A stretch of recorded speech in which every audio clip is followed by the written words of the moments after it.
Hey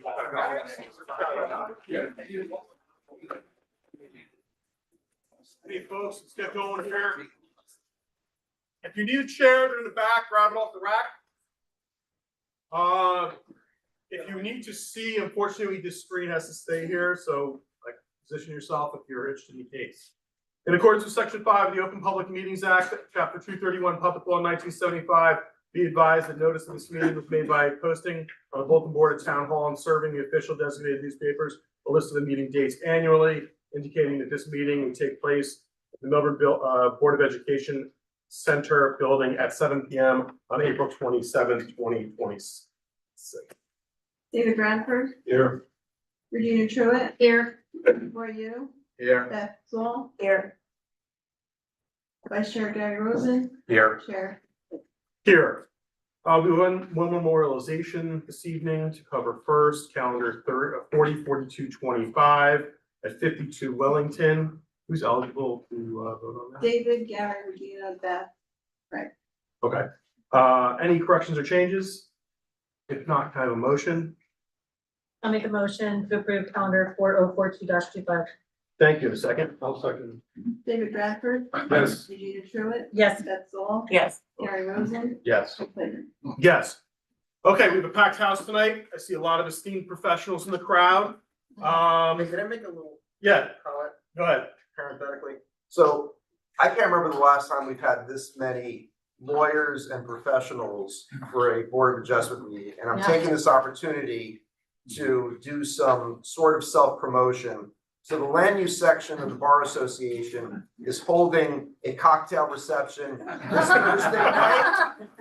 I'm entirely serious, from 6 to 9 p.m. at a place called Harvest Moon in New Brunswick.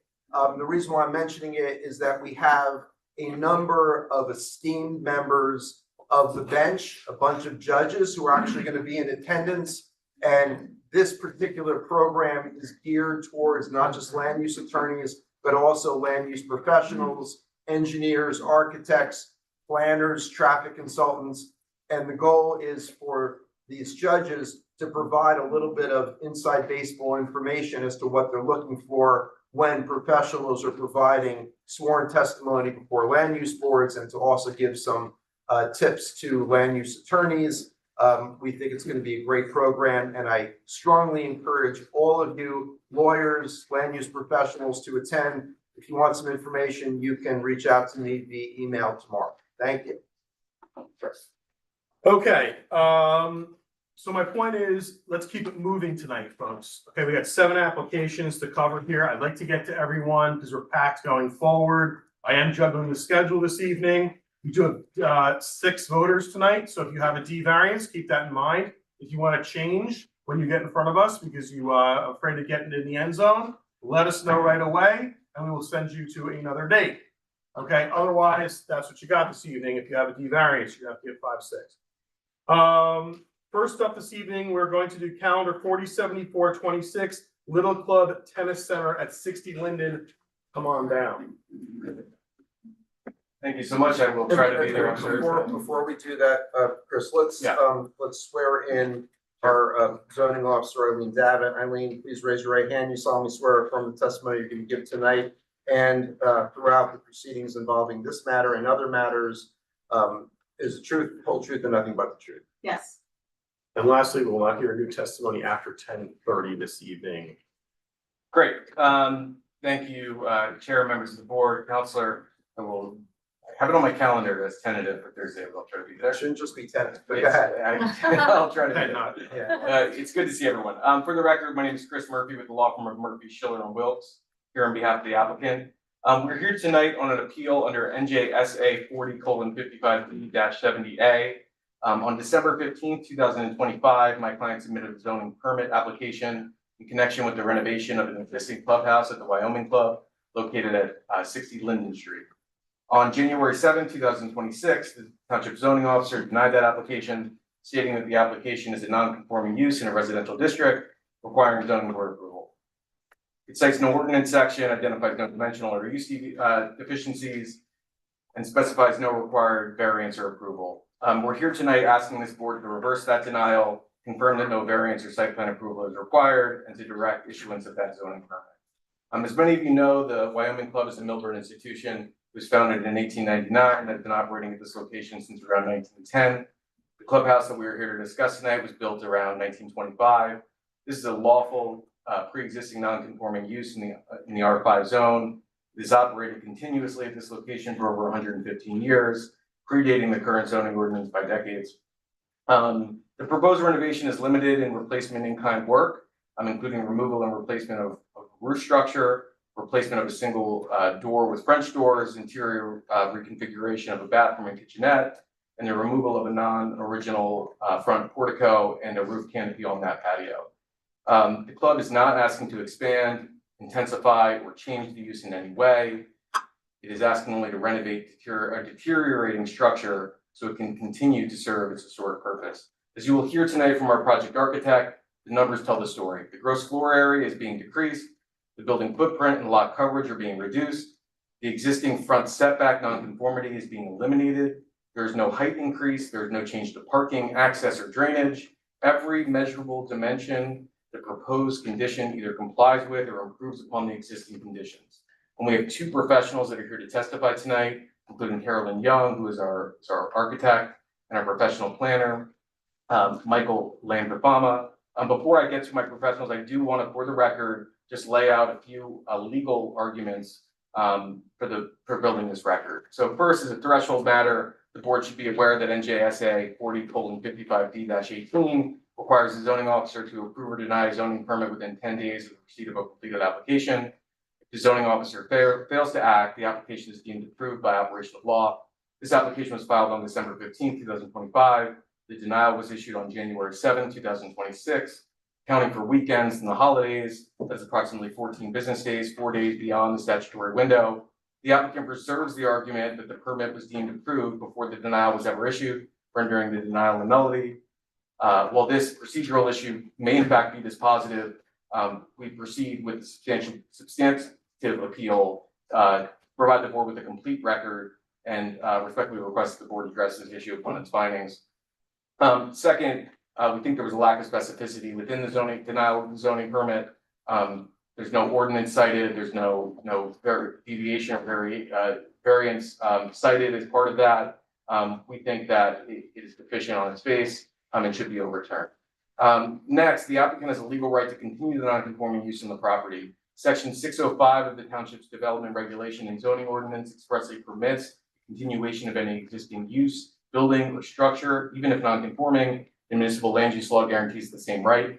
The Wyoming Club has operated at this location since 1910, predating the existing zoning by decades. Under both the ordinance and the statute, it has a vested right to continue. The use is not changing. No D1 variance is required. The use is not expanding or intensifying. All dimensional metrics decrease. No D2 expansion of a non-conforming use variance is required. Fourth, the proposed renovation does not extend or increase the existing non-conformity. The township ordinance permits additions and repairs to non-conforming structures without a variance, provided that the work does not, quote, extend or increase any existing non-conformity. The testimony and the plans will establish tonight that the gross floor area is being decreased, the footprint is being decreased, coverage is being decreased, the front yard non-conformity setback is being eliminated, height is not changing, no existing non-conformity is extending or increasing in any respect, and there's no C variance that's being triggered. Lastly, I will say that the section 301.60B of the township's development regulation and zoning ordinance provides that building alterations that do not involve increase in the required numbers of off-street parking spaces or additional gross floor area are site plan exempt. This renovation does not increase the gross floor area, it decreases it. It does not increase the required parking. There is no parking. There has never been on the site. In light of that, we believe this proposed renovation is site plan exempt. I do want to put on the record and just ask the board and the board attorney, we are here tonight on a very specific issue, whether the zoning permit application was improperly denied and sent to the zoning board. We're not here to talk about a 2024 application that was submitted that included the demolition of the building. We're not here to talk about the Historic Preservation Commission approval in 2024 for that same project. We understand that if this board approves this, issues this zoning permit. An additional landmark commission review will be required in connection with these alterations and renovations. We are here on a very specific issue, and we're not here to talk about the tennis courts. We're not here to talk about stormwater. We're not here to talk about any of that. We're here simply to talk about whether this project does not require zoning board review. So with that, I'd like to maybe swear in my architect and do a short presentation. That's fine. Also make sure we'll qualify everyone when they come up as well. Absolutely. Okay. Carolyn?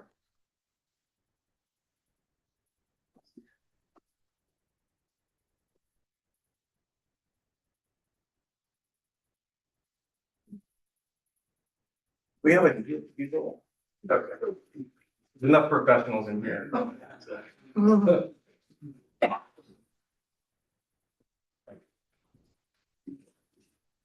Thank you so much. Okay.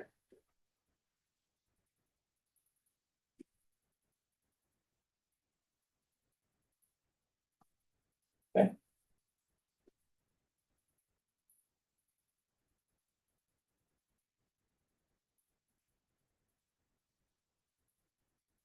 Okay, Wait, hold on. I'm gonna Are swear you in. gonna do it? Can you just raise your right hand, please? You swear affirm testimony about to give in today's proceeding, be the truth, the whole truth, and nothing but the truth? Yes, You just state your name for the record, spelling your name. Carolyn Young, Y-O-U-N-G, architect. Thank you. Great. Carolyn, to the chair, are we okay with swearing her in where she's sworn No, in? just give me your, if you're sworn in, qualifications? but please give me your qualifications for the record. Carolyn Young, architect. My office is in Morristown, New Jersey, 102 Washington Street. I've been practicing in the state of New Jersey, licensed architect since 1989. Testified before many boards across the state and before this board on occasion over the years. My educational background is Cornell University. Thank you, please proceed.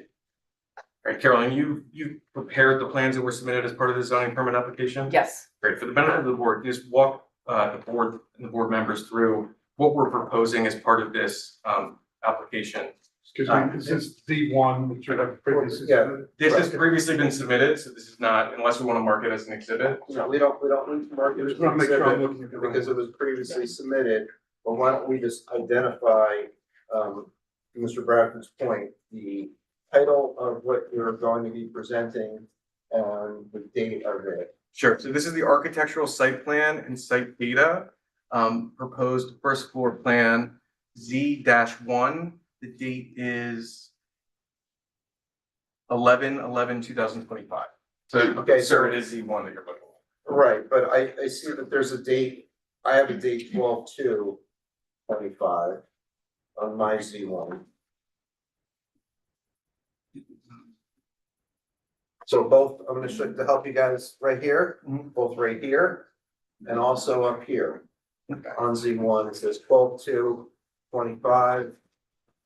And it looks like 202, Z2 is also 12/2/25. Carolyn, is there another one that you have?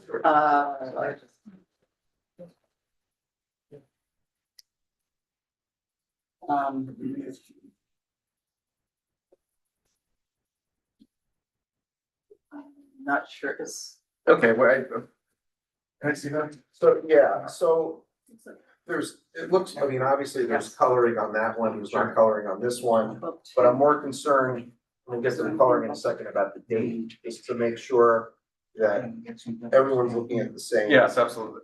Does everybody on the board have 12/2? Yes. I think it was just a later printing. I don't Okay. think there's anything. So, well, what about the fact that, and I think we're gonna have to mark this, because it looks like I you have could certain color. areas that are shaded. I did that today for the purpose of Okay, tonight. so this we would mark as an exhibit, we'll call it a colorized architectural rendering. Okay, all right, yeah. A1, Z1. Z1, I'm sorry, well, A1. I don't know, we're gonna, is A1 for identification. This is a set of two architectural plans, correct? Yes. And what date do you wanna use? Since you marked this today, can we mark it today? Certainly. For 27, 27. 26. Just so we're all clear, this is the same plan you're reviewing. It was printed today with colorized emphasis. Okay, and Ms. Young, in terms of the information that's set forth in the zoning table, you believe that that is the same, just so we can all follow along, that the information provided that's on the zoning table of the plan that was submitted dated, December 2nd, 2025? Yes, nothing there has changed, correct? All right, good. Okay, I mean, Chris gave you a very brief summary verbally of what we're doing, and this is the drawing to support what we're renovating. If you're all familiar with the club, been there a long time. The building, I think, was originally a Sears type of building and moved on to the site. Over the years, I think the back part was an addition at some point in time, and clearly the existing front section was an addition. It looks like it's probably from the 50s. We are proposing to take off this front section of the building, which is what I've colored on the drawing for the first floor plan. It currently acts as a kitchenette and toilet rooms. It is in very poor shape. It also is a non-conforming portion of the building. It extends into the front yard setback. In addition to that, we are taking off a side section of the building that similarly is in very poor condition, poorly constructed, almost shed-like construction that is not of any use and really doesn't add any desire to the building. So we're proposing to take that off. Those two areas are being removed. The rest of the building, the footprint of the building, is staying in its existing configuration, volume, math, building configuration and shape. The plan up here in the upper part of the drawing illustrates that we will be constructing new bathrooms, 2 toilet rooms, and a small kitchenette area in what is currently this back area of the existing building. That's all interior renovation work. That's satisfying the needs for the building to support the tennis courts with toilet rooms and small kitchenette. The rest of the building stays in its existing configuration as an open plan for tennis clubhouse related uses. The zoning chart on the right illustrates some of the changes that are created with the removal of these spaces. The existing front of the building, which is currently non-conforming front yard setback, will be, by the removal of this, the new front of the building, this existing wall, will create a conforming setback. So that'll be a reduction, elimination of a variance. And the 2 areas that we're proposing to take space away reduces the overall building coverage on the property by a reduction as well. We are proposing to add a roof covering at what will be the front door at this line of the building. That is a conforming roof covering according to the zoning ordinance. It's a 24-inch projection. So that is conforming, and then the rest of this will just become as front yard for the building. All these changes are noted on this site plan on the lower right of the drawing. We have an existing non-conforming side yard, which is an existing condition that is being unchanged. It is not being increased in any way. It's existing, no change. If anything, we are making it slightly less because, again, we're taking off the front section of the building so that the length of the non-conforming side yard is being reduced. And the second page, Z2, is showing you the bottom half of the page, the elevations, the architectural elevations of the existing building. The bottom drawing is the current front elevation, and this section here is the shed roof area that we're removing.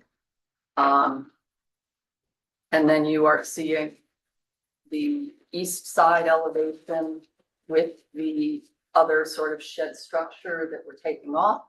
And you're seeing the rear elevation, which again shows a different view of that shed structure. And you're seeing the right side elevation, which shows the front shed structure. So we're really removing shed structures and bringing it back to the gable roof, bell-shaped foundation of the building. The choice to renovate this building will have structural repairs. We will be putting a new roof on the building. It's structurally sound. The existing structure is in poor shape, but nothing will change. The building height will not change. Everything about the roof will go back in kind to what it currently is. And then from there, we will just be renovating exterior materials, siding, windows, and so forth. And that really is the scope. Great, Chair, I have no direct questions. Any questions from the board for Ms. Young? Any questions? Oh, I'm sorry. I don't know, maybe it's for a planner or for someone business of the club, but are the changes that are being proposed, in your view, would they enable or not enable an intensification of the use of the property? No, you're reducing the size of the building, you're reducing the interior usable areas of the building. You're reducing the habitable space. You're adding a little bit of lawn. There is nothing is increased, everything is reduced in size, habitable area, volume. I'm gonna ask it another way. Is there membership currently? So remember. Is there membership to the club currently? Are there people that come to the building currently? The building has not been occupied for the last 3 years because of concerns with structure. They've had a porta-john at the tennis courts as facilities for people playing tennis. So in 3 years, and prior to that, there were people using the building Yes, since 1925. since 1925, and a robust membership or not? I don't know if it's a membership or just a community organization. I'm actually not sure. It's a nonprofit organization. No, okay, but people belonged to it, paid dues, Yes, it was a club. and then 3 years ago that ended. They sold it to, the prior club sold it to the current owners that are also own the little club. Okay, and would the anticipation be once these renovations are done, that there would be members again or usage again? There is current usage of the tennis courts. It is an active tennis facility. But specifically the building, would the hope be that, Yes, as People would part of the return to the membership, building. yes. do you know how many? That I don't know. Okay. We can bring up ownership. Okay. Yep, thanks. Any other questions? Yeah, I just have a question for Eileen. So with regard to the denial of the zoning permit, I think it's important to place on the record what the thought was in terms of ending up having this come before this board. I think I guess if in doubt kind of scenario, I was not 100% sure if this was rose the level of an expansion, having not having been yet defined. And I just, I think it is a better decision at this level. So that there is no, I mean, to your knowledge, there's never been a request of this board of adjustment for what's called a certificate of nonconformity under section 68 of the municipal land use law, Not correct? so.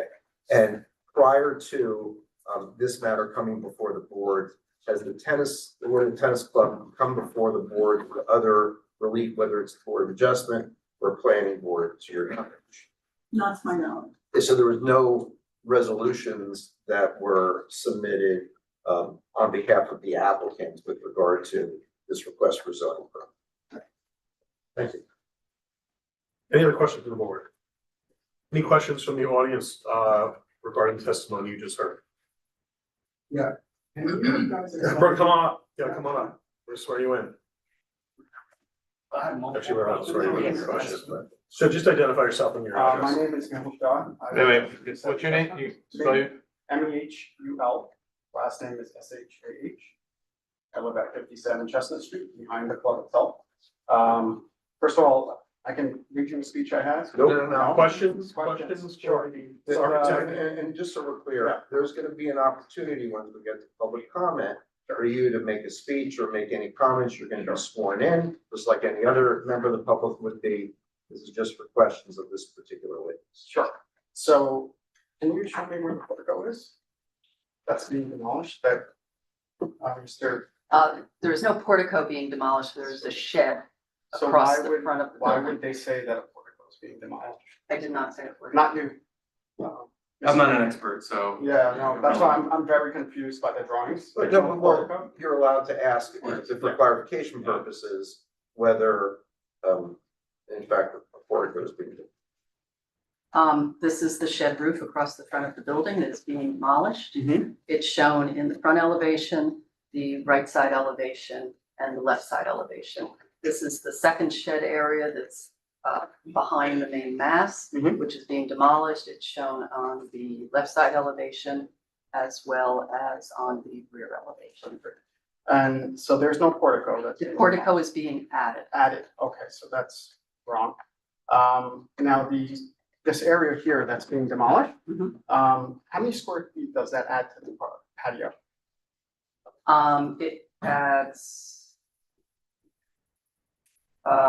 It adds about 85 square feet. That's considerable, that could be a couple of tables at least, right? There is a column and a roof going over it Okay. so that it's all circulation because you have to have the French doors Gotcha. and there's circulation coming out. Okay, so through that was not on the original drawing, the columns, It's on the drawing. it's on the current drawing, but not on the first one. It's on this drawing. If you This look is, at this is the- the one we're bidding this evening, so this is what we're going by. Okay, but the old one, that's. Once again, questions you have for- Unfortunately. Right, questions you have there. So that's just gonna make it very easy for people to go in and out. Right. Right, much faster, more people, the whole deal. No, it's just making it easy for people to go in and out. Yeah, double doors, single door, that's all. Thank you. Any other questions from the audience regarding this? If you have, please come forward. Your name and address for the record, please. Yeah, James Gilson at 444 Wyoming Avenue. Sure. What will be the capacity of the layout?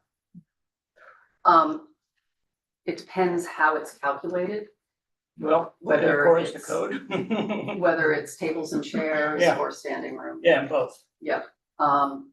So, it is a reduction, by, putting the bathrooms and the kitchenette here, we are reducing the potential square footage. The reduction for tables and chairs would be a reduction of 16 occupancy. If it was chairs only, it would be a reduction of 35, and standing room, there would be a reduction of 40. That's fine. What is the actual number that's allowed? Again, it depends what they choose for. Both seating and standing. You would have 63 for tables and chairs, 136 for I'm chairs. sorry, I'm interrupting you. Can you just clarify when you're talking about those numbers, you're talking about existing or proposed? I gave you a reduction, so. Well, you said reduction of 16 occupancy, 35 chairs, and 45 standing. That was the reduction. And now you're saying some other numbers. I just want to clarify what those represent. Right, okay, so this plan, as is, allows 63 for tables and chairs. 63 occupancy or can be in that space at one time. For Okay, tables and if there's chairs. tables and chairs in the And building. it's reduced by 16 in this design, which I, So the plan currently allows 63 Correct. tables and chairs. Yeah, that's what I was- thank you. and I didn't carry my math out, so. That's okay. This allows 16 fewer. That was good clarification. Thank you. Okay. Yep. The original design allows 136 occupancy if it is just chairs. The proposed design is a reduction of 35 occupancy. The standing only calculation allows 190 in the existing proposed. And this has a reduction of 49 from the 109. That's a reduction. When you say allows, you're talking about fire, Building code requirements. These are building code maximum Okay. requirements. These are not what the owner has intended to use. I'm Right. only telling you building code building code max. numbers. Any other questions? Your name and address for the record. Hi, Kathleen Gilson, 444 Wyoming Avenue in Milburn. I just was wondering where those numbers come from for the original, because I do not at all remember it being approved for 100. I'm not saying you're wrong, I'm just No, wondering, I'm because telling- 190 standing, I totally agree with you. I don't believe we I- ever, the fire department never gave us that. I completely agree with you, and I think there was some posting on the wall that gave what the allowable occupancy was. I am merely giving you what I'm reading by a building code definition in today's building code.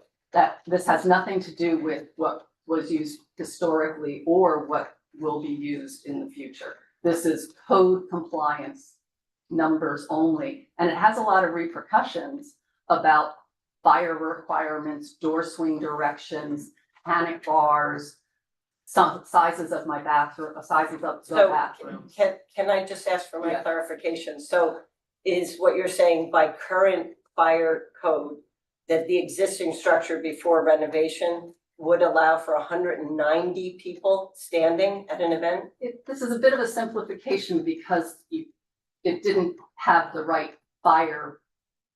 I know, but I'm, Yeah. it's important for size us as of the neighbors to building. understand because The we're size, comparing, yeah, the what- size of the building could have allowed that. okay, I And the I size of the sincerely building. doubt that. I'm not saying you're lying, but I mean, from being in there so many times and running events, there is no way we were allowed to ever have anywhere near 190 people. I completely agree with you. So, The question that the gentleman asked was asking you building code related questions. okay, at some point, it would be good to actually get apples to apples Mhm. as to how many were allowed to be in the building standing for an event prior to renovation and how many. So I'm not saying you've got that information, but perhaps That we would could be, get that it would somehow. be a building owner question. I'm only giving you what the building code allows as a maximum, but the building owner would be the one to identify what their intended use is. Well, compared to what I'm looking for is compared to how many people would have been at an event standing. Well, fire code Traditional. will dictate that, but that's obviously the fire department will have to determine that. Okay, all right, but do you understand what I'm looking for? I totally It's just understand what you're saying, that- but You know, like I said, fire code dictates its own set of rules. okay, well, but we went by fire code before. I ran events there. And that's actually how it would be occupancy rated. But the Okay. building code could be for something very different. Okay, but I'm just saying there's no way we ever had 190 people. Yeah, I don't see standing. how you can put them in there. Any other questions? Come on forward, your name and address for the record.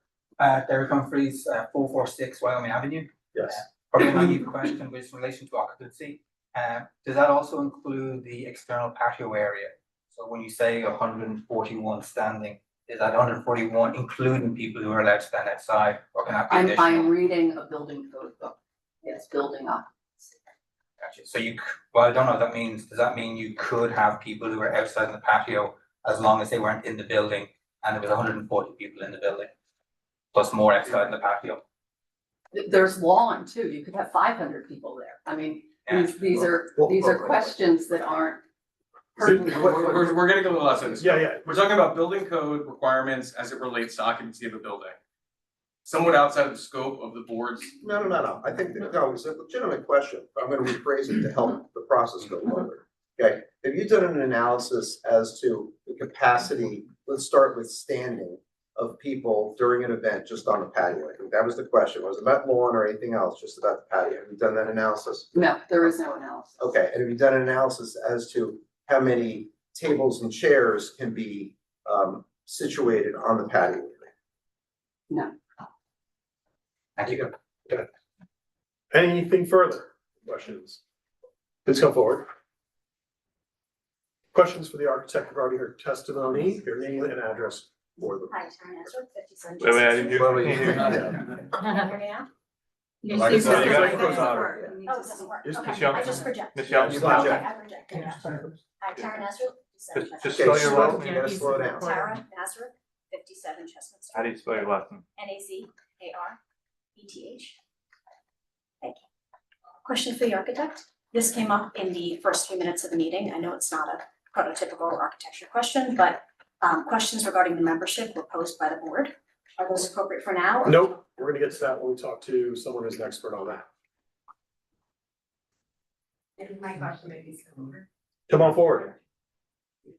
Hi, Name and address for the. Courtney Brand, 57 Linden Street. My question is related to membership, how it's changed since 3 years ago to now with the new owners. That's gonna be something for the owner. I don't wanna speak for you, but do you have, okay.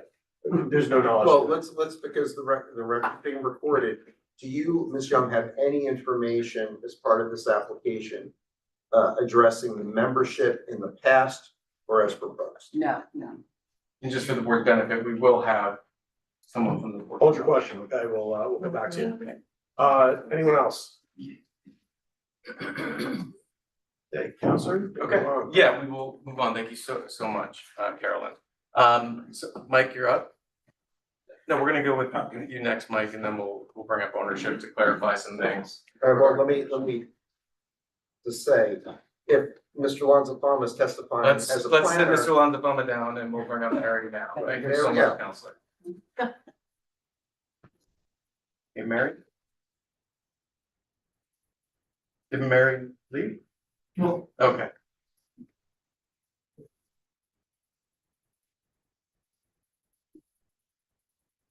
Yes. Sorry to call you up so That's okay. quickly. I'll get you sworn in. If you would just raise your right hand, please do swear from testimony you're about to give in tonight's proceeding to be the truth, whole truth, and but the truth. Yes, Your name and spell your name for the record, please. my name is Mary, first name Mary, last name is Frank, or F as in Frank, R, A, N as in Nancy, C as in cat, O, E, U, R. Thank you.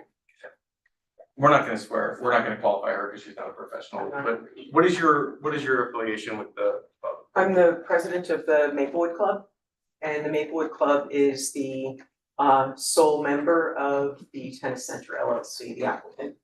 Okay, great. So you've heard some of the questions that were raised by the public regarding membership, prior membership, and what our anticipated membership is. Can you just give us an idea of how this building is an accessory use to the tennis club, tennis courts is going to operate? Members sign up to be a part of the club? How does that work? Sure, so what you need to understand is that so the Maplewood Club is not as old as the Wyoming Club, but it was founded in 1916. And it's located on Ridgewood Road in Maplewood. It's a tennis club similar to the Wyoming Club. We have 4 courts and a clubhouse that's somewhat larger than the clubhouse that we have here at the Wyoming Club. So the Maplewood Club acquired the property in 2021 when we were approached by the Wyoming Club. The Wyoming Club was actually in arrears on their taxes. Their membership had dwindled. It had been historically robust membership.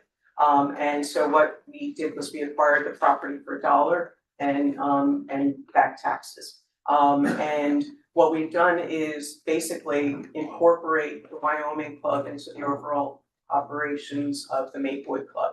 So we are now a tennis club with a membership of about 190 adults, which is about 10%, I think, larger than the membership that we had for the Maplewood Club when we were just 4 courts in Maplewood. And so what we did was we brought on the remaining members from the Wyoming Club as part of our club, and we operate between the 2 clubs. We basically increased our tennis capacity and that's really the primary use of the clubs right now. So if you join one, is there reciprocity between the 2 You facilities? join, we are one club, we are one club, Okay, yeah. so So the fact that you said it's 10% larger, the Maplewood Club has become 10% larger than when it was with the 4 courts. Yes, we've increased our membership because we've increased our court availability. Okay, and at the time that you acquired, if that's the right word, the Wyoming Club, what was the membership of the Wyoming Club? Active membership? I don't know. Did you? I was not involved in the acquisition. Okay, and so you can't even estimate how many members? Don't estimate if you don't. Yeah, I You don't know. There are I mean, about, I'm just using the math Okay. right now, so if you say that there are about 20 members that joined, That who sounds, had been members of the Wyoming Club, who are now members of the Maplewood Club. right, because I was gonna say, if you have 190 and you got 10% larger, increase of 1920. Sound right? What's your membership goal? But do you have a, Oh, we're at capacity. We have a waiting list for our membership. We have no intention of increasing our membership from the current numbers. do you have a, any type of charter that you have regarding your membership number or no? Within your Maplewood Club umbrella, is there a charter saying that only so many members are allowed to join?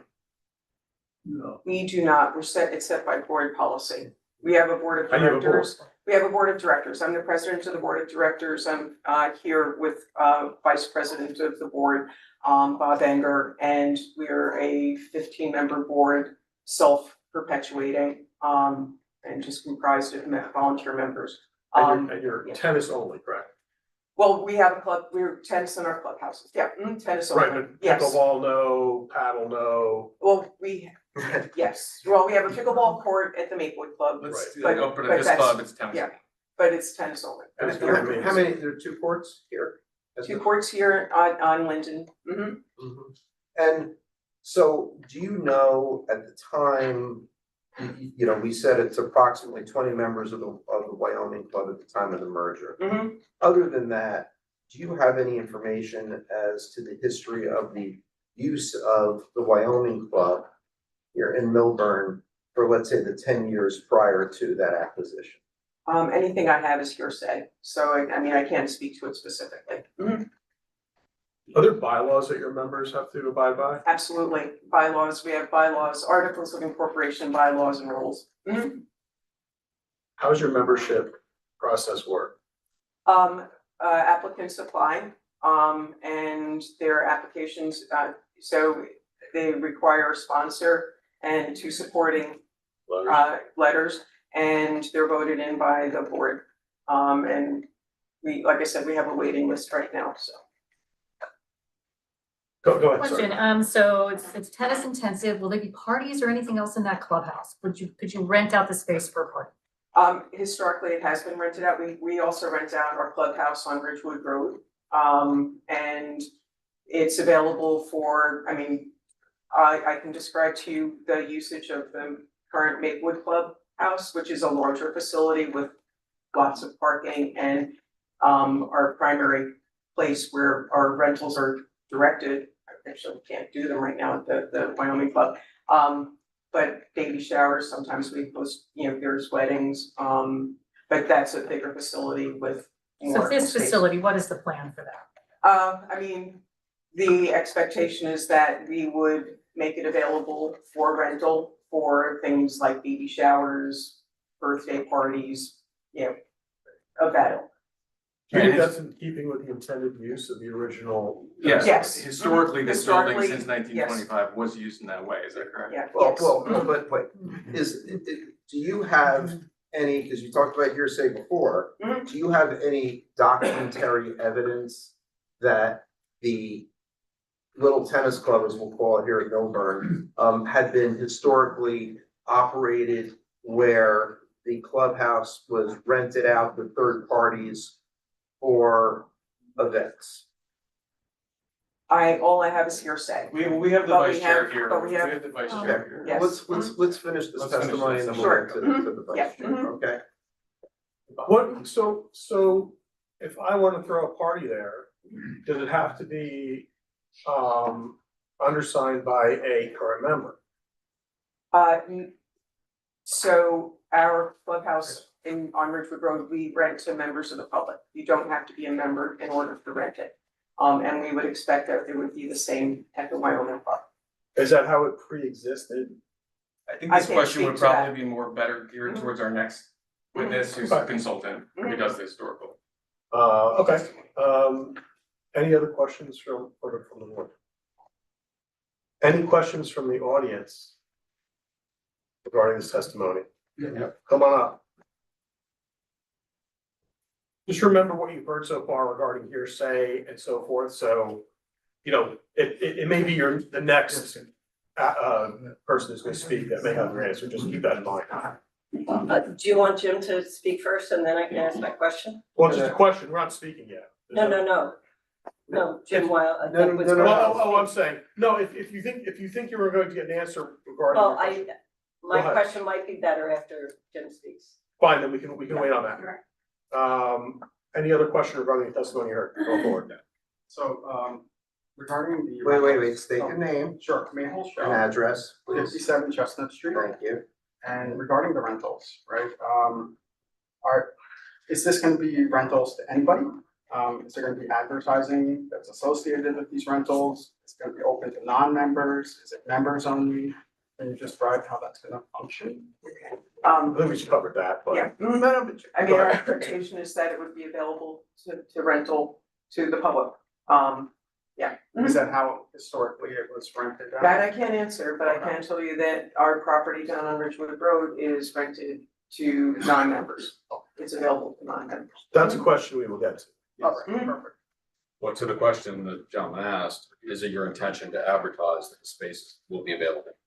Most of our our Maplewood Club, so all I can speak to right now is how we're managing our property down on Ridgewood Road, and we have a Facebook page and an Instagram account that advertises it, but for the most part, we work from word of mouth.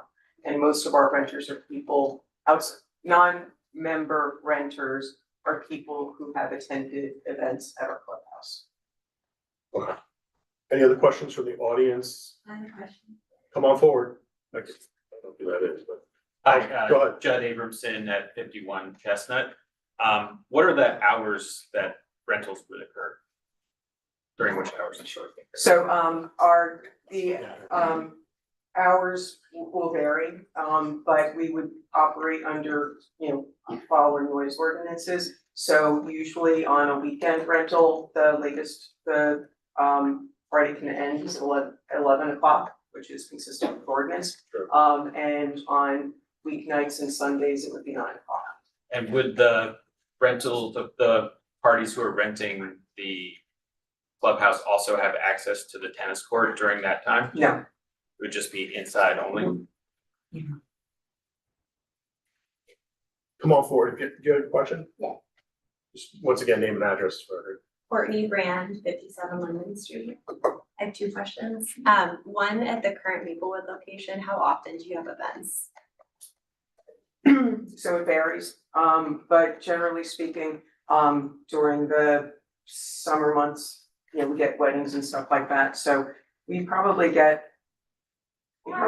50 rentals a year. So there's 52 weeks in a year. No, actually, that's high. We're probably more like 40 rentals a year. And then, this might be premature, but what are your plans for parking at this location, given there is no parking to have events?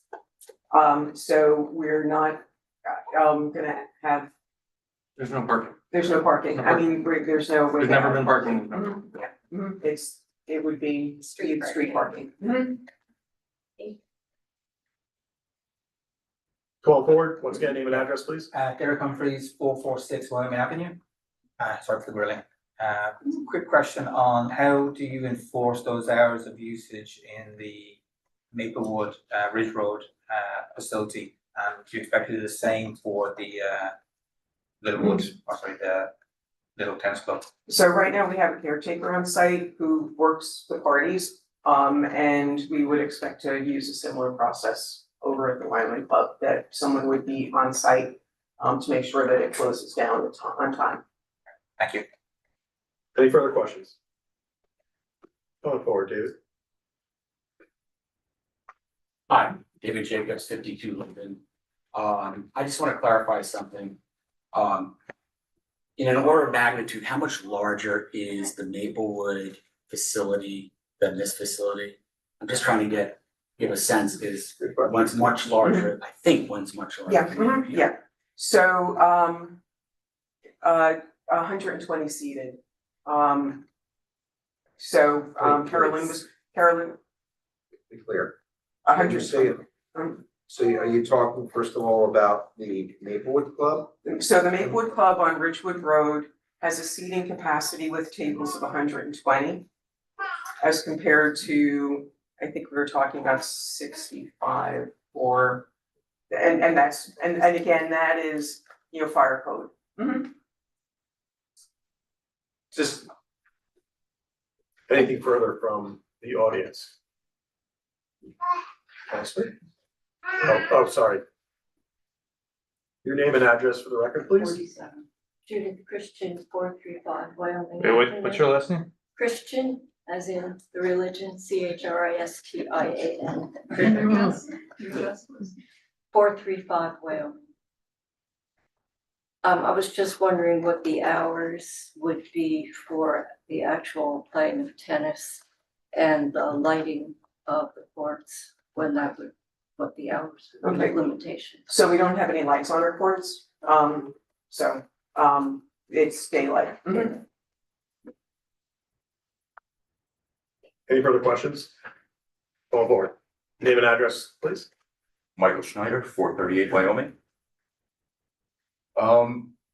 Could you speak to how the membership distribution is changing? In other words, are they going to be locals, or are they going to be coming in from other towns? How that changes?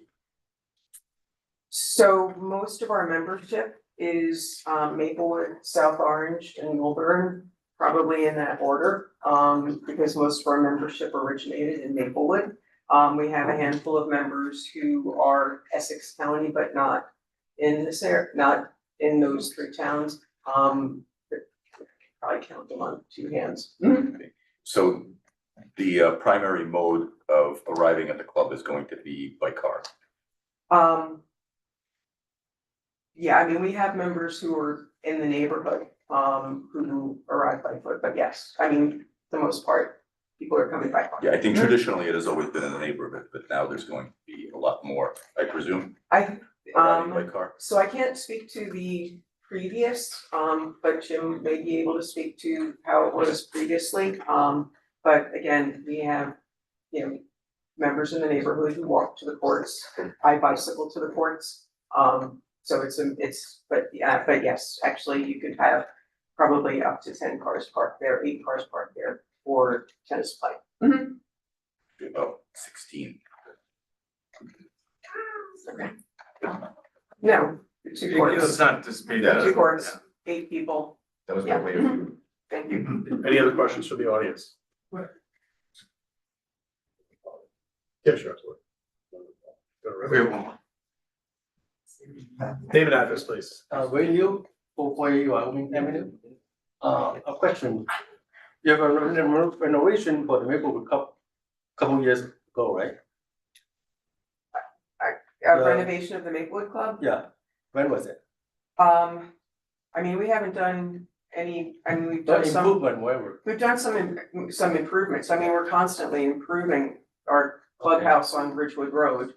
So my question is, how did the revenue split between rental and tennis playing before and prior to that renovation at Maplewood? I mean, we've not renovated the clubhouse to the extent of, that has altered the revenue production. Pretty sure it will. My real question is, after renovation for the Wyoming Cup, will the revenue split increase primarily for the rental only? I can't predict. Because that's why I asked you what happened in the Maplewood Cup. That has a lot of implication for Wyoming Cup. If you don't know, they don't have to answer. I can't answer the question. Because I don't see too many people playing tennis days basically the Once whole again, sir, pen these was are- going to sir. rent to Emily. Questions only. Okay. But you You'll didn't have, answer you'll my have time question. to, you'll have time to comment. All right. She doesn't know. Next question. Oh, sorry. So can I, Our attorney's just to question. follow up on a couple of questions ago? I think it'll add clarity for this discussion. I'm a member and I want to, hypothetically, and I want to book some time on a court for doubles with my other 3 friends who are also members. So I'm assuming I call just one number, I go online, or I assume there's some sort of. Online, we have an online right? reservation system. So when you have an online reservation system, can I see whether the Maplewood Club is filled up or not before I go over to the Wyoming Club? How does that work? That's exactly how it works. Right? I mean, you get an array of our. You get an array And of our 6 courts, and you can pick and choose And based on what's and available. if I see that and I wanna play at Maplewood, and I see the 4 Maplewood courts are filled up from 10 to noon on Saturday morning, I can then go over and look over at the Wyoming Club to see if there's one of those 2 courts are available. Right. Thank you. Is there someone on site at all times that someone's playing tennis? Not necessarily. If someone, I'm So, sorry. so as I say, if it's, you know, you're open from, let's call it nine till 8 at night or sometime, okay, daylight, whatever. Yeah. Is there someone representing your organization on site while people are playing tennis? Or do members access the site Okay. without any? Without any Yeah. supervision or? Yes, I mean, I'm smiling because, so the answer to the question is, yeah, we're a membership organization, and so, and we take care of our, we treat the courts as our own, and we treat our spaces as our own, so we have very few staff, actually. We have a general manager, we have a caretaker at the Maplewood Club, and we have our tennis professionals. And other than that, we are a membership organization that relies on the decorum of our members to make sure that they're, taking care of our space. Are there age limitations on how old you can be to rent a court? 4 8-year-olds wanna play tennis, They are allowed to play. no supervision.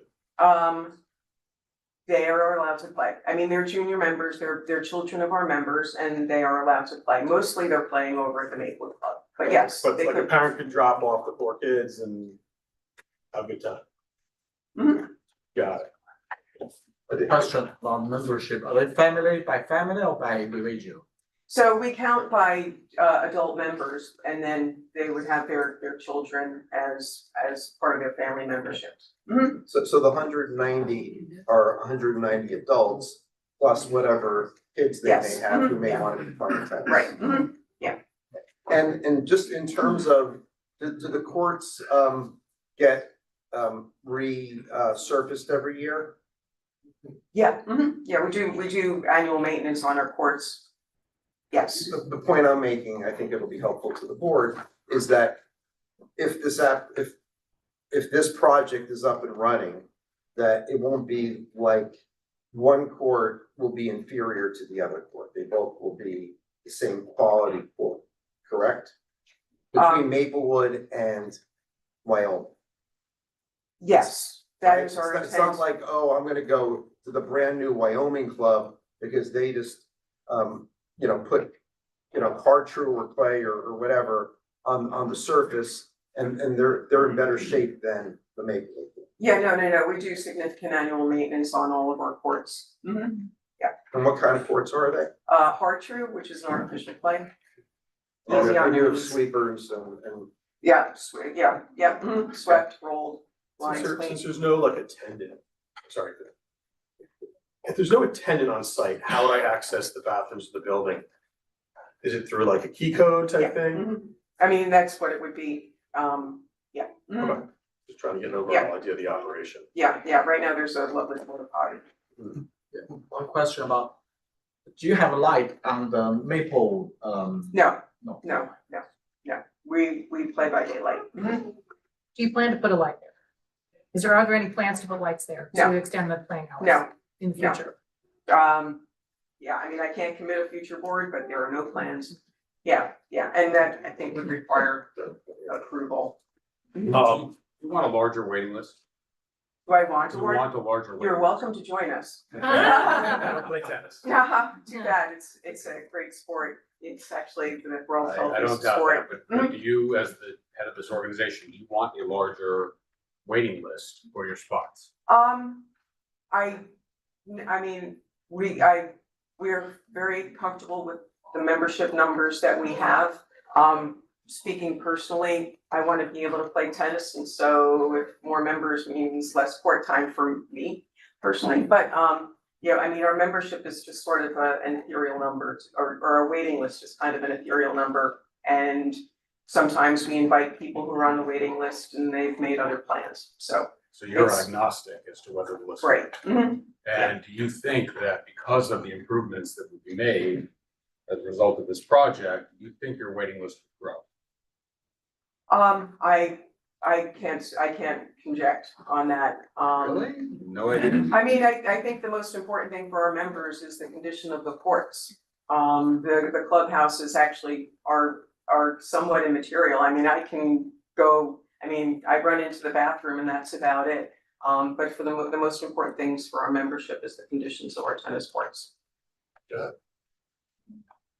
I'm a member of the club and hypothetically. Yeah, that's like And I want to invite my 3 former college tennis team friends who are coming in for the weekend to go play at either the Maplewood Club or the Wyoming Club. What's the policy on guests? We allow guests and you pay for your guests and you have to sign them up and stuff like that, but guests are welcome. Unlimited. We have limitations on the number of guests that anyone can bring, especially people who live locally. Are you guys in line for more questions? Okay, come on forward, but keep in mind, you're gonna hear more testimony on this as well. Derek Humphreys, 446 Wyoming Avenue. Just a quick question on Wyoming, the 2 courts, so if there's 2 sets of doubles, you have 8 people playing on the court. Do you guys have plans to run maybe clinics, kids coaching sessions where there might be one coach teaching multiple people at the same time? Or there might be more than 8 at any one time for a period? So we're currently doing that. I mean, we have clinics where you've got a coach and 4 players. We've got some tennis activities that allow for a few more players on the court. Yeah, but that's occurring currently. Hi, just a quick question, Just getting name- back, name and I'm address. sorry, Kathleen Gilsonen, 444 Wyoming Avenue, Melbourne. So 2 questions, please, regarding rentals. So hypothetically, if you advertise this space, the Wyoming Club, for rent, and you filled it every weeknight and every weekend of the entire year, that would be acceptable to you? It's highly unlikely and. I just wanna Yeah. know, that would be okay with you? We shouldn't opine on hypotheticals. I was Yeah, just I asking. just, that would be okay, that a party every weekend night and events every weeknight. I don't think we have the capacity to manage that, so. But if people I- wanted to, that would be okay with your organization? I mean, is there anything to restrict? I should reverse, is there anything to restrict? There's nothing to restrict us from doing that, but it's highly unlikely and I would not expect that to happen. And I just wanted to ask too, when you were mentioning about the children who could use the course unattended and that they would have a key code access to the building. So could any kids, any age, just have access to the building at any time? So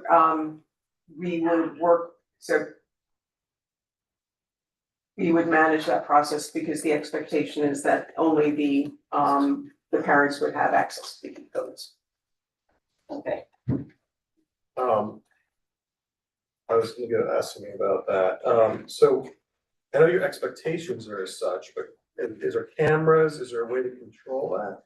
So we currently have cameras over at the Maplewood Club, and the expectation is that we're actually also we already have tennis cams over on the Wyoming Club.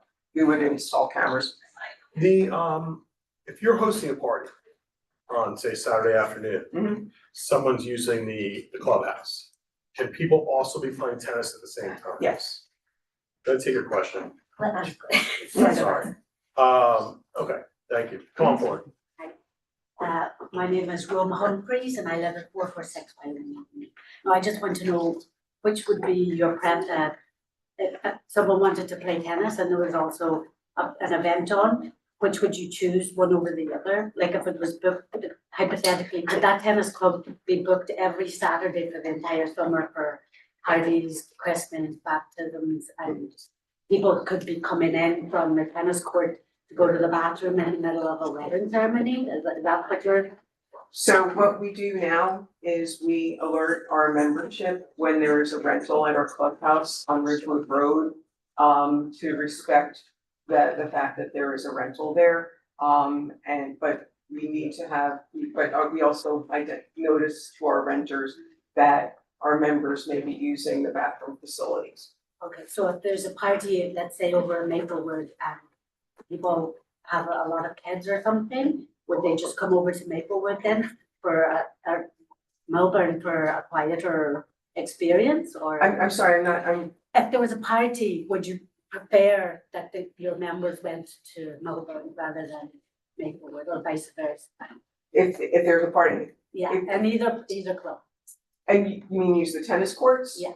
I mean, our members, are accustomed to playing tennis while there are parties taking place over at the Maplewood Club. And is that because, where are the bathroom facilities in the Maplewood Club? Do they interfere with the? They don't interfere, they're in the basement. Okay, and the bathrooms that are in the Melbourne Club, are they nearer? They'll be on the same level. There's one level, there's a single level for under the plans, and there will be 2 bathrooms there. And my other question, 2 bathrooms for general 190 use. people standing? Is that? If it's up to code, I would just ask you to move on from this question. It's Yeah. somewhat irrelevant. Yeah. Okay. Thank you. Chair, if I could, we do have Jim Weil here who's gonna testify, talk about the history of the site. I wanna remind us that we're here to decide, is this a pre-existing non-conforming use? Are we intensifying that use? I think when you hear the history of the site, you'll say no, but I think these questions are a little bit redundant and we're getting into, conjecture, and I think if we bring up our next witness. I'm gonna call for a 5-minute recess, and I want you to come on forward, okay? Yeah, let's take 5 minutes off the record. Yeah.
So this case is going to be carried to July 20th. At the request of the applicant. Right, and it'll be at. the Mr. Chair, Okay. Mr. Chair, I'm sorry, we're gonna continue. To the application. All right, witness.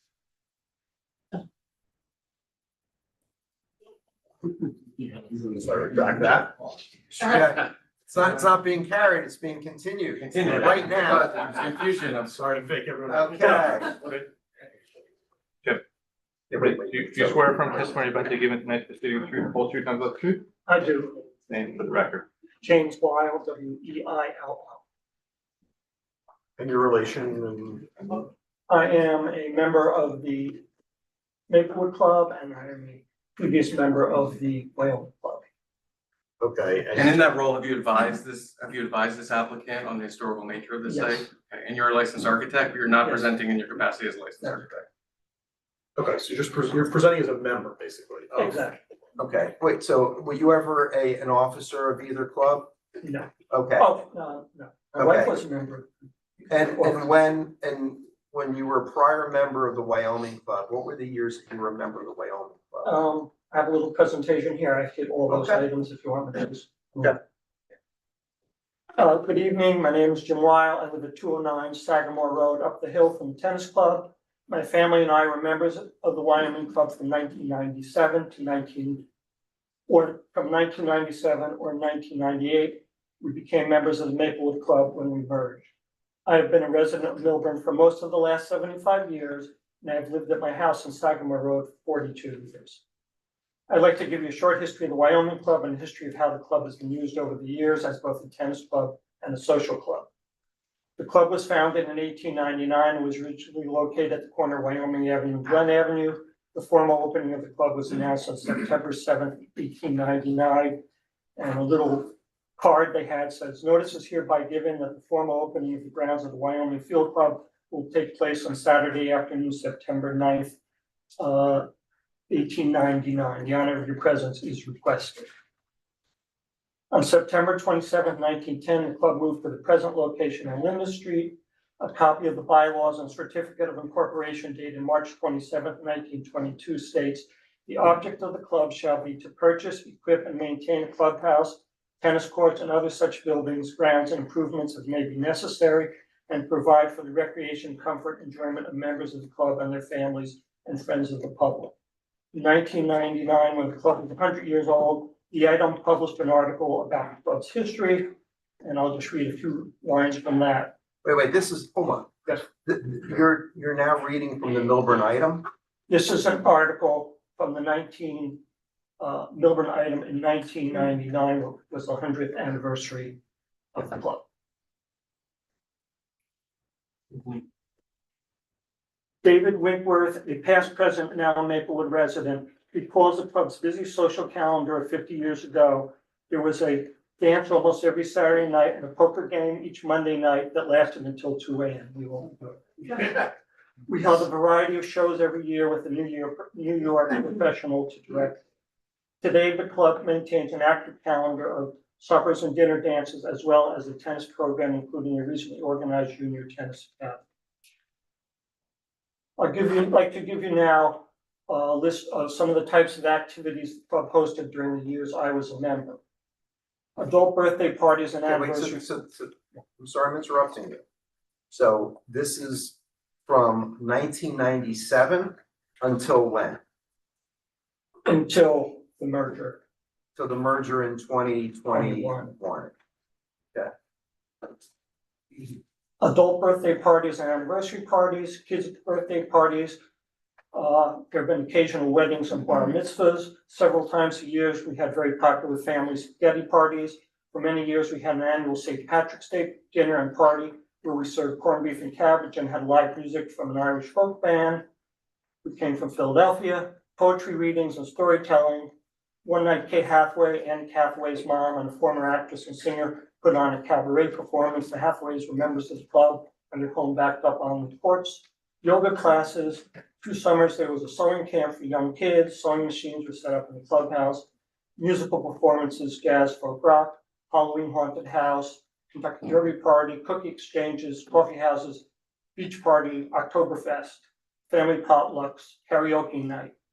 So similar to those type of activities. And these are all activities that took place at the Wyoming field, at the Wyoming Club, Correct. or the Little Tennis Club, according to this newspaper article. No, this is my list. This is my list of activities that I Starting recall. from 1997 to 2021. Exactly.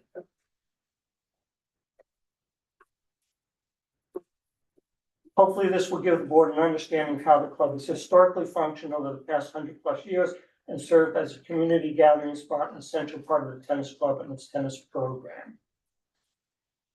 A couple of things that people have raised is that previously most of the members were from the neighborhood.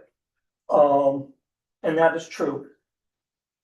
I did a little study of membership guides from a number of years just to see how many were local, how many were not in the exact neighborhood. For example, 1995, 61 members, 46 not in the neighborhood. Were they in the township? What? Were they in the township or? Some were in Short Hill, some were in other towns, people who moved away, some were in Maplewood. Not in the immediate vicinity where people. Exactly. Right. This isn't, I just was not a Understood. scientific No, keep- study. keep- but- What were the numbers 1998. again? I'm Yeah, sorry, what were the yeah. numbers again? Okay. 1995, Yep, 61 members, 46 not in the neighborhood. 1998, 53 members, 28 not in the Wyoming Wait, you section. gotta slow down. 1998, how many members? 53 members, 28 not in the Wyoming section. Okay, and where are you getting this membership numbers There was a from? printed membership book every year, which I don't have them with me tonight. and how are you defining the neighborhood in your analysis? Just people, let's say, down to Glen Avenue, people that were served by the Wyoming school. So that- In a I didn't- walkable distance to the Wyoming Club. What was that? In a walkable distance to the Wyoming Oh, Club. yeah, I'd say in walking distance, yeah. 2001, 71 members, 21 not in Wyoming. 1993, I'm sorry. Wait, you went from 95 to 98, then you said 2001, I think? yes. And then back. I think that was a mistake. And what's the next one? 2000? These aren't necessarily in order here. Okay. 1980, 72 members, 44 not in the neighborhood. Wait, 1980, how many members? 72, Mhm. 44 not in the neighborhood. Okay. 1968, 63 members, 19 outside of the area. Do you have anything that's actually in the 2000s? I mean, this is Yeah, well, lovely data, but. this is just what I have with me this No, evening. so the answer is no. We don't have anything Yeah. in. Anything current? 2001. And I have 2000. What are those numbers? 2000? 2000, 61 members, 25 not in the Wyoming area. 2001, 71 members, 21 not in Wyoming area. So just three final points. People were asking about lessons. As long as I was a member, we always had lessons, group lessons, kids lessons, after school during the summer. And we always had, kids playing in. And basically, That's it, Jim? that's it. Okay, thank you so much. Go ahead. Question, of the events that you listed, the birthday parties, the weddings, the occasional bar and bat mitzvah, were those member events? Not necessarily. I mean, we rented it out just like we are proposing to So do. anyone on earth could rent them? Yes. As a matter of fact, the church across the street, Wyoming Presbyterian, I think they used it for different events, and also I believe it was used as, in case of emergencies, it could come over to the club. To your knowledge, what's the most number of people who had access play tennis on those courts at any given year? I'm not sure I can answer that. Any idea? Well, in the last few years, there were very few, because we had very few members. Right. Or in any year, to your knowledge, may not know, has there ever been 100 people who've had access to the Wyoming days? And there's certainly never been 109. There certainly hasn't been 190 in any year, to your knowledge. Members of the club, Members who had access to play tennis in the Wyoming there club. were never that many members. Got it. Thank you. So do you have information, and thank you for your testimony, in the last, from 2011 to 2021, any information as to membership? I would say, if we were lucky, we had 10 families. 10 families, within those, in that 10-year period. What, do you know why the membership dwindled?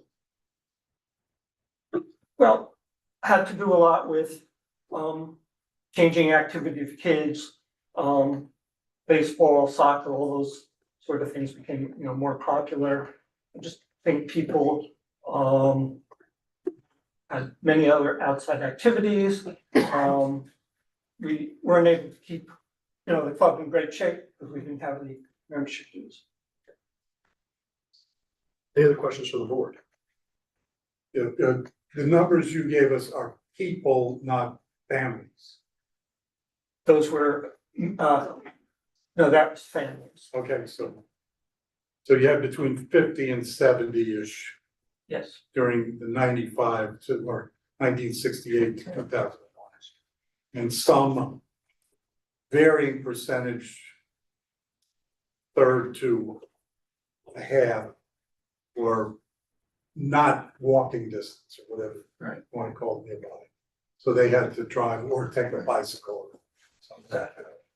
But I think even when we had, parties, for example, I lived up in Sagamore, it was nighttime, we would drive.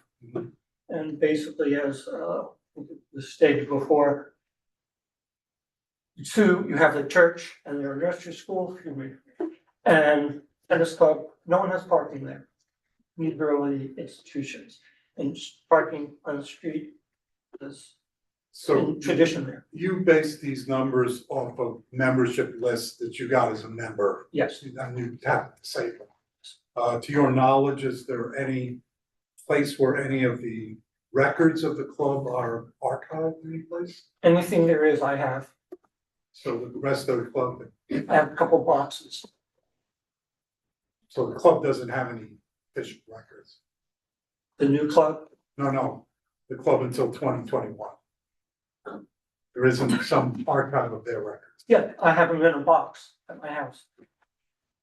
He, as a former member of the club, is the steward of all the records. But that's not an official position. I don't know how much any of this is. I got the box from one of the I former. mean, I have financial records for Baltusrol for 40 years. Yeah, no, of course. If I submit them someplace, 100%. nobody says, well, yes, we'll take that as official.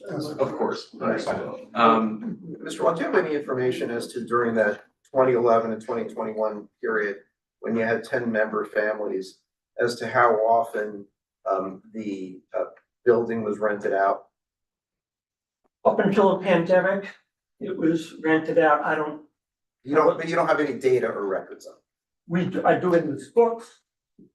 Every event had there's paperwork for most of the events, but. But you don't have that tonight? No. Would you say, in your opinion, that there were less events during that time period than prior to that time? Just to be clear, what time period of 2011 to 2021? With the deterioration of the building, do you think that there was less events during that time? Probably were. Right. And because the membership was lower, we Yeah. didn't have like the big steady parties and St. Patrick's parties. And That makes sense, yep. Any other questions from the board? Any questions from the audience regarding this testimony you've heard? Come on forward, name and address, please. Michael Shaw, 57 Chestnut Street. So you read something out of the. If you could speak up a little bit, Sure. I'd really appreciate it. You read a verse out of the 1922 charter. It had at the end of it, friends of the public, I believe, is what it said. What does that mean? I'm not sure. It's a great question. Yes, that did say that at the end. If you read the article of incorporation, or I believe a citation to the article of incorporation, it said, excuse me, I'm paraphrasing, something about members, families, members of the family, or family members, and to friends of the public. Does that mean public citizens? Graham pointed to the copy of the bylaws, certificate of incorporation, 1922. The object of the club shall be to purchase, equip, and maintain a clubhouse, tennis courts, and other such building grounds improvements as may be necessary, and to provide for the recreation, comfort, and enjoyment of the members of the club and their families and friends, and of the public. Friends of the public. No, and Friends and of the public. So that's- I have the 1922 certificate of incorporation here. It actually says, and friends of the public, which is very different from what he has said. Friends of the public actually means nonprofit, volunteer organizations that support public assets. Right? So that's the part. Okay, hold on. If you are introducing a document. Sure. To discredit the witness or try to discredit the witness. Okay, what we do is, you're first gonna show it to me. Oh, sure. Please. And we're gonna mark it. Is that the only copy you have? I have one more copy, but I wanted to read it. You have to give you about this copy. Well, let's, because this is, once you give it to us and it's gonna become an exhibit, it's gonna be part of the record. Okay, Okay, fair enough. so would you like these two documents to be part of the record? Yes. Okay, so we're gonna call this O1, which is a certificate of incorporation for what, 1922? Hold on.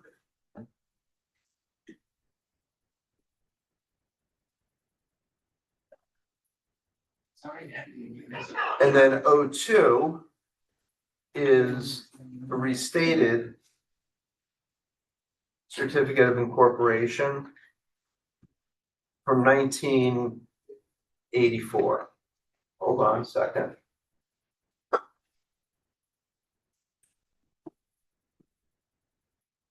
First thing you're gonna do is we're gonna mark this as O1, this is O2, 427. And then you're gonna, this is for the board now, but you can use it for now, but you're gonna first show it to Mr. Murphy. Sure. And make sure he has an opportunity to review it before you ask a question of the witness regarding it.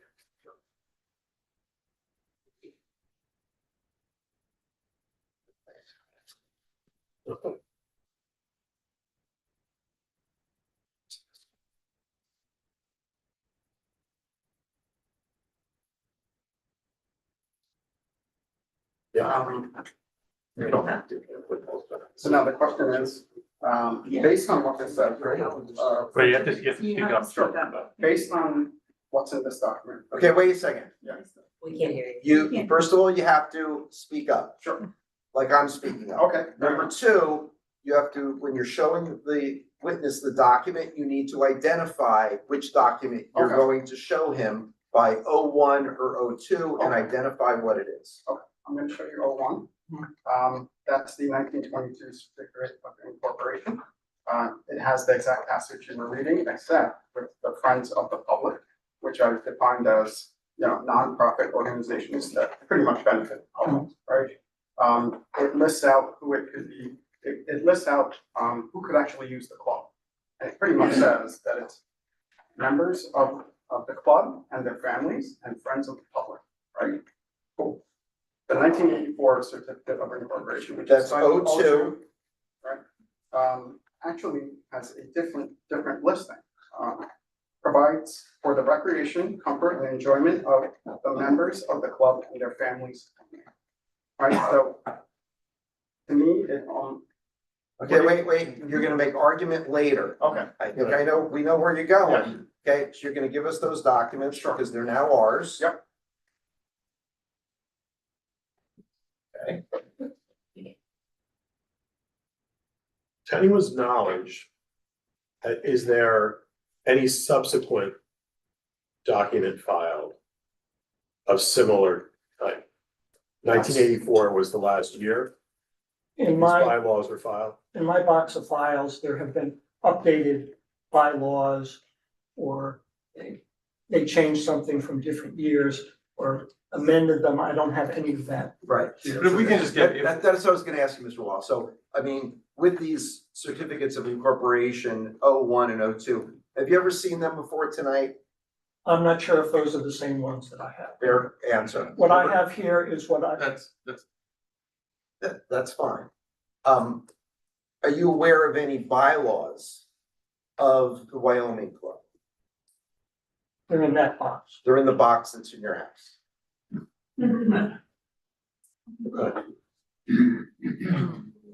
Any other questions from the audience for this witness? I mean, just to be clear, as a legal matter, that's internal enforcement, that's not public enforcement. This building has been used in a certain way for a certain amount of time, and I think that's what controls. Well, what the pre-existing I don't think non-conformity he was trying to prove the statements that were contained in the documents as being true. I think what he was trying to do, at least for the limited purpose and why I allowed it, was that he was trying to discredit the witness. He wasn't Understood. using these as the truth of the matter asserted, so to speak. Okay. Understood.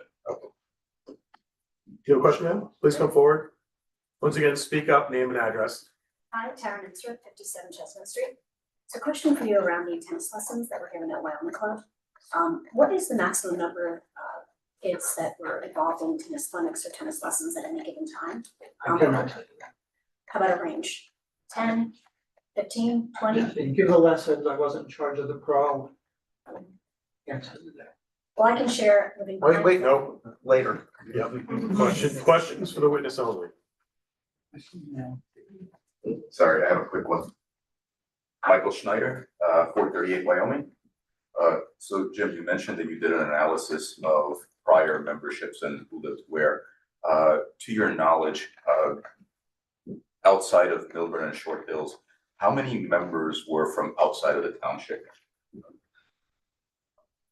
I don't have that number. Was it lots and lots? No, but Okay. I don't have that. Thank you. Please come forward, once again. Courtney Brand, 57 Linden Street. Two questions for you. It sounds like you have these documents in the box, but to your recollection, how frequent were the events in the 2000s?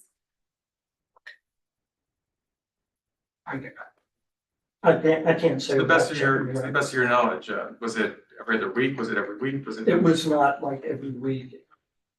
It might have been like once a month, if something per day, I don't really have. And do you know if they advertised the event space? I don't know. Thank you.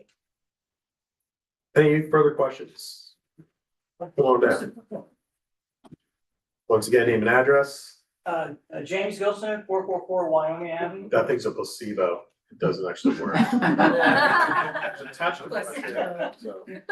Did you hear me okay? I got you to speak up. Yeah. Jim, real quick, on the question of people that were within walking distance. Right. Do you happen to know with the Medwood Club and the combined Wyoming, how many people are in walking distance now? For that setup? One.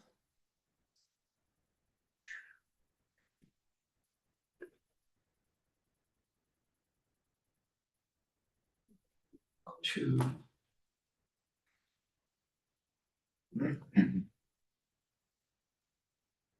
Six, I would say 6 families. So I would just ask this, we would imagine that, or you would imagine that there'd be more traffic coming to use those tennis clubs than in previous years. I'm not I guess. prepared to. Yeah, okay. You Anyway, don't know, you don't know, that's All fine. right, thank you, guys, appreciate it. Okay. Anything further from the audience regarding this witness? Counselor, you got till 9 o'clock and I gotta move on. Yeah, I think we just have one more professional. We're gonna ask the board to vote on this after this, so, one more professional. Michael is our planner. So just to be clear and for the record, there is a deed restriction on this property for recreational use. The deed restriction on this property for recreational use Our alternative to this will be, I'll just have to say this for the record, will be that we go to court to invalidate that deed restriction and seek a remedy to put some housing on this property, which would, you know, you guys understand that process. Okay, whatever. So let's be clear. So the deed restriction is what? The deed restriction only allows for recreational use on this property. Okay, wait, hold on a second.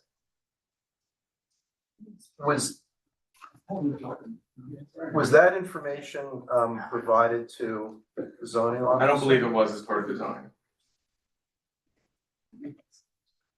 And you didn't submit a copy of the deed restriction to either the zoning officer or this board in connection with this No, application? Counselor. Not to my knowledge, as we discussed last week at the bulk group.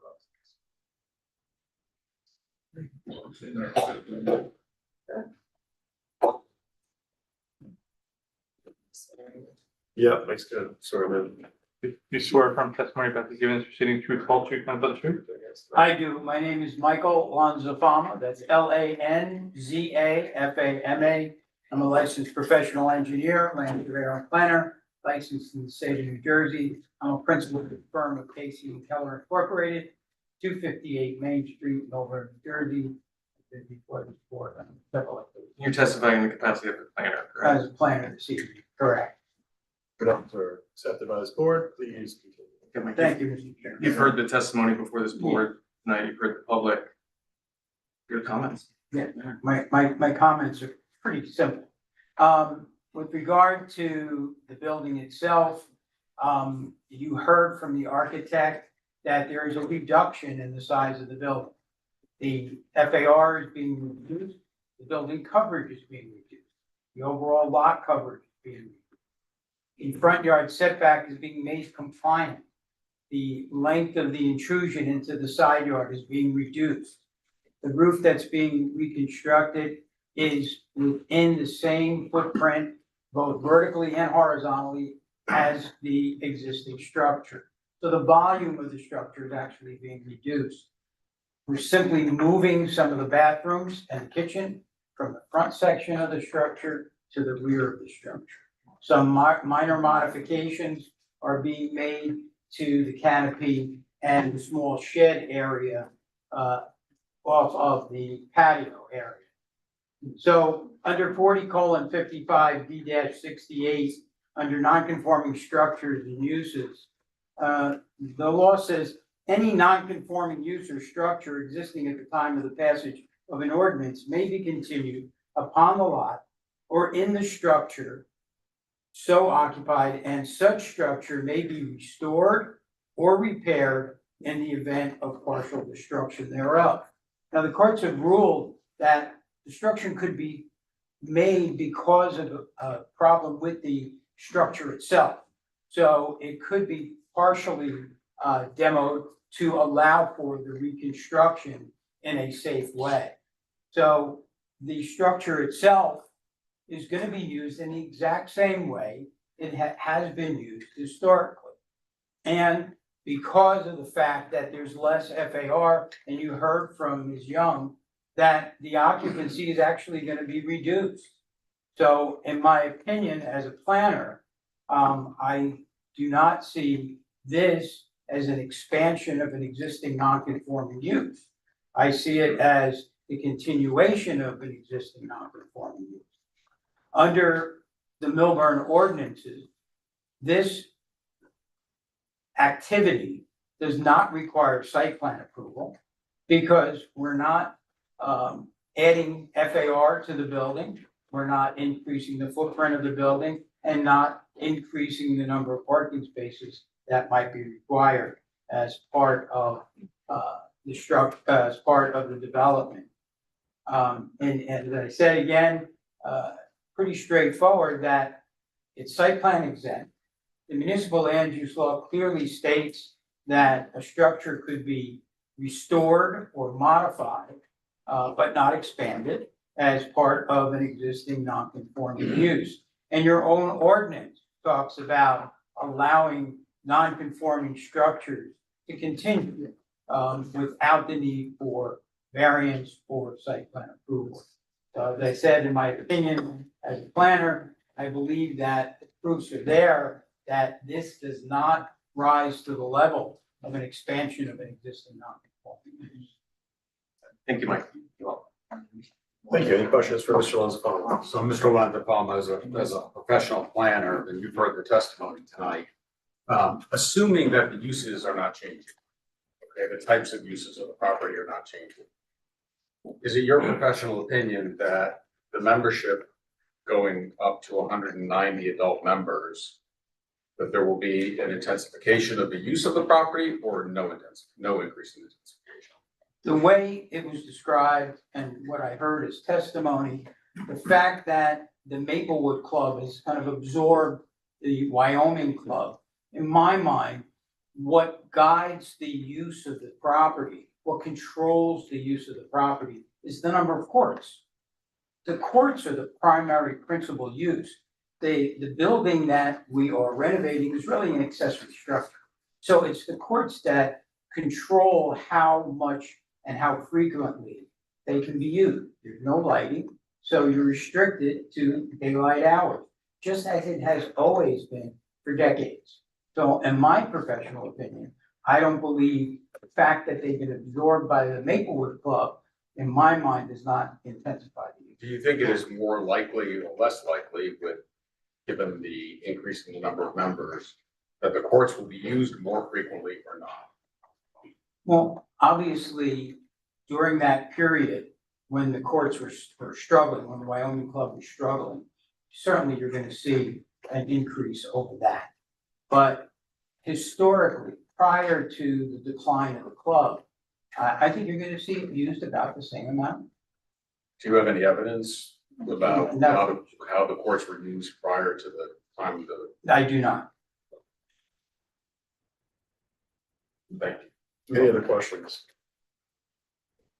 Yeah, so Mr. Lonzafama, you're not aware of any certificate of non-conforming use for this property, correct? That's correct. And you have not reviewed any resolution of approval or denial from any board of the township of Millburn regarding this property, correct? That's correct. And you've not done, and I'll ask you this, what year did the ordinance in the township of Millburn change so to make this property go from conforming to non-conforming? I would imagine, I don't have the exact date, but I would imagine the first ordinance that was enacted that created the residential zoning that currently exists there. Okay, you have not done any independent investigation as the professional planner on this application to determine the year or even the approximate year when an ordinance was enacted by the township of Millburn to make this use non-conforming, correct? That's correct. Okay. And you've done no independent investigation other than what you've heard tonight to ascertain the use or intensity of use of this property at any time, correct? That's correct. Since we're going from potentially 10 members to 190 on day one, you don't think there'll be an intensification of the use of the building itself? No, I don't, because the building is gonna be reduced in size. The occupancy load is gonna be reduced. I would imagine I'm that talking about based use, I'm upon, not talking about the capacity, I'm talking about actual days of use. Well, we know from testimony that the current Maplewood building is being used for roughly 40 events a year. So simple math tells you, do you think it will increase the use of this facility as well? Once again, being that you're increasing the membership size by an enormous amount. yeah, but you have to look at the historical use of the structure and the two courts. As you heard from Mr. Weil, there were activities there quite often, a variety of activities, not just birthdays, but also gatherings of different sorts, poetry reading, classes, things of that sort. I Why wholeheartedly would agree we with you. believe that it would be used any Well, because differently? you're going from the most number of people that Mr. Weil said is about 70 members. That was the most, right? So now we're going to 2.5x, almost 3x. So So if we could assume there were spaghetti dinners and all that stuff when there were 70 members, now we're going to 190 on day one with a wait list. How would you not think that the building itself would have an intensification of use? Because you have the Maplewood Club, which is a larger facility with parking available. Most of the activities are gonna occur there. This is gonna be basically a neighborhood type of facility that would accommodate birthday parties and showers and things of that sort. And as you heard from testimony from Mr. Wall, that even the Presbyterian Church would use it periodically for activities. I don't see why it would change just because they were absorbed by another club. Well, I don't see why it wouldn't change when you go from 10 members to 190. Yeah, but there was never any limitation on how often it was used. There was never a restriction that it could be used 7 days a week. Well, but it was also open to the public, as you heard.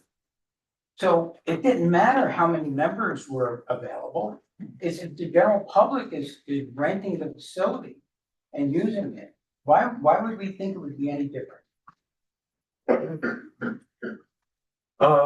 Any other questions from the board? The frequency of usage of the Maple Club is quite often, almost like 40, more than 40 per year. That means almost every week is already occupied. After, since that is already occupied, maybe the member will start using the club. But the size of the structure is really gonna restrict how it's used and the type of event, how many people are gonna be there. And I think that's what you have to focus on. But it's not gonna limit the frequency, right? No, Right, so there It could, never- there it could never be, did. there could be significantly more events at the Wyoming Club than there historically have been. It's possible there won't be, but if, do you just think it's not possible? I I'll don't just say see- likely that I don't that see club how will be we used, can- I'm sorry, let me finish. Likely that club will be used more frequently than it ever has historically been used. Exactly, I don't see why. You don't think it's likely? Why wouldn't we? Because there's 190 members. No, you're focusing on the number of members as opposed to its availability to the general public. I've only run country clubs, so I can only tell you from my experience, what I've experienced, and I don't buy a single thing you're saying, but we'll roll with it, okay? Okay. So, any other questions from the board? Do you have any data or anyone of you have the data? The event rent by how much percent is from the member, how much percent is from non-member public? We do, but it's in the box. Magic box. Safe in the basement. Anything else from the board? I will open it up to the public for questions of this. Number of questions only, once again, come on down.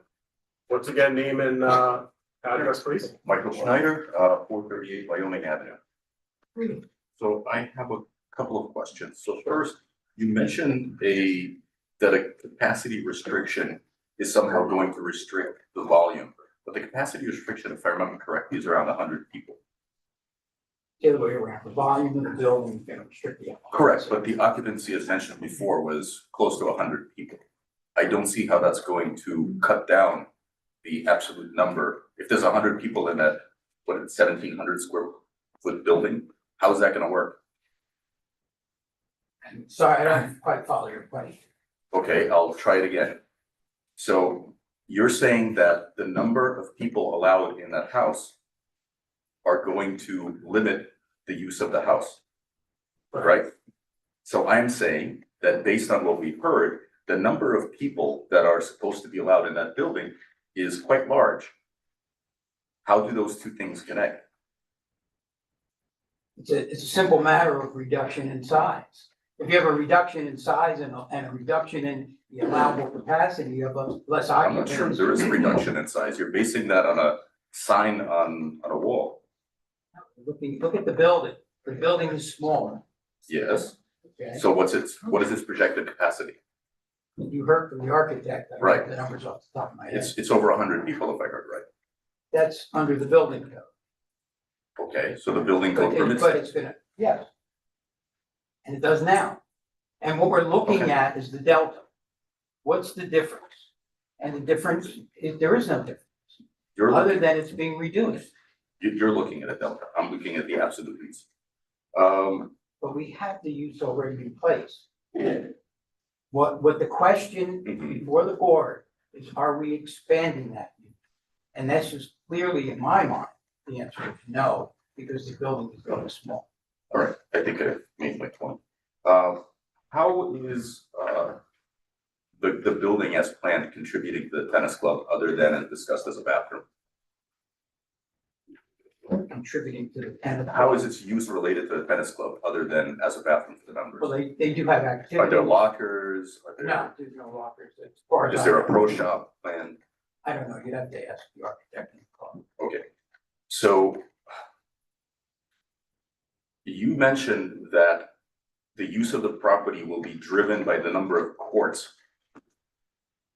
The tennis courts. That's what I said, yeah. Okay, how does that jive with the fact that there's going to be a rental facility? To me, it seems that the use of the rental facility would be the driver. Primary use, the question from the board was concerning the number of men. And the This is fact- my question, not the board. You're questioning me about my testimony and how I responded to a question from the board. Trying to answer your No, I'm asking a direct question. I'm not asking you about what you told. Yes, the question again. I asked you for the sake of time, if we could just be a little bit more expeditious here. Sure. Is the driver of the use of the property going to be the 2 tennis courts? Or is it going to be the rental building? In my opinion, the tennis courts, how often the tennis courts are used is gonna be a primary Okay, element of how the property. I'm done. Thank you. That's the opinion. Next up. Hi, Tara Nazareth, 57 Chestnut Street. Question for you. So you have mentioned that expansion and intensification are not present here based on the building of the structure. Is that right? That's correct. So what about the property? Has there been any expansion or intensification of the property to your knowledge? That's not, the application before the board is to get a reversal of the zoning officer's interpretation that modification to the building was an intensification and enlargement of the non-conforming use. I think the application is based on the preservation of non-conforming use, and intensification and expansion can challenge non-conforming use. So I'm asking you, because you're also the engineer Yeah. associated with the project. To your knowledge, has there been any property expansion or intensification to date? The only thing that has been done is maintenance of the courts. That was done recently. In the form of what? It's irrelevant to this, I'm sorry, it's not, it's irrelevant, we're talking about an accessory use.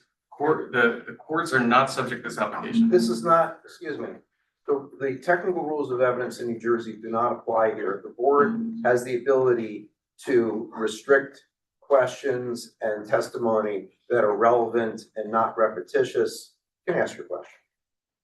So in terms of property expansion or intensification, you mentioned maintenance work was recently done. Can you please expand upon what maintenance work was recently done? There was a strip at the rear of the tennis courts that had received, when they maintained the court, they used to dump the hard true at the end of the court. So there became a strip that was, became overgrown with weeds. Hard true was beneath it. They had some artificial grass over the top of it. They decided to remove that and, grade it out, put in a curb in the form of a railroad tie, and put in a strip trench drain to take the runoff from the court. So I do have an exhibit to share, Okay, based on this. wait. Are you intending to introduce the exhibit to discredit the witness? Okay, let me say it.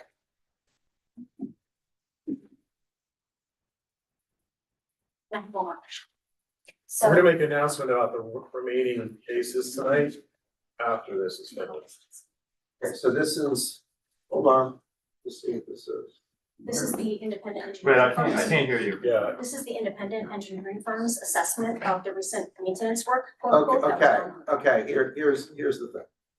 So what you've submitted is a memorandum from a professional engineer and a professional planner, actually also from a second professional engineer. Are either Mike Petrie or Sean Delaney present tonight? They are not present tonight. Okay. So because they're not present tonight, at least not tonight, you cannot introduce these into the record to discredit the witness or even during the public comment session to introduce them as part of any type of affirmative testimony. If professionals provide written reports, as the professionals in this room know, it needs to be supported by live testimony, subject to cross-examination of not just the board, not just members of the public, but Mr. Murphy, okay? So you can't use those. If you want to ask a question based on your knowledge, you can ask the question, but you can't use them. Okay, well, I'll take the question. So in the maintenance work that was recently done, did you receive, did the property receive a violation from Milburn Township for work unpermitted? Yes, they did. So the work that was unpermitted was both on the drainage and did you, to your knowledge, was impervious tennis court space added as well? No, the area that was cleaned up. Can I object to this line of questioning? I know we'll be overruled, I'm assuming, but can I object on the record to this line Well, of you should questioning? never assume anything. Okay. But Counsel. you can make your objection. I object to this. I think it's irrelevant. I don't think it's anything to do with the application or the fact that this is a pre-existing non-conforming use, a municipal violation related to the tennis courts, which is not part of this application, I think is irrelevant. Well, I think where she's going on, I may be wrong, I'll admit it, is having to do with impervious cover, which was testified to by your architect in terms of being either compliant or reduced, so she can, so because We didn't- certainly, just to well, be- no, but the door was open certainly, and you provided a zoning table that Understood. provided that information, she can ask the question. So I believe, Eileen, you were part of the chain of emails that the township issued in terms of the violations. Okay, wait, stop. You can ask a question about, you hear what I just said, about impervious coverage, okay? They've opened the door on that based on their direct testimony. But any type of violations don't go to the issues before this board currently.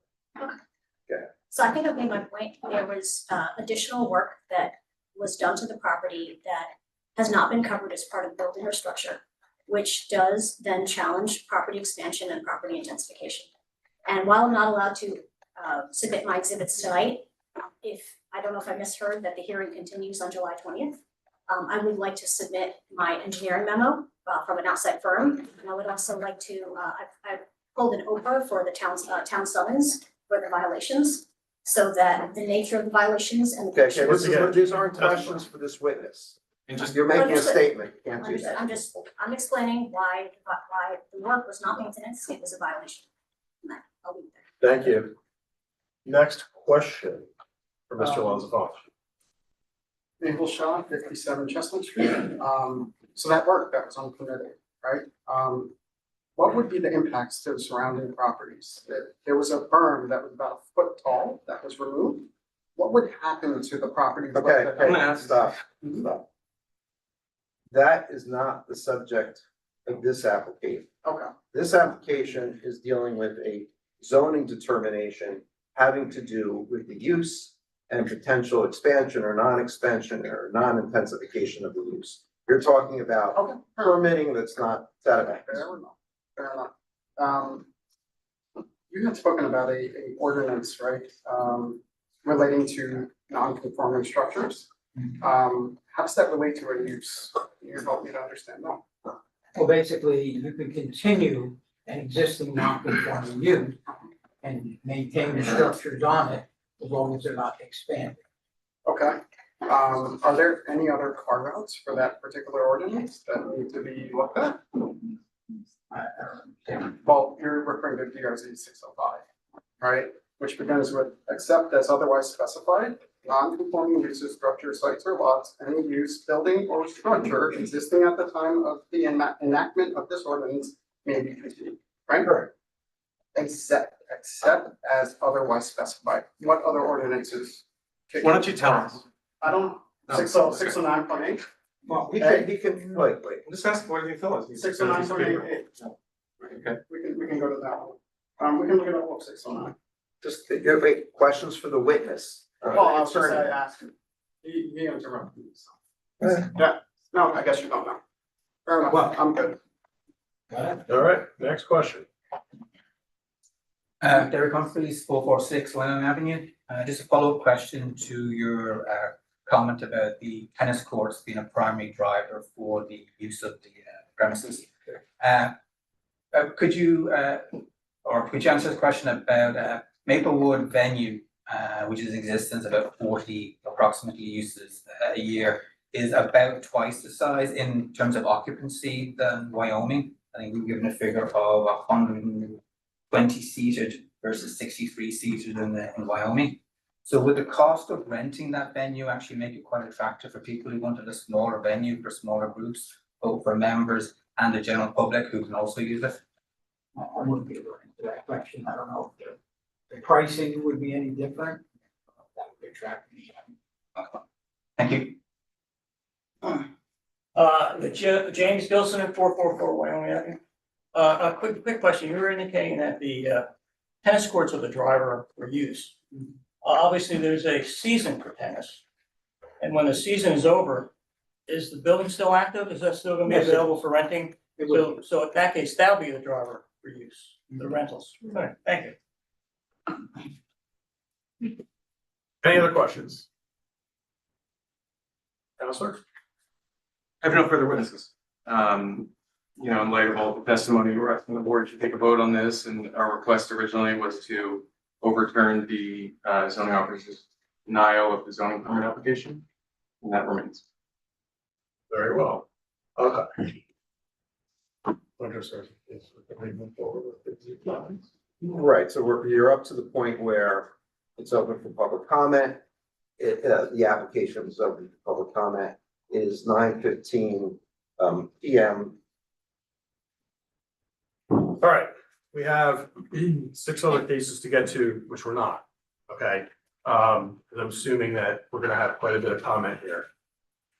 So with that, we're gonna have to move some of these cases, okay? So you ready, Eileen?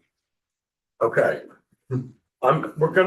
Tonight, I'm going to do our best to get to calendar 4726, 9 Park Circuit. Okay. I would ask that 406725 51 Chestnut hangs out. Okay, the rest of them, we're moving. Starting with calendar 407626, 112 Fairfield Drive. Damian Pasternak, who's here for that? Come on down. He's got Pasternak in town. Yeah, I know, so, okay, well, we're gonna do both yours, we gotta move. So, when's the next available date? Let's like try to spread these out if we can, only because I don't wanna get in the same boat again, so what do you got?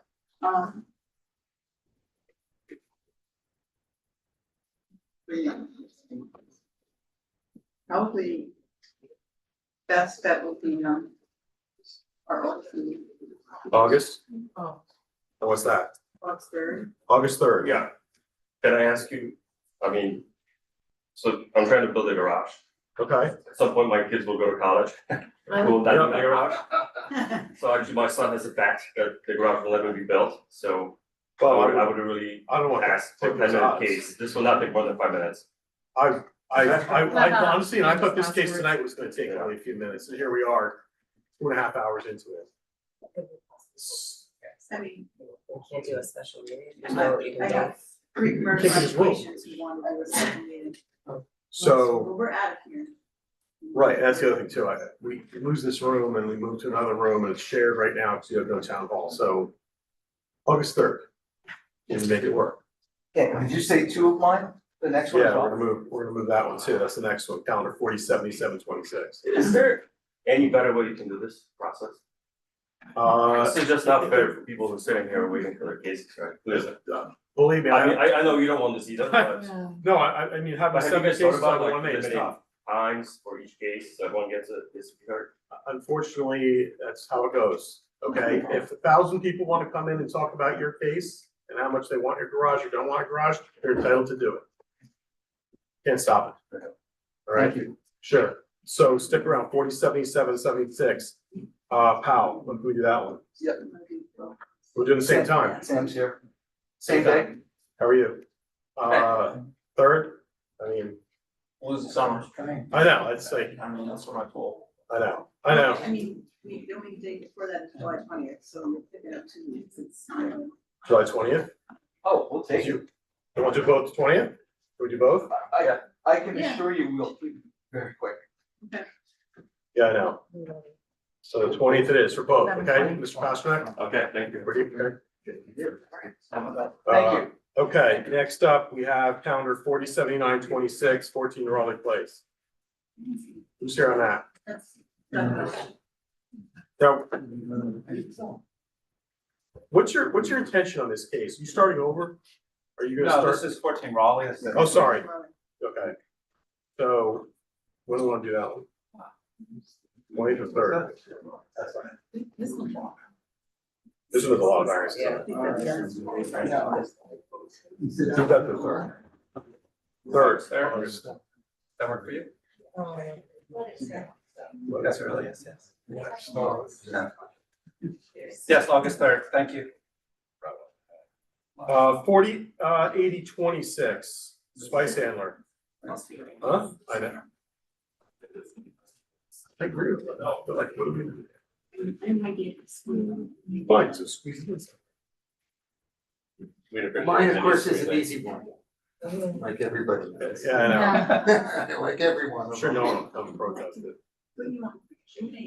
Appreciate that. Take no more than 5 minutes. All right. I can see very quickly.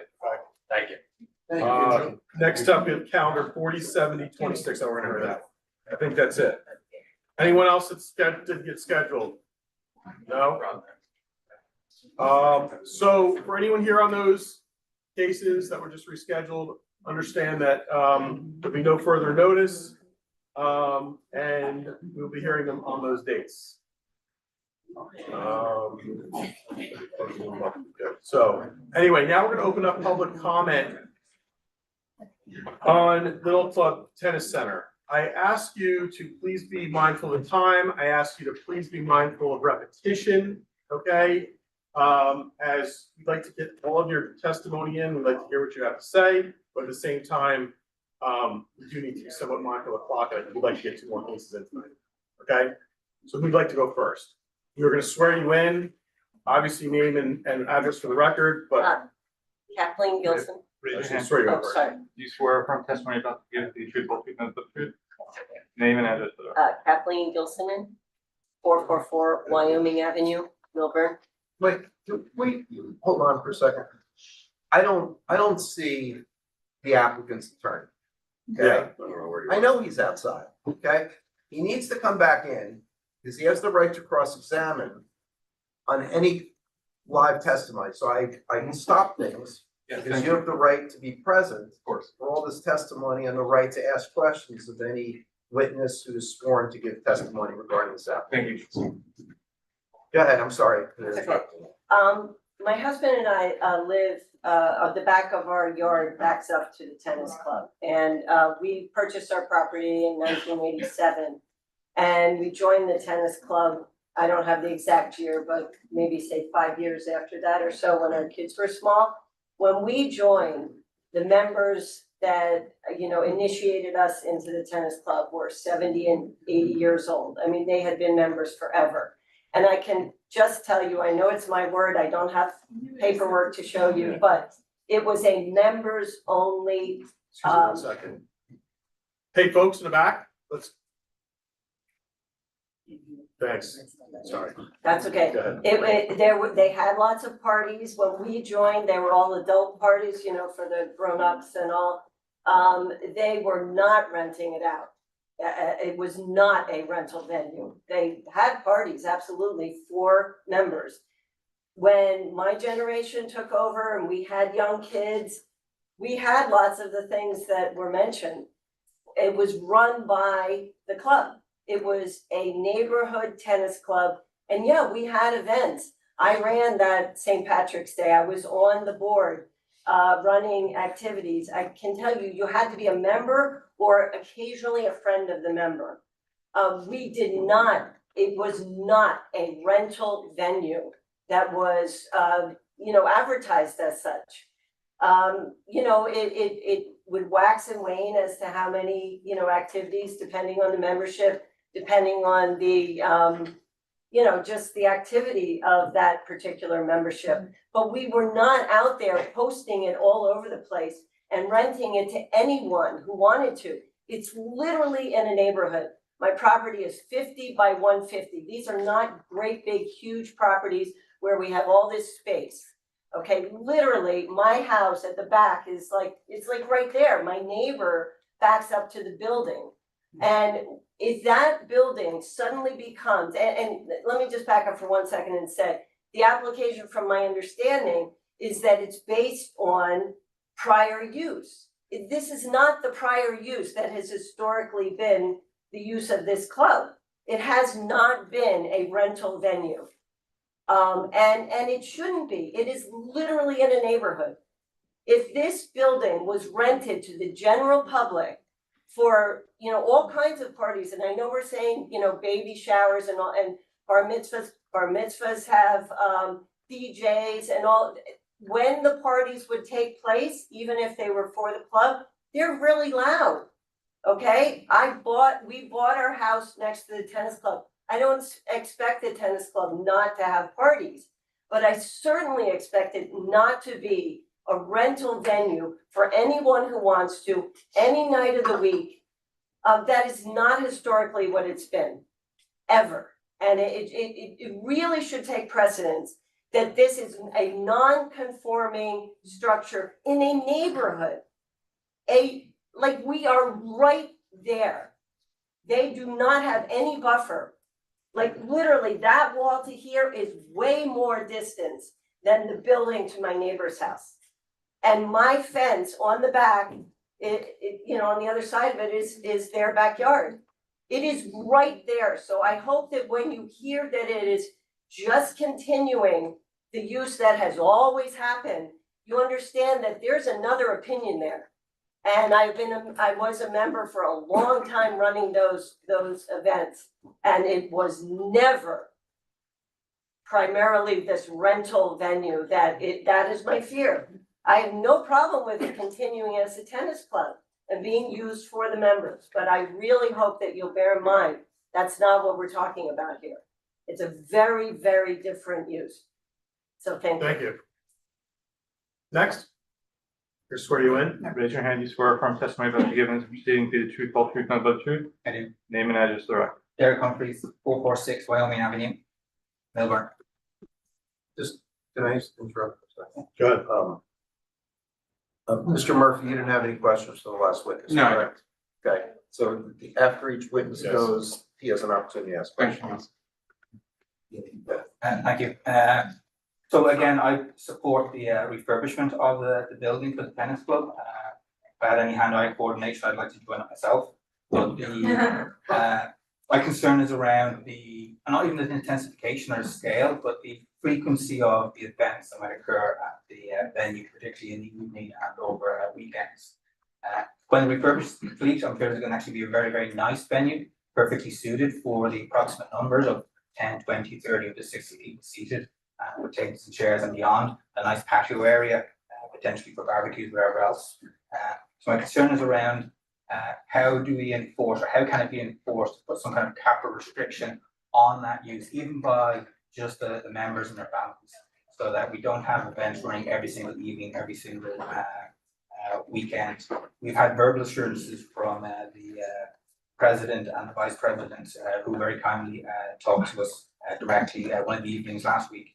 But being a board and being something that can change over time, those necessarily can't be enforced. And if they need to have an extra source of revenue for anything in the future, this is a very attractive opportunity for them to actually increase their revenue through rentals, both publicly and to their membership. So essentially what I'm hoping for is some kind of restriction that can be enforced and can be monitored to put a cap and restrict the intensification of the venue. Thank you. Thank you. No questions, thank you so much. Do you swear from testimony to give in tonight's proceeding the truth, whole truth, nothing but the truth? I do. Name and address for the record. Wilma Humphreys, 446 Wyoming Avenue. I want to begin by saying I support maintaining the tennis club and improving the building. My concern is not the existence of the club. My concern is the potential for the club building to function as an unrestricted event venue in the middle of a residential neighbourhood without clear operational guidelines. I respectfully ask the board to consider the following on parking and traffic safety. When cars are parked near our driveway entrance, even on one side, sight lines are reduced substantially when reversing out of our driveway onto Wyoming Avenue. Increased evening events could mean additional on-street parking at night, making it harder for residents to safely exit their driveways after dark. I would also note that on Google Maps, this building is now listed as the Wyoming Club Tennis Learning Centre. If this reflects an expansion of group lessons or clinics during the day, the board should consider the increased parking impact, not just during the evening events, but throughout the day as well. I would therefore ask whether there will be enforceable parking limits for event-specific traffic management conditions that account for both daytime and evening use. Food services and fire safety. Will food trucks be permitted on Linden Street? If yes, where would they park exactly? How long would they operate, and would generators be allowed? Will fire trucks be able to travel on Linden Street unimpeded? These questions relate to noise, air quality, and emergency vehicle circulation. Trash management. When events are held, how will garbage be handled? Will there be a commercial dumpster, and where will it be located? How often would waste be collected? Without a clear waste management plan, neighbouring properties could be exposed to pest and vermin issues. Who bears responsibility if that occurs? Occupancy and event scale. We've already been told there's room for 190 standing. We've also been told that outdoor gatherings will be permitted. How many people will be allowed on the property lot as a whole, both inside and out? Without defining limits, this could effectively operate as a much larger event space. Noise. If the building is used for private events, will amplified music be permitted? What are the proposed operating hours? Will there be a firm closing time? And lastly, alcohol. Will alcohol be permitted on the premises? And how will it be enforced if it's not? Again, I'm not opposed to improvements to the tennis club. I'm simply asking the board to ensure that, if approved, this application includes clear and enforceable limits on capacity, hours, lighting, parking, and event use, so that residential character of the neighbourhood is preserved. Thank you. I have no questions for that witness. Great. And you swear from testimony about to give Michael the Schneider. truth, Oh, sorry. the truth, the whole truth, and nothing but the truth. Yes, I do. Name and address. Michael Schneider, 438 Wyoming Avenue. I have some exhibits to submit. So let's first, you heard before, let's first take a look at them. Certainly have 3 copies. Okay. These I are. just need to take a look at one copy. Sure. Okay, you can, We'll wait, take wait, before we, let me just look at them first, just for a second, just to make sure that they're appropriate. So I assume these are photographs of Linden Street and the surrounding areas. That is correct. They're taken either in front of the club directly or on Wyoming Avenue, the intersection. Okay, so what we're gonna do is we're gonna mark this as 03. I'm gonna keep this one. But show this. They were all intended to. No, hold on. You're gonna show this to Mr. Murphy. Make sure he has an opportunity to look at them.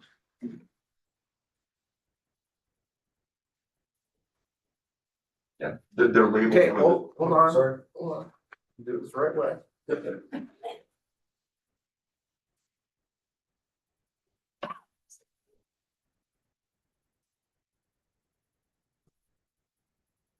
Okay, You so, can give those to Regina right there. Thank you. You guys want to share those. okay, so you've presented the board, Mr. Murphy's reviewed them, a series of 4, 5, 6, 7, 8, 9 photographs, give or take, right? We marked it 03 with today's date. First of all, did you take these photographs yourself? Yes, I did. Okay, did you take them on the dates and times that are noted on each one of these 9 photos? Yes, I did. I rounded to, I believe, to the 5 minutes or the 10 minutes in order to make it legible, so the entire timestamp is not there, but they are Within 5 minutes, give or within take? 5 minutes, absolutely. Okay, and do they accurately reflect what you saw with your own 2 eyes at the time you took the photograph? Yes, they are on Okay. modified. So why don't you go through these photographs and explain what the purpose or relevancy is of presenting these? Okay, so the photographs, I believe, show that there is already an intensification of the use of the club just with the tennis use alone, never mind the building rental. The photos are taken at various hours, they're taken on, you know, obviously when the church across the street is not operating. Some of them are in September, so the church is operating, but if you look at the time, you can see that they are not related to church activities.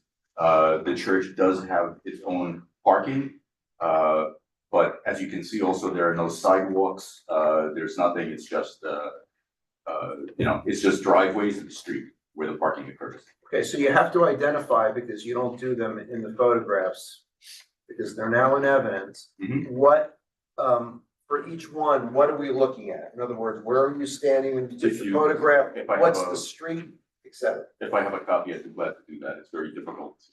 Thank you. Thank you.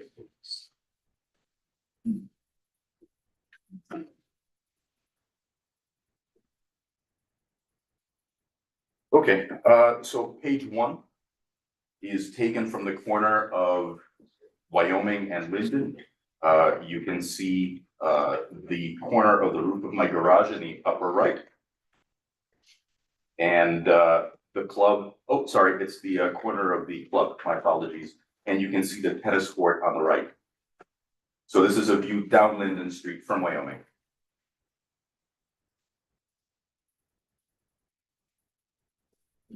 On page 2, this is the view of parking on Wyoming Avenue, leading, looking north at the time the club is in operation.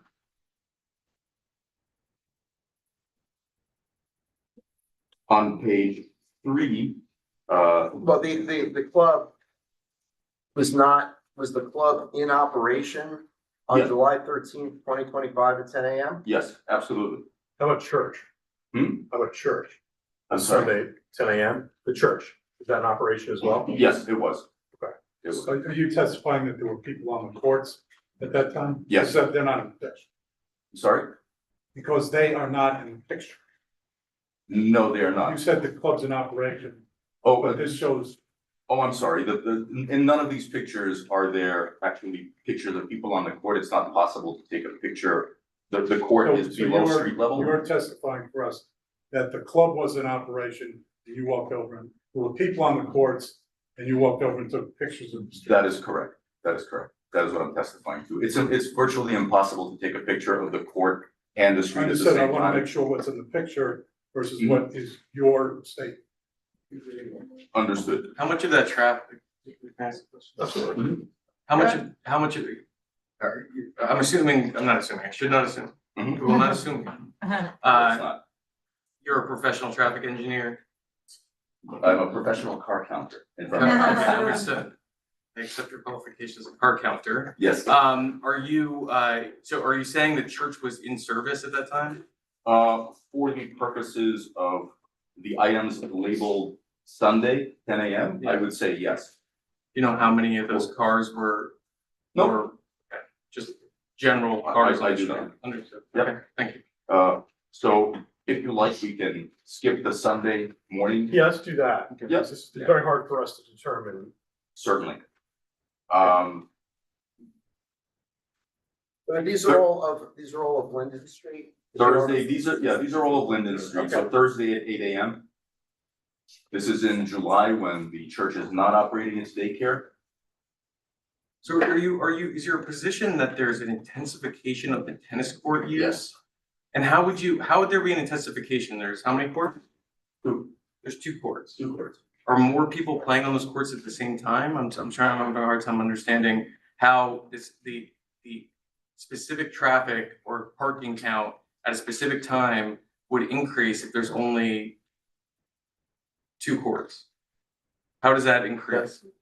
Are there people waiting to play? Are there? No, so normally this is a good question. So normally this is a residential area where you would see perhaps 1 or 2 cars on Thursday at 8 AM.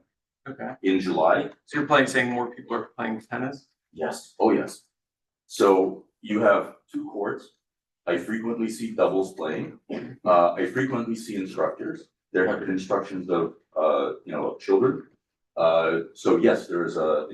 And you're saying that the use as it is, and as it's historically been, since it's been a tennis club since 1925, or that clubhouse was built in 1925, was a tennis club before that, is you have some evidence that there's been more use now than there was at that time? I cannot testify to 1925, obviously. 60, 70. But I can testify from 2012, when I moved into the neighborhood, that this is a vast increase in use just with the courts open. You don't have pictures or evidence of people using those courts more often? No, I did not feel right to take pictures of people playing tennis. So there's a photograph on 7/17 Thursday, 7/24 Thursday. This is when I walk my dog typically. So you're talking about the photos this Thursday, 7/17/25 at 8 AM? Correct. That is a And what- view, again, this is a view of on the right, there's a view of the tennis club. And this is along Linden? Along Linden, looking east from Wyoming, downhill from Wyoming. Right? Following is the next Thursday, when I was walking my dog. Thursday, 7/24/25 at 9 AM? At 9 AM. Following that is Thursday, 8/14. I don't know why it's my favorite Thursday. Also at 9 AM when I walk my dog. Again, this is not when when the church nursery is in operation. You're not aware of there being any specific thing that happens on Thursday morning? No.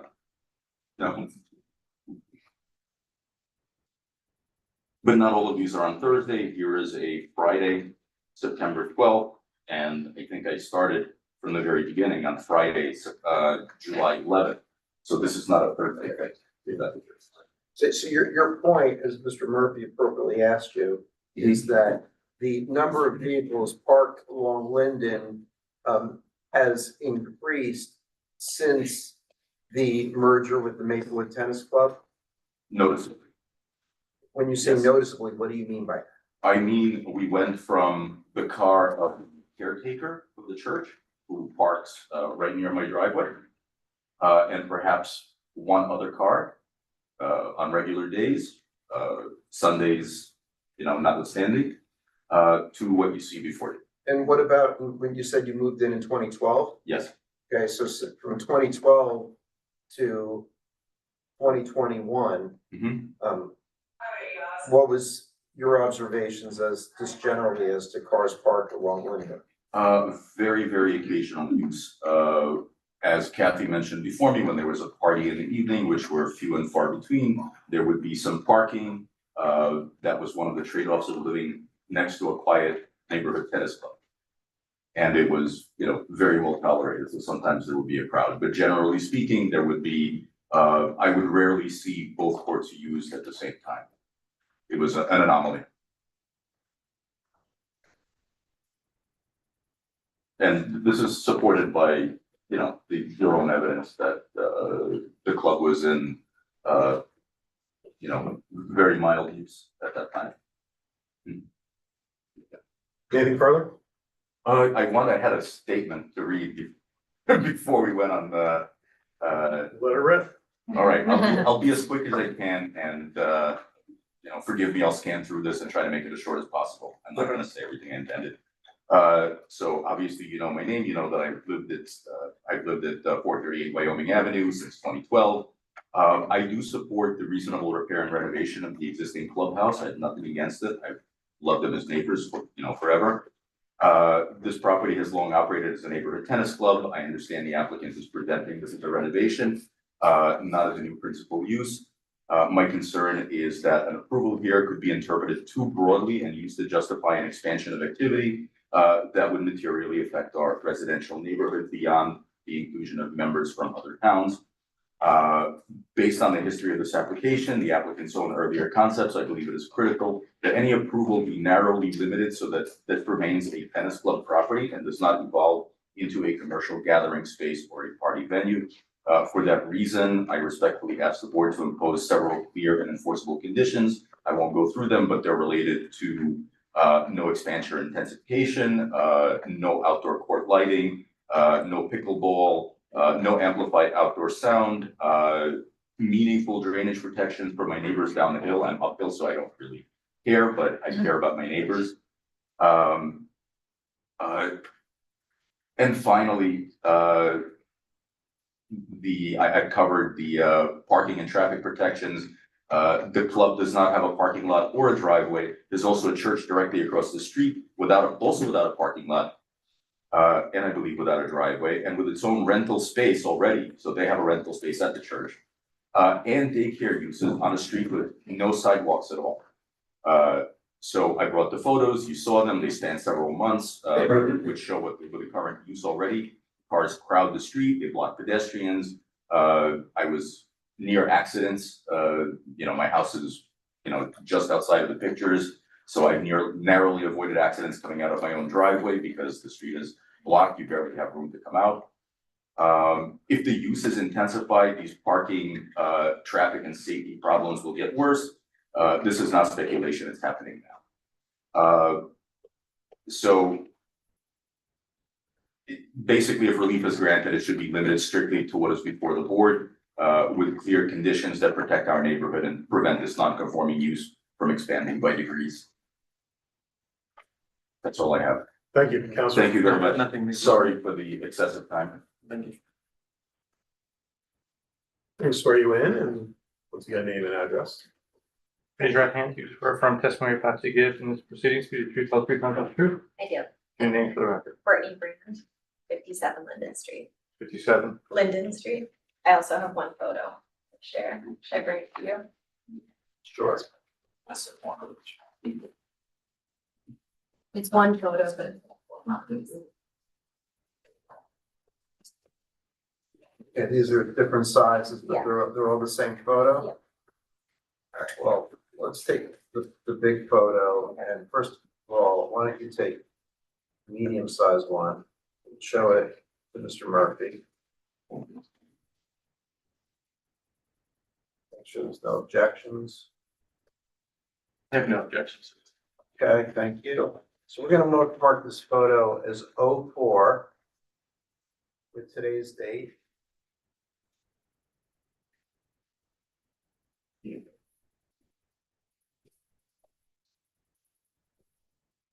Go right ahead. Okay, so hi again, my name is Courtney Brand. I live at 57 Linden Street, which is directly across the street from Tennis Club. My family moved there this past July. I live there with my husband, our two sons. We have a 2-year-old and then Isaac, our 3-month-old, and also our dog. We really enjoy having a tennis club as our neighbors, and are supportive of updating clubhouse for members' use. However, we want to make sure that 2 things. One is related to traffic and parking. I want to ensure that the club is not used as a commercial event space, that will lead to more traffic on the street. As some have stated, in addition to the tennis club, there's also a church on the street that has a preschool with multiple pickup and drop off times throughout the day. The preschool, regular Sunday service, and other church activities bring many cars to both Wyoming and Linden Street. This is a photo taken on a weekday at 9 a.m. This was taken during the winter time, so the tennis club. Hold on. Here, just for 1 second. Sure. What's the date this photo was taken? February 26th, 2026. February 26, 2026? Okay, and where is it taken from? From our living room. And what does it show? It shows, you're looking directly at the tennis club, which is across the street. So it's on Linden Street, 9 And what time was this photo taken? a.m. Do you recall what day that was? The day of the week. Also Thursday, funnily. But this is very this is every day of the week. Busy It's neighborhood Monday on through Thursday. Friday. Thursdays when we get our act together. Okay. So this is a photo again of just a typical weekday. And this is taken during the winter time when the tennis courts are not even open to the public. And you can already see it pretty hectic. What you can't see in the photo is on our side of the street, there's actually a no parking sign. So despite that sign, people are constantly illegally parked there already. And that's from all like church. And what do you attribute this to? Like, what is going on that's? That's no tennis courts are open. This is primarily pickup drop off. Nursery school drop, okay. Yeah. And yeah, so there's a no parking sign on our side of the street. Often no one respects that. And again, this is taken during winter months when the tennis club is not even open. Now the tennis club is in season again, and so we're seeing more cars related to tennis club activity as well. So when we go for a lot of walks, we have a dog, we have 2 kids. There's no sidewalk on our street, as some people have mentioned. And I'm really worried about any additional traffic, both for our family, other families on the street, but also the preschoolers who are constantly crossing the street to get to their daycare every day. So that's my first concern. My second is related to light and sound pollution. I want to make sure that nothing is added in terms of light or sound pollution. This is especially important for a family with young kids who go to sleep early and nap during the day. So do their tired parents. And I want to make sure that my family can sleep in peace and quiet and not have bright lights or loud noises. I also want to make sure that we can play in our backyard without loud noises as well. So this means no night lighting, no amplified outdoor sound. Speaking a little bit off the cuff from what I've heard today, I think if the question is intensification of use, right now there's no events happening at the clubhouse and this street already looks the way it does. So it makes me really nervous to hear that we have 40 events a week similar to Maple Club or more because it's open to the public and they're advertising, and 150 people can be hosted in the space, plus outdoor space, plus vendors, that we just don't have the space to do it safely. So to conclude, my family is not opposed to updates to the clubhouse. We want to make sure the club is being transparent and also held accountable for the changes, and that those changes don't lead to additional traffic, parking, that'll make our streets dangerous, and also noise pollution. And I hope that the board will consider these conditions to keep our streets safe while also allowing the club to modernize. Thank you. Counselor, ready? I have no question. Thank you. Next. Excuse me, oh, sorry, one thing. Application, 406725, I told her to hang out, that's 51 Chestnut. We're not gonna hear you. So, Mike, would you come on down, whoever's involved with that one? Sorry about that, but I was optimistic. I mean, you wanna do the same?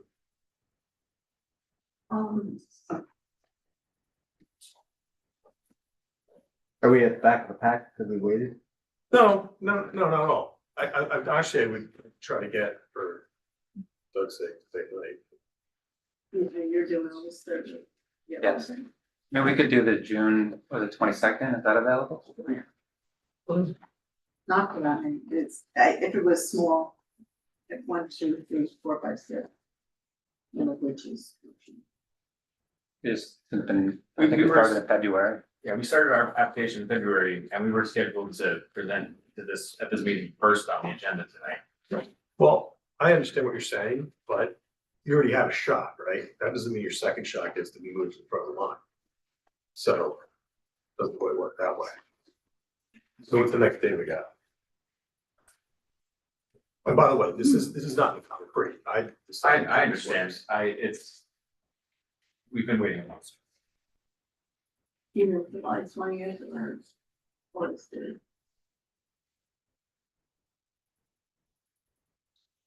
What are you gentlemen available or?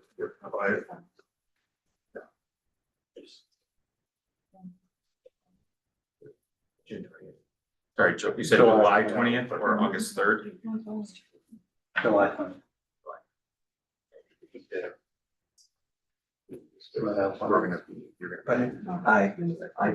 I'm pretty sure I'm not around that. Sorry, you're around? I'm not around that. You're not around. We're gonna be out of the country in August. Okay, so what was the, August third, what's the day before? Did you do it or no? July or no? July 20th, August 3rd. Yeah, I can try to, if everyone else can make it, I'll try to. No, well, Is there an earlier? date? August 3rd, they're out of, they're out of the country. Yeah, but I'm saying. Oh, July 20th. July Oh. 20th, Does that work for you guys or no? July 20th? Yeah. Well, yeah, I mean, you might as well take the date and figure it out. Is there no earlier date? Not for, No, because you have a rather comprehensive application. I think we'll do July 20th. July 20th, okay, calendar 486725 will be moved to July 20th, no further notice. So if you're on that application, that's when that will be heard. Sorry for interrupting. Do you swear upon testimony about the given tonight proceeding truth, whole truth, nothing but the truth? Do, Wait, take up, speak forward, you got to keep your voice up. Your name and address, property. My name is Judith Christian, 435 Wyoming Avenue, which is directly across the street from the Presbyterian Church. I'm on the corner of Linden and Wyoming. I have, sorry, only one copy of photos. Okay, we're gonna admit these.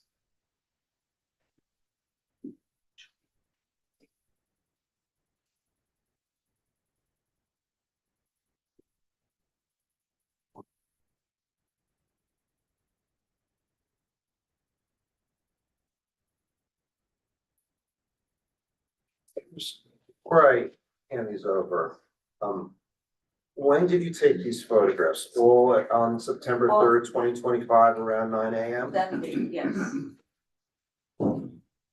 Because there's no, well, first of all, let's do this. I'm sorry, guys.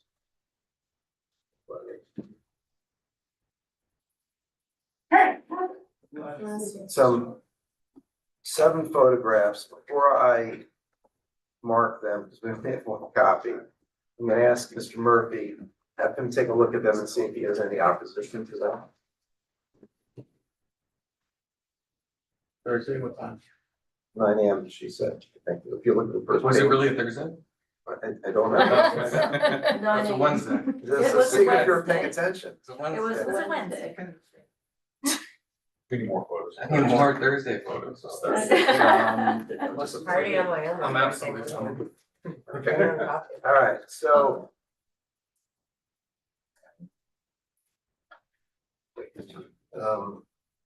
Where's, oh.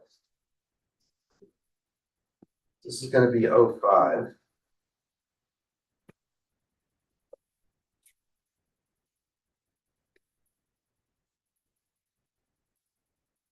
Okay, so I'm gonna show this to all the board members as you describe what 05 is a series of 7 photographs. And they were taken all on the same date and approximately around the same time. Correct, And they accurately depict what you saw with your own 2 eyes when you took the photographs? yes. Okay, and since we don't have, do we need the photographs back to I do not, describe thank what they are? I do not need them back. But you need to testify as to them. Right, But you need them back for the time being, so you can, that's my fault, so you can testify to them. I do not. My comments are general, in the Okay. fact that they all are the intersection of Wyoming and Linden Street, and that's. Okay. And I'm not presenting the photos to show, an intensity of, parking due to the tennis club. I'm only showing them to show how intense the parking is already, around the 9 AM hour.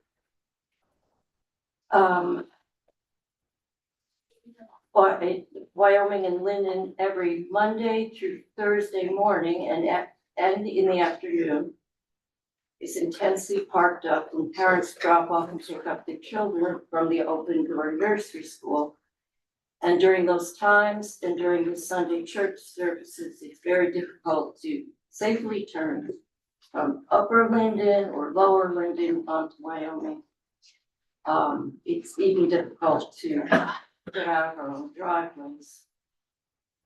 Just as way of background, gotta kind of mix things up a little bit. My family moved into that house at 435 Wyoming when I was in 3rd grade.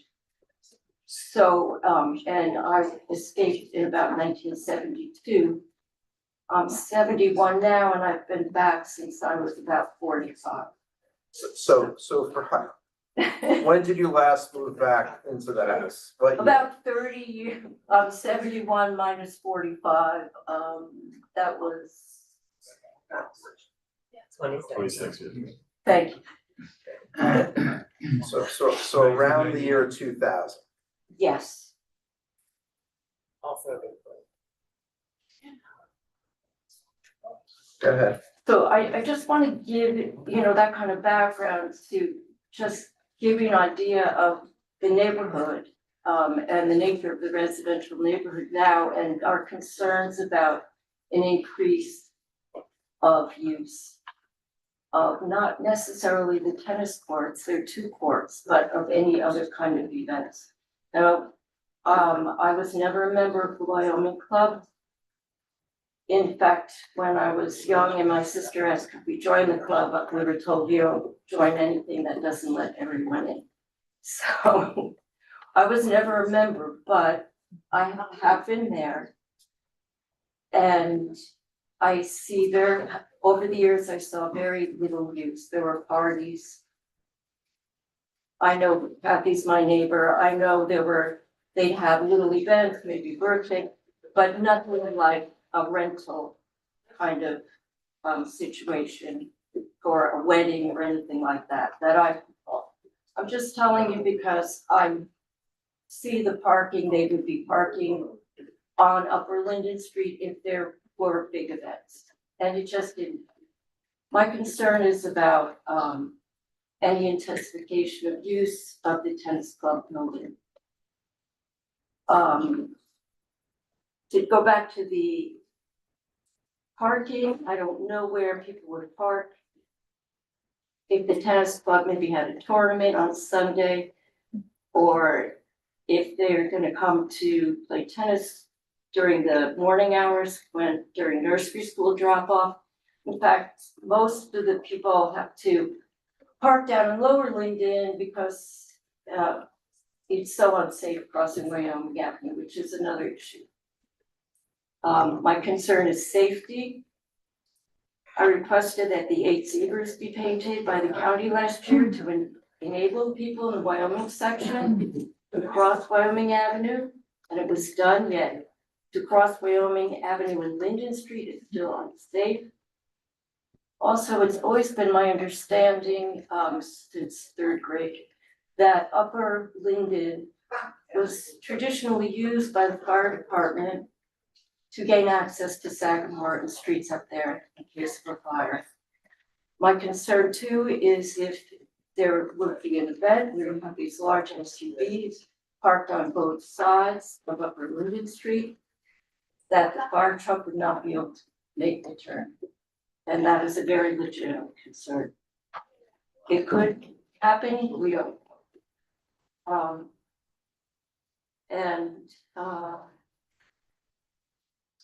Some of these concerns, I think, could be addressed by a hearing and a full plan site review. We need to know details about the uses of the club and what limitations. And are just requesting that it be looked at very carefully because Wyoming Avenue itself has become a highway. There's so many cars, it's very dangerous. And we would like you to help us keep our neighborhood safely and peacefully residential, which it is not. Also, just to tell you that what Michael said is very true. I don't know why suddenly all one side of Lower Linden is parked up almost every day. I mean, I go out and work in the yard and I see it, and not just nursery school time, but there are cars from almost Michael's driveway all the way down. And I don't know if they're people playing tennis, but I'm just saying, I see the cars there now. Thank you. Questions? Yes. No questions, thank you so much. Okay. Thank you. Next. Next. David Jacobs. Wait. Oh. Right hand. Do you swear from testimony you're about to give and these proceedings, truth, whole truth, nothing but the truth? Yes. Your name and address. David Jacobs, 52 Linden Street. Want to take a break? Yeah. So. I'm sorry. David Jacobs. Sorry. What's So, the address? 52 Linden Street. I apologize. I just want to give some perspective because I'm probably the person with the most yard and house exposed to the club. My property runs end line to end line on the it would be the east side. So you have the club up there and I'm in the Tudor house with the driveway. Every single window of my house faces tennis club, right? My door is maybe 8 feet from the tennis court. I hear everyone playing on the tennis court. Now, I'm a tennis player, so I'm happy to hear them play. I feel it's wonderful to hear people recreate. So I'm particularly sensitive to what's going on. Number one on my list is the facility is a disaster, all right? I spent time, effort, as we all do, in working on my house. Thank you, you gave me the approval to get a little variance so that we could do more with this 1910 house. It opened the same, 1913, it opened the same year as the tennis court there. And I did a lot of research on it, and the place is really a mess, all right? It's an eyesore. For 5 years that I've been living there, I've been looking across at an orange porta potty, a gray porta potty, a blue porta potty. What other porta potty colors do we have? Right? It's really an eyesore. The facility itself on the outside is an embarrassment. It's an embarrassment because someone at some point could have done something with it, but it really is just a 1925 Sears and Roebuck house that arrived on a train. So they've done the best they can. So here we are, and we're talking about the property, we're talking about fixing the place, right? And there are a lot of issues, and neighbors, I agree with you on tons of them. I mean, because I hear everything every day. If there's anything going on, I'm the first to see it. And what I can say is there are two parts to this. Number one, the club, no, I haven't heard tonight anyone really say that the structure doesn't need to be fixed up. I think we're all in agreement. It's awful. And our street is very special. Our neighborhood, there's something unique about that little area of Wyoming in the history. The Williamsons, all the people that founded that area. It's fascinating. So we want to maintain that. So the issue that we're here tonight, I think, to deal with is how do we deal with getting the approval ultimately to do what Carolyn has in her plan to fix the place up. The secondary issues are, in my book, important and part of just living in the neighborhood and trying to figure out how to make it work. Okay, selfishly, I joined the Maplewood Club for two reasons. One, I play tennis. And many years ago, when I was in Maplewood, I was part of the club and then I aged out, but I figure I'm retired now, get things that my family will. I did for two reasons. Number one, I like to play tennis. But number two, practically speaking, I really want to know what was going on and to get to know these people and to be able to have a say. And you may not like what I have to say, but they're good people. And part of a club and having clubs, having something go on for over 100 years is that you have to have good people running it well, and they've done a magnificent job. I'm just gonna say that. I wouldn't be part of it if I didn't think it was good. What they've done is they've taken a space that was thriving and a real part of the Wyoming community for 7,500 years, but really fell apart. When I moved into the house, I did a deal with the Maplewood Club to take down a tree. I'm sorry, I never wanted to take down that tree, but it was a problem. And it was cutting across the courts. To give an idea, you had the tree, the stump, and all of its roots going right through. I'll go. Come on, continue. One second. I have no objection, you keep talking. Okay. My point really is they worked with me. They wanted to fix it up. They just purchased the place. We shared in the expense, and it worked out just fine. And what I've seen is a group of people that are constantly trying to fix the website. So yeah, I think there's some real issues here. I think the parking stinks. But it doesn't stink just because of the club. That's additive, and from my point of view, it's being right there every day, it's a preschool. And what's going on with the church, but we can deal with that. The parties, I'm nervous about that. I don't wanna hear anything. But they have a right to have parties. The Short Hills Club does. I lived across from the Short Hills Club before we moved there, off the water, and I would listen to it, and my head would pound, sorry. Great. And then, since I know he was involved, and then 11 o'clock it would all stop. It was managed. It was managed pretty well. My understanding and what I've seen of the club is that they manage their events very well. They do. They're really good at it. And in my experience with them so far, their objective in fixing this place has not been on a commercial basis to, advertise and get people in. It's to service their members and to make a few bucks where they can. But to understand the scope of the difference, the club is much bigger over at Mayfield. Any major events can happen there. So I think it's a little bit, we can talk about restrictions on the club if there's however you do that.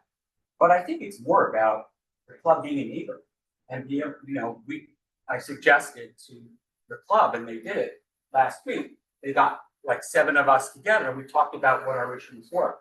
To me, that's being a good neighbor and that's working it out and working within the guidelines of town and their charter. So I think that it's a problem. You're gonna have issues with it's a place, but I don't see the intent here to build this thing. Frankly, I talked to the people who give lessons there, they wanna go to the bathroom. People wanna use the club to go inside. So from my perspective, I think the big issue is, let's get this club refurbished. That's important. And then let's figure out a way, as a group, neighbors, they get together with the neighborhood club to sort out these issues, because I think that's the only way forward. Thank you. Any questions? Okay. Next up. Thank you. Michael Shaw. Swear firm testimony about the given state's proceeding through the whole truth and the truth. Yeah. Your name and address for the record. Maple Shaw, 57 Chestnut Street. So I'm not gonna try to be long-winded, I'm a little tired. Ultimately, right, use to me has still not been defined. I have no idea what's gonna happen at this club. It's a concern, right? I understand they have great intentions to, make sure that parties end by 11, but that's never been our experience living there for 15 years. We've had parties going till 1 a.m., 2 a.m., 3 a.m. It's horrible. Right, we want to make sure that this club operates within the community as a part of the community. We do not want this thing to disappear, we want it to be fixed, we just don't want it to be managed. Right, that's all I'm asking for really, is just to make sure that this thing is looked at holistically, and that we integrate it into the community. Thank you. Thank you. No questions. Do you swear from testimony you give the truth, whole truth, and nothing but the truth in these proceedings? I do. Your name and address for the record. James Gilson, 444 Wyoming Avenue, over. I'll be very brief. A couple of things. I think the neighborhood, you saw the neighborhood a number of times. We are interested in the club being refurbished, without a doubt. It is part of the fabric of our neighborhood, fantastic neighborhood. We've been there since '87. Families have been there for a long time. The turnover isn't really great, really high. They tend to stay. Kids walk to school, it's beautiful seeing them just walking up the sidewalk. Very nice. Towards that end, and it was alluded that we were invited to a meeting with two of the club members, Mary and Bob, and very helpful. And there were a few things we did discuss, and Mike Schneider had alluded to them. We had asked the question, are there gonna be lights? The answer at that meeting was no lights. We asked if there was gonna be pickleball. The answer was no, never. So that was very encouraging, we love that. We asked if the green area in the back would ever be developed, and the answer was no. So those are very important, The concern I have is, the intentions are very clear right now. Down the future, which was alluded to, what will happen? You have a new management, you have a new group leading. future, any additional development of the property itself is gonna rip away the fabric, I believe, of the neighborhood. It's not gonna be that very quiet looking residential neighborhood tennis club any longer. It'll be something else. So I would like, and it was alluded to again by Mike, some others, of having some conditions, if it's possible, on approval. Relative to some of those issues we talked about, the lights, future development of pickleball and, things of that nature. And if development can be limited, that'd be very helpful. And, the other issues of parking is a great concern. My experience is there are more cars that now park in front of the tennis courts when, during the weekday, because there's more cars driving there than there used to be, because they're more out of town folks. That's fine. It's a different group that own it. I recognize that, and that's okay. But we really would like to find a way to formalize some limit of development, if that can be, in order to maintain the fabric and the context of the community development that we have there as a tennis court. Thank you. Thank you. I know I spoke before, but Kathy Gilson, just real, I just. Wait, whoa, hold on. Good, let her sworn in again, please. You swear from testimony about the truth, whole truth. I do. Kathy Gilson, 444 Wyoming Avenue. I just wanted to briefly say, one of the speakers had said that the club has the right to have parties and all. I totally agree with that. But what I don't feel they have the right to, because historically it has never been, is to be a commercial rental venue. And so I just would please ask you that if it's going to continue as what it was established as way back in the day, and that it was used as, that's great. But let's not allow it to say it's always been a public rental venue and to then continue, which it never has been.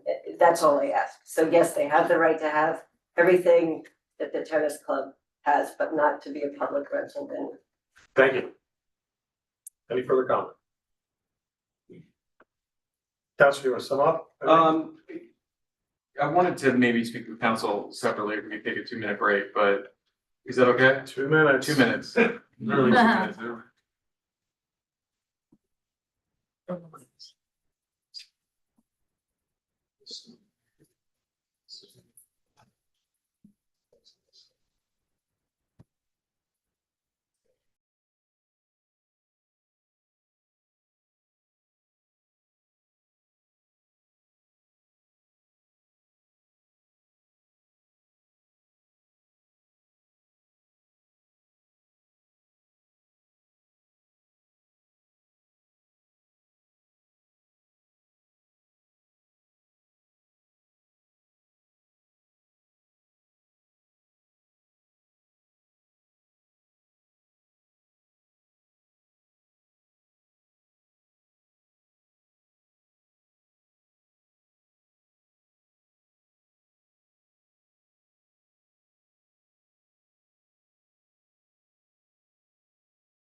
You wanna go?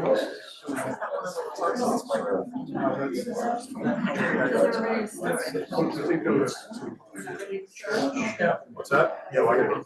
You know, I'm on the metro system, but I still think it's too.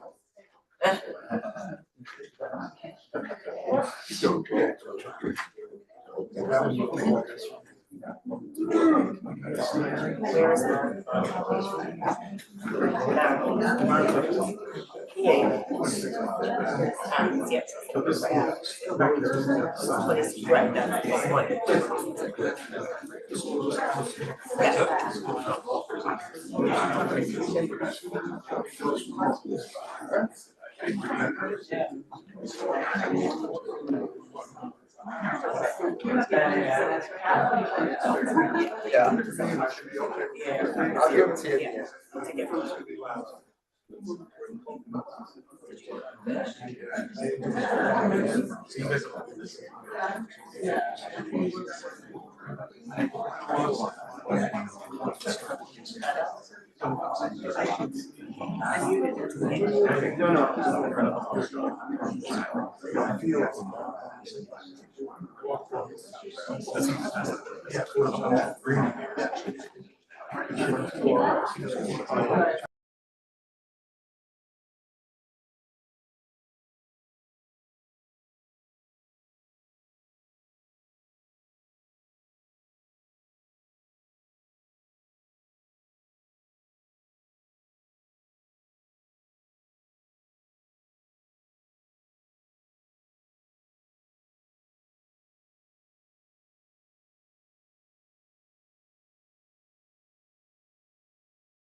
That's funny.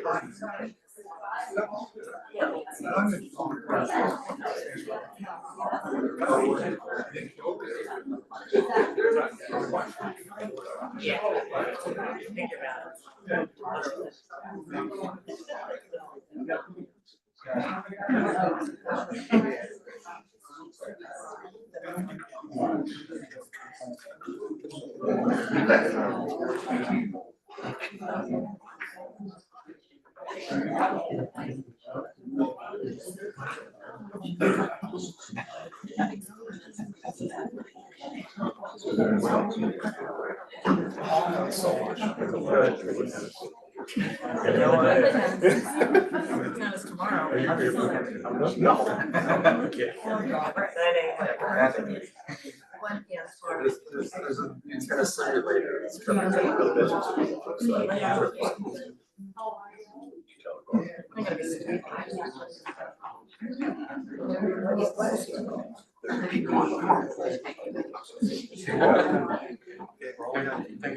Go ahead, Counselor. Thank you, thanks the board, and thanks to everybody who came out to the public. I've spoken to my client, we would like to adjourn this. We'd like a moment to go back, review what our plan was, clarify some things, come back before this board, I believe the date is in July, and present something that I think will be acceptable to everybody. So, Okay, I guess my question is, they're coming back correct. on this same application, which is the Right. appeal of the, or Yeah, they have the right to ask for an adjournment, a couple of things. First of all, when does the 120 days run on the appeal? 100.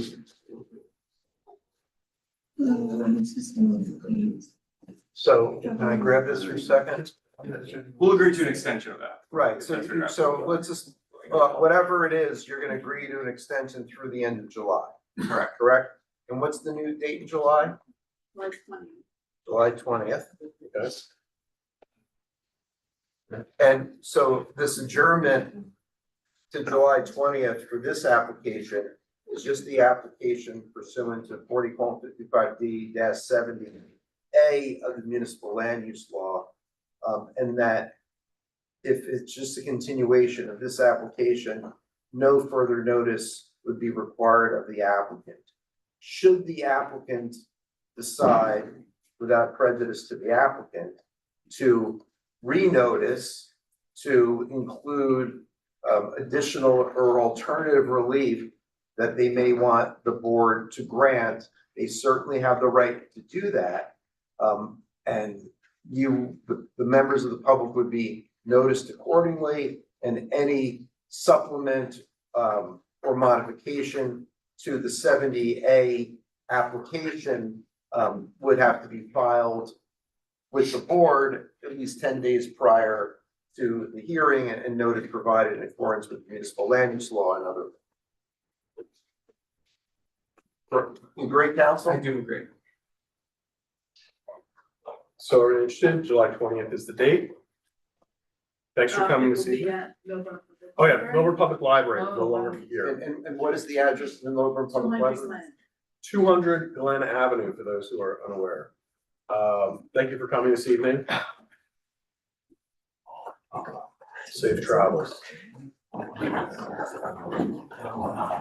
Next hearing, next case we're gonna hear this evening, application is calendar 407026. 9 Park Circle, applicant Brian Rennie, 7.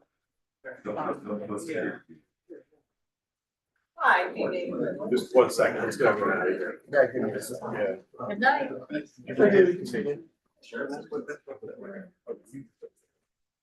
If you guys could take it out into the hallways and start, we can start the news. Thank you.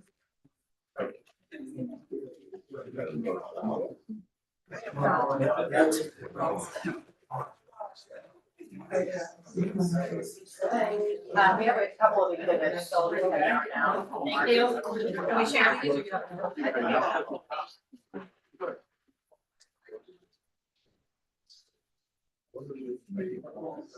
How are you? Great, how are you? I'm behind the screen, if you can.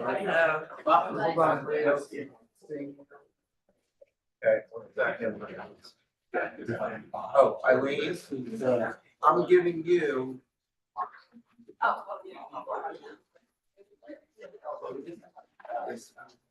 Right, wait, this also. Sorry. No, it's good, that's all I got. That door can stay open, by the way. Thank you. I'm gonna throw them out if they're loud, so. It's just too hot. Yeah. Yeah.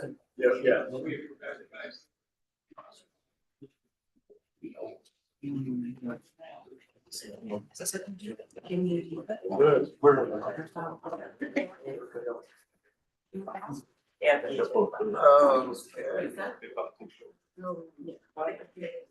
Yeah.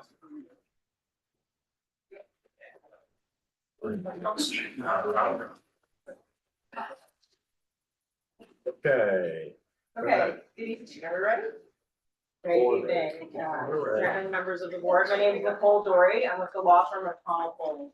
I'm here on behalf of the appellant, Brian Lenny. He's the owner of 7 Park Circle. This is an appeal from the grant of zoning and building permits issued for the construction of a single family dwelling at 9 Park Circle. This is an appeal under the municipal land use law, section 72, sections A and B. The issue is whether these permits were issued in compliance with Milburn Township zoning and drainage ordinances. And, we'll try to make it quick, but, Greatly appreciated. one professional here this evening. And the evidence that will show, there are 3 independent bases to reverse or remand these permits. The first being that the approved plans contain zoning nonconformities under ERZ section 606.2, requiring variance relief or redesign. Secondly, the plans do not comply with chapter 17 drainage requirements, including stormwater infiltration and dry well provisions. And third, the permit review failed to account for, groundwater conditions and a historic stream that will material affect drainage design. So as I mentioned, I have one professional here, Mr. Rakesh Darji. He's qualified both as a professional engineer and a professional planner. Can we just interrupt for just 1 second? Yes. So, you, Ms. Dory, you've identified, I just want to kind of focus this a little bit. Zoning nonconformities, drainage requirements, and groundwater conditions and stream. So my understanding is that permits were issued for a single family home, right, development? And this Board of Adjustment doesn't handle site plan applications, as you know, dealing with single family homes. It's exempt both under the ordinance as well as municipal land use law, right? So we just call balls and strikes and handle variance issues, right? And so what is the basis, briefly, if you won't mind, before we get to the zoning nonconformities, which I get, about how this board has jurisdiction to review what you perceive as a violation of chapter 7 drainage requirements and also groundwater conditions and stream, because this board doesn't handle any of that dealing with single family homes.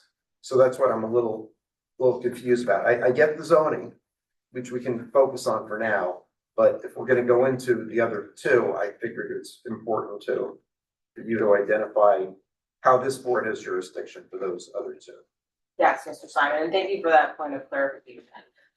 This board does deal with traditional zoning applications and variances, but it also deals with appeals on decisions of township officials. And in this case, we have an appeal from the township zoning officer as well as the township engineer for construction permits that were issued for the property. So okay, so let me interrupt again. I don't mean to be rude.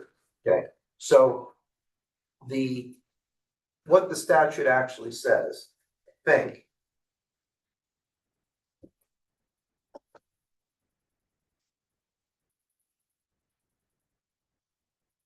so here, the Board of Adjustment shall have the power to A, and this is under 70A. Hear and decide appeals where it is alleged by the appellant that there's error in any order, requirement, decision, or refusal made by an administrative officer based or made in the enforcement of the zoning ordinance. Okay, so that's 70A.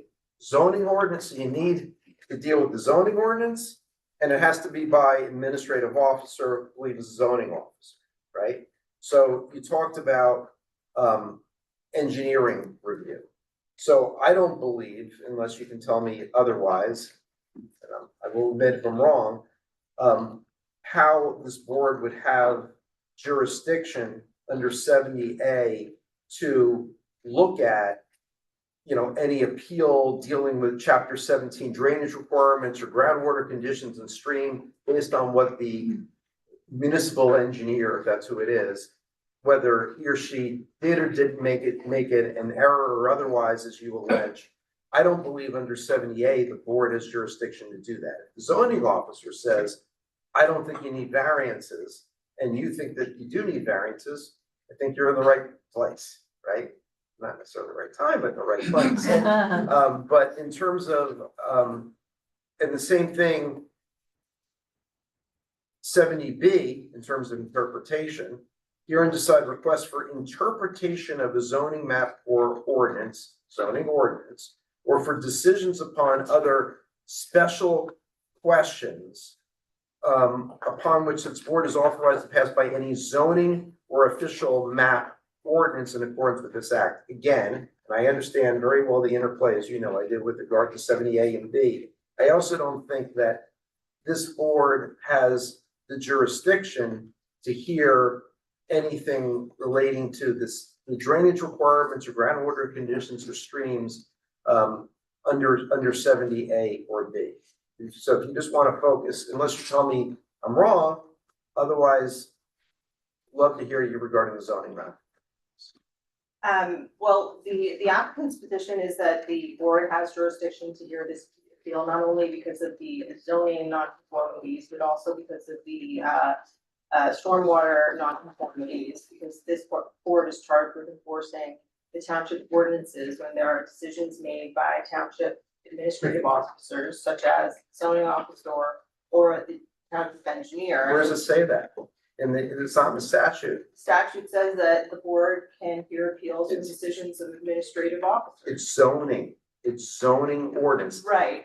Based on or made in the enforcement of the zoning ordinance. Chapter 17 isn't zoning ordinance. Groundwater conditions and stream is not zoning ordinance.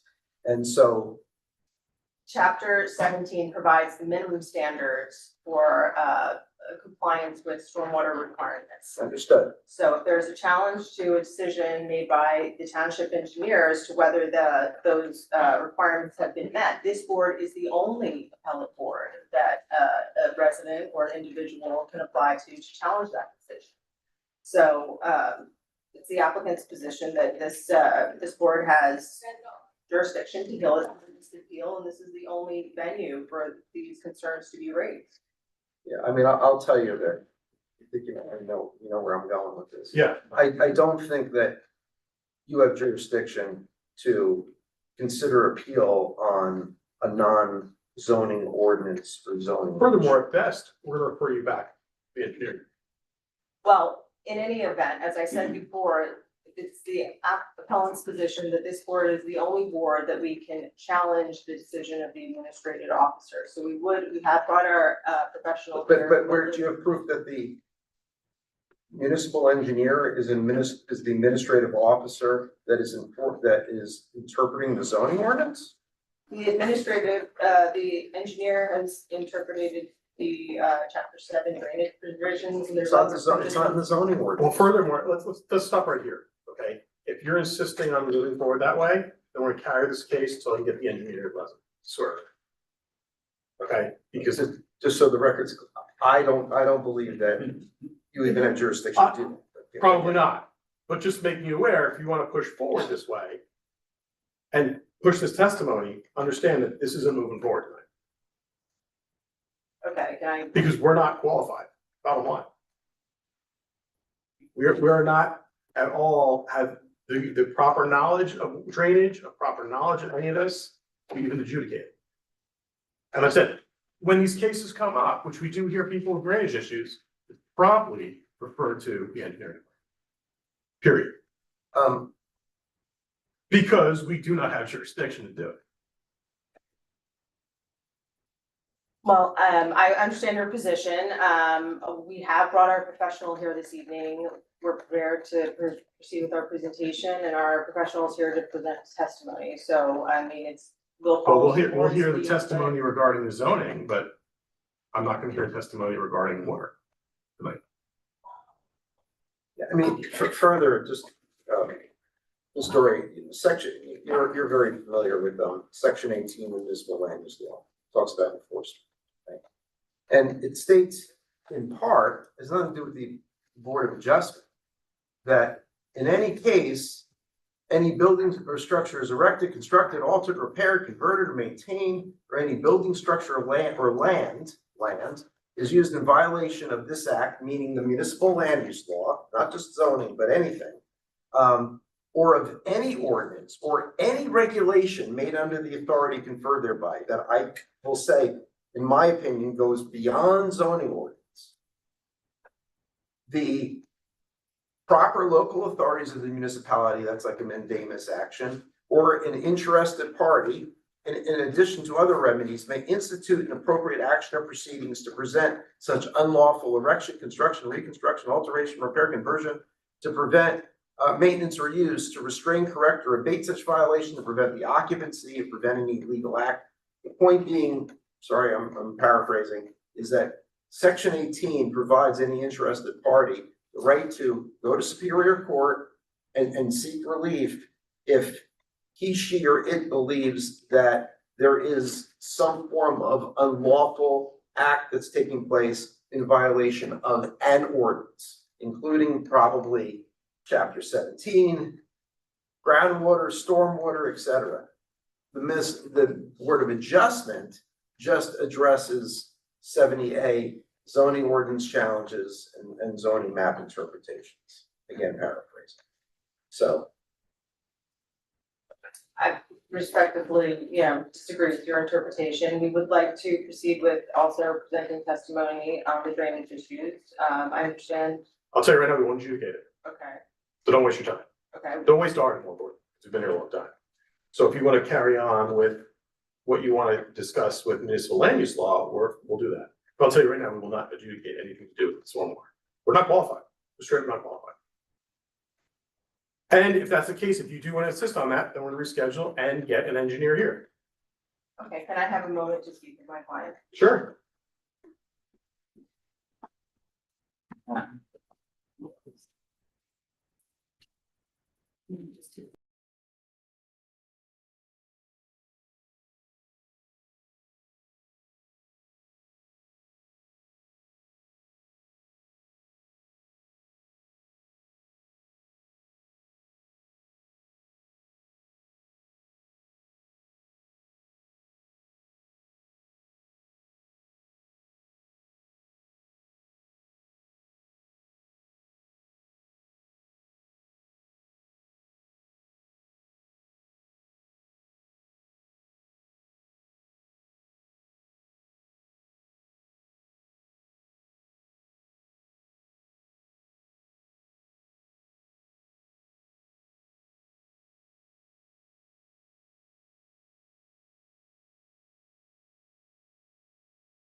Thanks.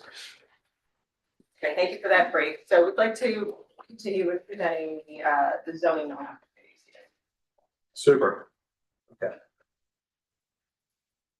So I had submitted some documents to the board on April 17th, cover letter for myself along with report from our witness, and a copy of the application. So I had sent that in, and I had also sent a copy to the owner of 9 Park Circle. So they also have a copy of that. I'll be calling our witness Rakesh Darji. He's a professional engineer and planner, and he would testify to this report, but I just wanted to let you know that we did submit that to the board before. And there was also some exhibits that we passed around. So we'll get to those. okay, so let's just kind of break it down for a little bit. So I know that Mr. Darji presented, I just want to get it so it's right. So under cover letter from Ms. Dory dated April 17, 2026, there was attached a document entitled Adjacent Land Drainage Analysis, right? That was submitted. That's not, and then I think part of that is a zoning analysis. Yeah. Okay, so you understand that what the board will consider is any zoning analysis, or portion of this report that deals with the zoning analysis only, for purposes of this evening. Yes, I You understand. understand? Okay. Because it goes into other submission requirement compliance, other stuff that we're not gonna hear. Okay, so as long as it's limited, to the zoning analysis, go right ahead. So I called Mr. Gargia. You just raise your right hand. Do you swear or affirm testimony you're about to give tonight, proceeding to be the truth? I do. That's the truth. Sorry, I did. That's okay. Just, your name, spell your name, please. Certainly. Rakesh Darji, Rakesh Darji. Thank you.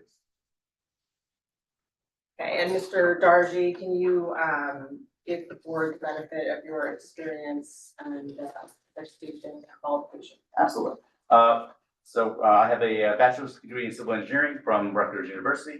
I'm a licensed professional engineer and licensed professional planner in the state of New Jersey. I have over 30 years of experience in engineering, 25 years as a licensed engineer, 20 years as a licensed planner. I serve as the municipal engineer and land use board planner for numerous boards throughout New Jersey. I've also designed and overseen the design of numerous land development projects in the state of New Jersey. Your qualifications are accepted, please proceed. Thank you. Actually, let me ask you one quick question. Before we get started. How did you get this information? Like, what methodology did you use? The information as far as to prepare the report? Yeah. Certainly. So there were open requests to the township for documents submitted for 9 Park Circle, which my client procured from the township through open request.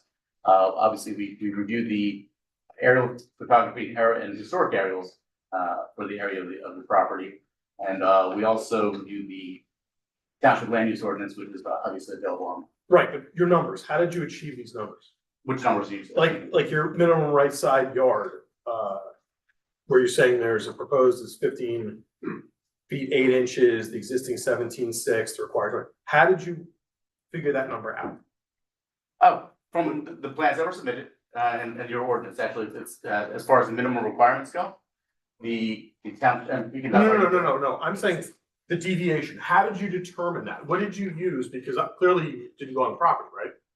Yeah, it's based off of the plans that were submitted. Okay, that's what I just wanted to. I can certainly provide that. Yeah, that's right. So the applicant, Okay. So if you're referring to, Yes. if you're ready to refer to some plans, are these plans that you've submitted already to the board in support of your appeal? yes, so, and I'll So- clarify, the aerial photograph was not submitted. So that should be marked. Okay, sorry to interrupt. As I mentioned, we did submit a few things on April 17th that has a copy of Mr. Gardner's report and my letter. We brought with us tonight a set of exhibits, which includes some of the documents that were already submitted to you on April 17th, as well as an aerial photograph, and then I think the last page is also hadn't been submitted to the board because it's a markup of your zoning requirement. Okay, so what do you want to provide those all at the same time? So what I was just proposing, because Darby was referring to these documents, which are, some of which are documents that were already submitted to the board, and some of which are additional. I would mark this as an exhibit, and maybe with each page being a letter of the same exhibit, and then we can just refer to it that way, if that's okay with you, or A1, A, B, C, D. Can I take a look? I think we gave. Yeah, it's the one we had Do I already. have- Oh, I'm sorry, I apologize. Sorry. So,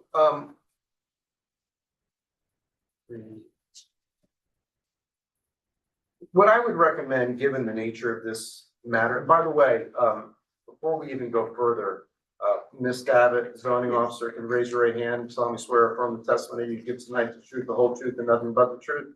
Yes. Okay, so, why don't we, Nicole, mark these, each sheet as a separate exhibit, like A1 through A6. Okay. I think it'll just be easier for the board and the public, right? So A1 is the aerial. A2 is gonna be the existing survey and proposed site plan. A3 is the front elevation, and I'm just referring to, titles. A4 is the front and rear elevations with some zoning tables on them, including roof height calculations. A5 are left side elevation, right side elevation, and A6 you'll talk about appear to be sections of the development regulations zoning. Yes. Right? Yeah. Okay. Yeah, Mr. Dargy has marked the oversized copies of those exhibits according to them. Okay, and also I think to the chair's comment, when you're referring to a document A1 through A6, and you have the environmental resolutions Inc. seal or insignia on the bottom left-hand side that implies potentially that Environmental Resolutions Inc. was the author or the scribe of these exhibits, when in fact it probably was not the case. So I think it's important for the record that you clarify what is this exhibit, where do you get the information from, et cetera. Okay, thank you. Okay, so we'll start with marking the exhibits and explaining what they are. So, Mr. Darby, can you explain to the board, what is exhibit A1 and did you prepare it? Yes.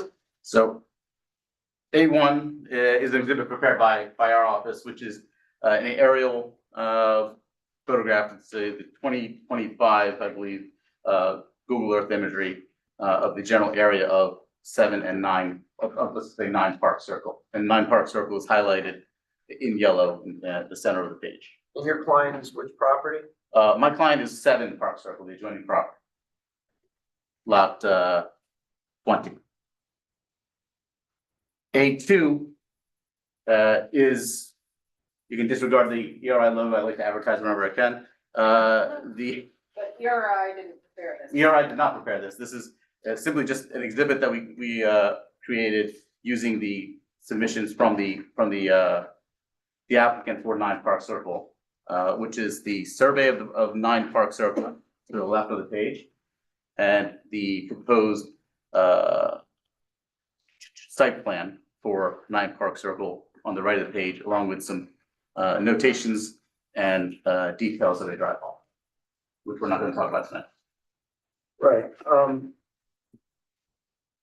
So so this is all from the application materials that you got through the Oprah request? That's correct. And the handwritten. Those are notations from the township staff, the township engineer's office. Yes. And you're gonna narrow your discussion and analysis to the zoning sections of your report, correct? That's correct. In particularly to variances in question? That's correct. Okay, thank you. Okay, so can you just explain to the board, is it the only exhibits, A3? So A3 is simply just and I probably won't be referring to A3 too much, but A3 is the front elevation of the proposed dwelling at 9 Park Circle. A4 is the front and back elevations of the dwelling at 9 Park Circle. And A5 is the side, both the left and right side of the proposed dwelling at 9 Park Circle. A6, which I don't have blown up here, but you have there at the last page, is an excerpt from from your zoning code, specifically regarding to the bulk requirements for the R3, R4, R5, and R6 zones. Can we go back to A4 for a second? Certainly. I'm just trying to help with the record here. Mhm. So you talked about on A2 that the notations were from the staff. That's correct. Municipal staff. What about on A4? On A4, what you handed out under roof height calculations. Right. There appear to be some notations in red. So the notations in red are notations from my office as to determine the height calculations and everything. Okay, so those cross outs, those slashes, those numbers, the block in there when calculating building height from the garage elevation, all of that is your. That's right. That's correct. Thank you. Can I, the handouts that I have from Ms. York, are not. Front elevation is not the current front elevation. Wait, I'm sorry. Eileen, I gotta back up. Okay, so. Are you referring to A3 right now? I'm referring to A3. Go ahead. So I don't, Because- there's no and document. one of the, right, before I'm gonna let, Eileen continue, where, Mr. Dargy, I know you got this from an Oprah request, and you superimposed it on your, letterhead, so to speak. What is this plan? Who created the plan?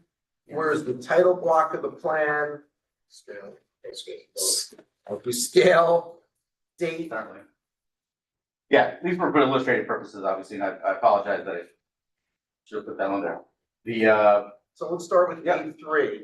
A3 are the architectural plans.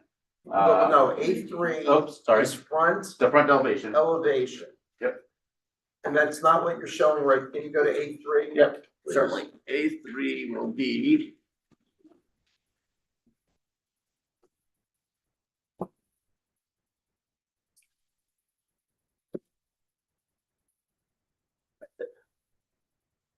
That's it. That's not That's correct. not what- no.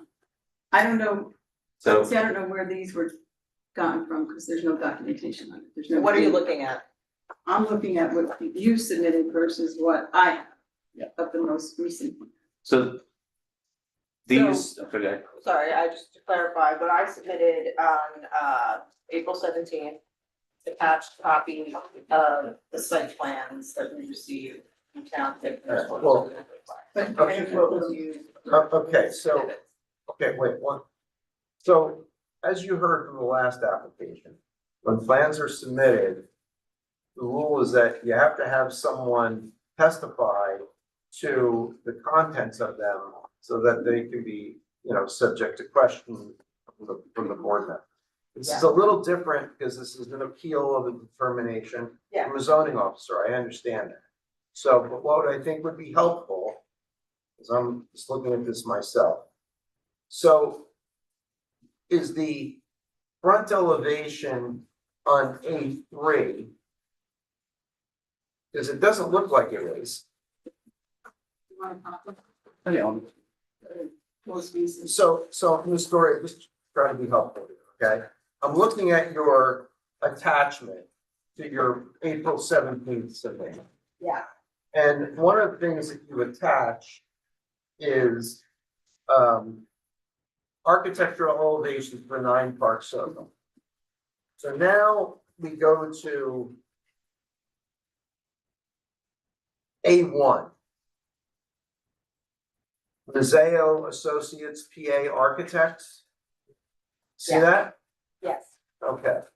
So I immediately notice that where it shows front elevation on the Mazzeo Associates plan with, I guess, the last revision date of February 10th, 2026, do not look like what I'm seeing on A3. So for example, I see a metal roof, I see windows that don't exist here. So there's definitely, it appears, and I'm gonna let them, Ms. Dappick, go from here. Looks like there's some discrepancies just between A1, Mazzeo Associates PA Architects with the last revision date of February 10, 2026, proposed single-family residence at 9 Park Circle, Short Hills, and what's in A3. So, Ms. Davitt, you see what I'm referring to Yeah, here? because that's what When you say that's what I have, what do I you have? have. And then I get these posts, Yeah. same. A4. For the city. I'm going here. See the revisions? No, I'm sorry. This is actually.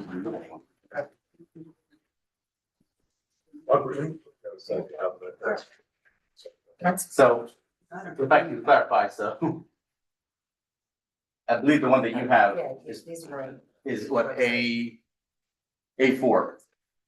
Which shows the front elevation. Well, before we get to A4, you know,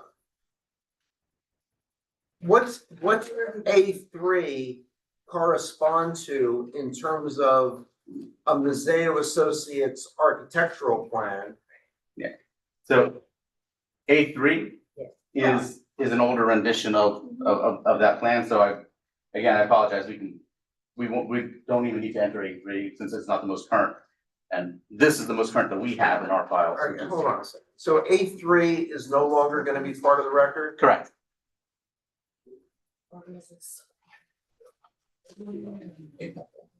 Yeah, no. The dynamic application, the zoning officer just handed me an elevation that's dated 4/23/26, which is a few days ago. Yeah. Which we don't have. But in essence, again, I apologize. The discussion with regard to the setback is not changed by the front elevation. That's not the. That's not the. Okay, so far A3 is no longer part of the record, right? Yes. Okay. So now let's go, Greg, I'm sorry, but I just want to make sure. No, you're fine, because it's, Okay, so now let's look at We got it. now let's look at A4. Okay? Is A4, does that correspond identically to the A1 Mazzeo Associates PA Architects plan sheet with the last revision date of February 10, 2026? Yes. No. No. No? Front is, it's a different. No. Yeah, you're right. Okay, so No, this is the April 23rd one is different. But the February one, I believe is. No, it's the same. This is. I don't know when yours is dated. Yeah. I don't know when you got your. I didn't get any plans with the application. I just got an application. when you say you just got the application, all you got was the appeal. I didn't get any paper, I didn't get any documentation. Right, so. So we do have the February 10th, 2026, the actual plan that's dated from. Now that's what this is. Here's the concern, is that trying to be protective of the record and the board, right? That when you filed your appeal and interpretation, you didn't submit any supporting documentation until literally 10 days before. And the question is, Ms. Davitt, that's what the decision's who's being appealed from. Eileen, if you had an opportunity, a full and fair opportunity to review the contents of the April 17th submission. I've had an opportunity to read it, but I don't agree with it. Okay, but you're able to articulate not the second, but why you don't agree with it. Correct. Okay, all right, just want to make sure that we have enough time and opportunity, that's fine. So you're getting my gist, just make sure the record's clear as to when you're referring to an exhibit, what architectural plan sheet it corresponds to in terms of a revision date, whether there's any differences.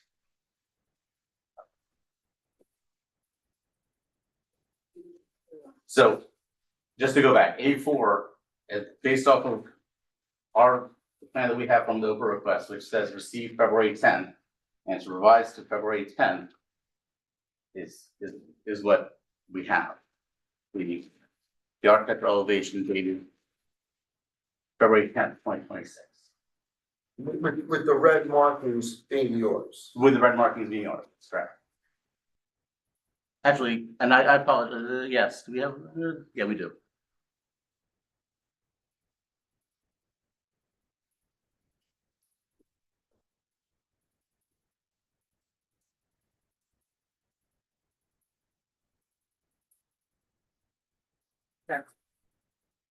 And then we're talking about them, A5 corresponds to what?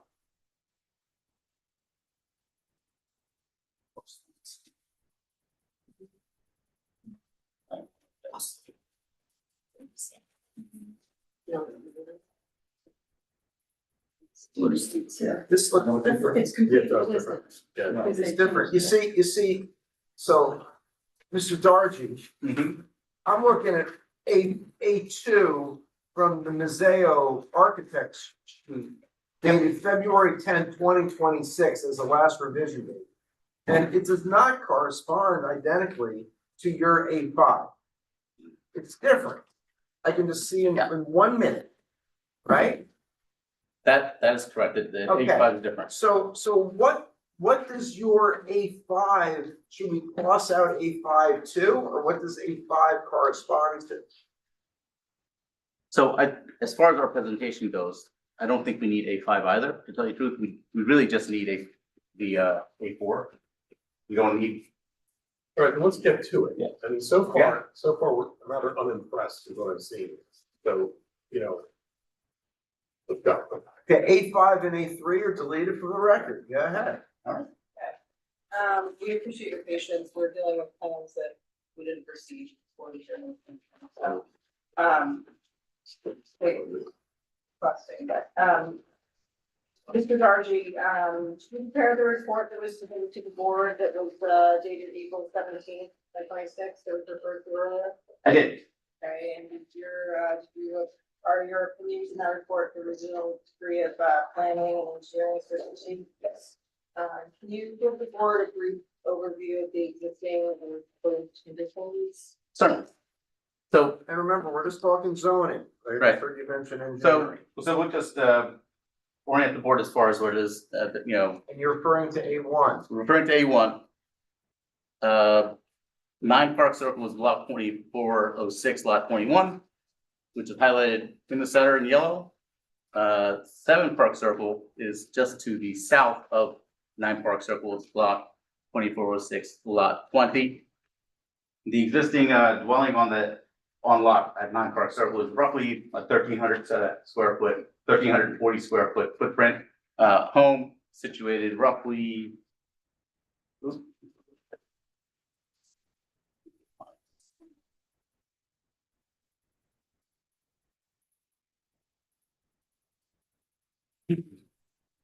Situated roughly 30, I'll refer to A2, which will give it an idea of the existing conditions. It's roughly situated 26 feet from the right of way of Park Circle. The proposed conditions are a substantially larger home, around a 1,940 square foot footprint, about 600 square foot larger footprint, situated 44 feet from Park Circle, so another 16 or 18 feet further back from the roadway, and it's also a deeper home. So all in all, the back of the home is about 27 feet or so closer to the rear property line.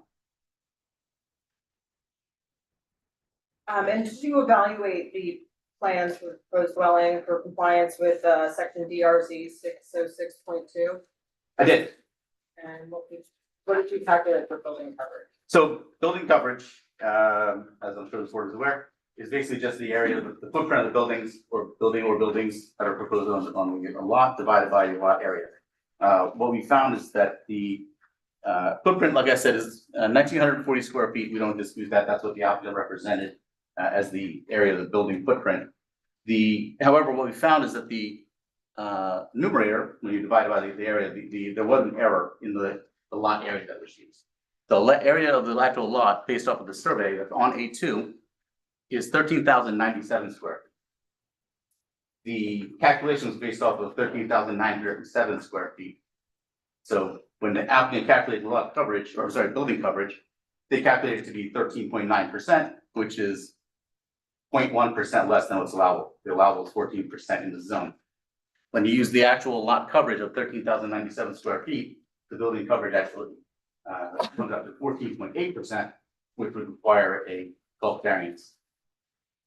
Okay, no variance is applied for or granted for septic. That's correct. Okay, so let's stop right there. So, Ms. Davitt, you had an opportunity to listen to Mr. Georgie's testimony with regard to maximum building coverage. And on the sheet, the revision date, April 23rd. Okay, hold on a second. April 23rd, is that in the record yet? That is what I gave to Mr. Lee and I gave to. Okay, so is this, okay, hold on. So. I'm sorry, Ellen. Yeah, it should be a 2 page. Right, okay. So there's a further revision dated April 23rd, 2026 to the Mazzeo Associates PA Architects Plans A1 and A2. So instead of a last revision date of February 10th, 2026, you're showing a last revision date of April 23rd, 2026. So why don't we just take those two sheets and we're gonna mark them as, let's mark them as Z1 and Z2 for zoning officer, Z1 and Z2. Which one are you marking Z1, which one are you Z2? We're gonna mark A1 as Z1 with the last revision date of April 23rd, 2026. And we're gonna mark as Z2, the A2 Mazzeo Associates Architect sheet with the last revision date of April 23rd, 2026. I apologize. So you're saying that A2 meaning the architectural sheet? Yes, architectural sheet A2, that's my mistake. Or my Okay, we're misclarification. also handed an SP1. Okay, before we get to that, hold on, let's take this one at a time. So, Ms. Dory, I'm guessing that you and your witness have not seen the last revision of April 23rd, 2026 until now, Z1 and Z2, correct. correct? Okay. Do you want some time to review that since it's just been provided to you? Yes. There was also a third page. So we're gonna get to that in 1 second.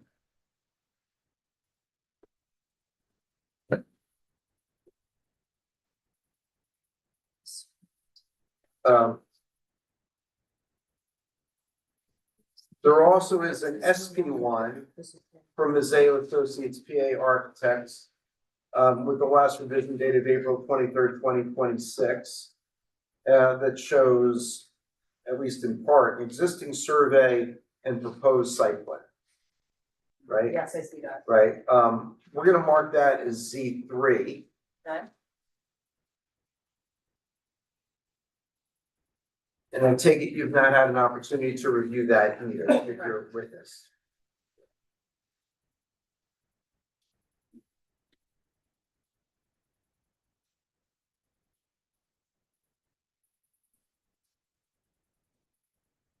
So you would like an opportunity to review that with your witness as well? Yes. This would like to see that.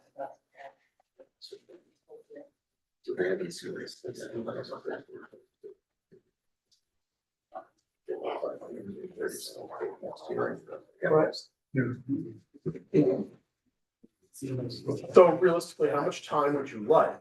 I mean, do you want to review this for 5 minutes or would you like to come back? I mean, I see your numbers. The other ones as well. Okay. Right, okay. This is, do you have time? Yeah, we can probably. Okay,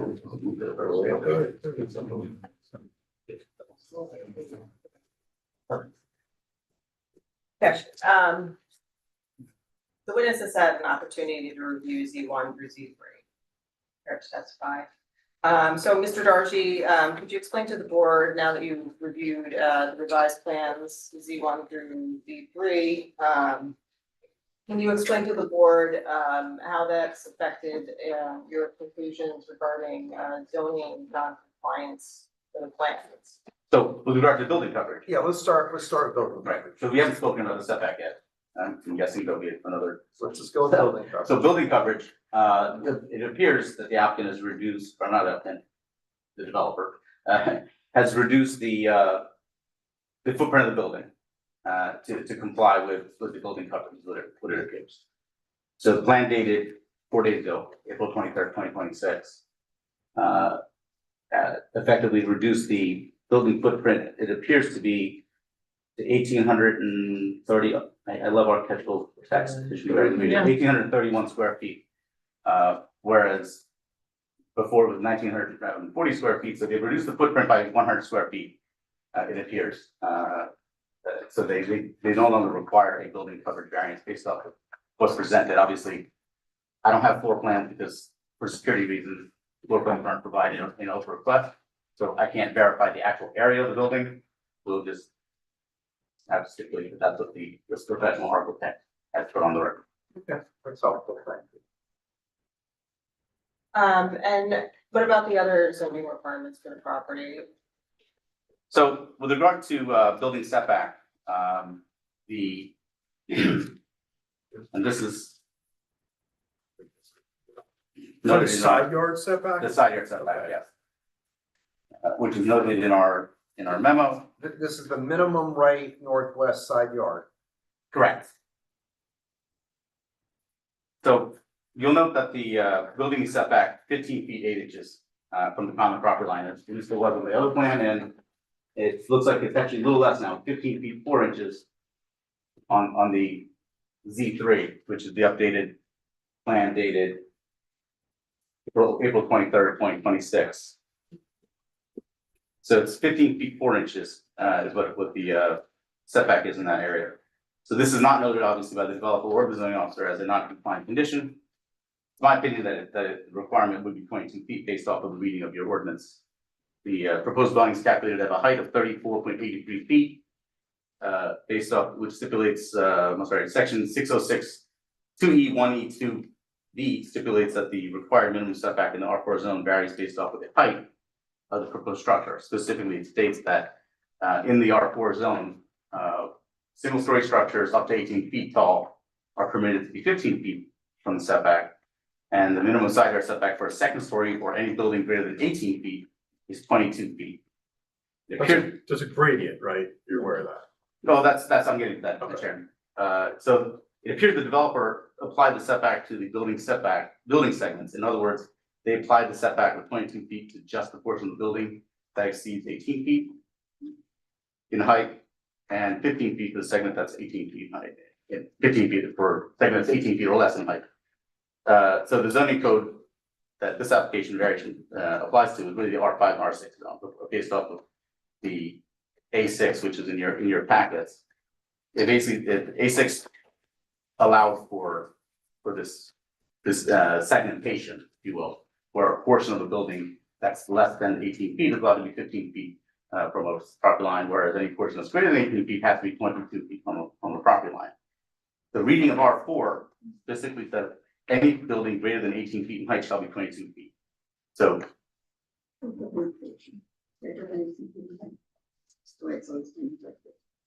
Right, to it. Hey, wait, one at a time.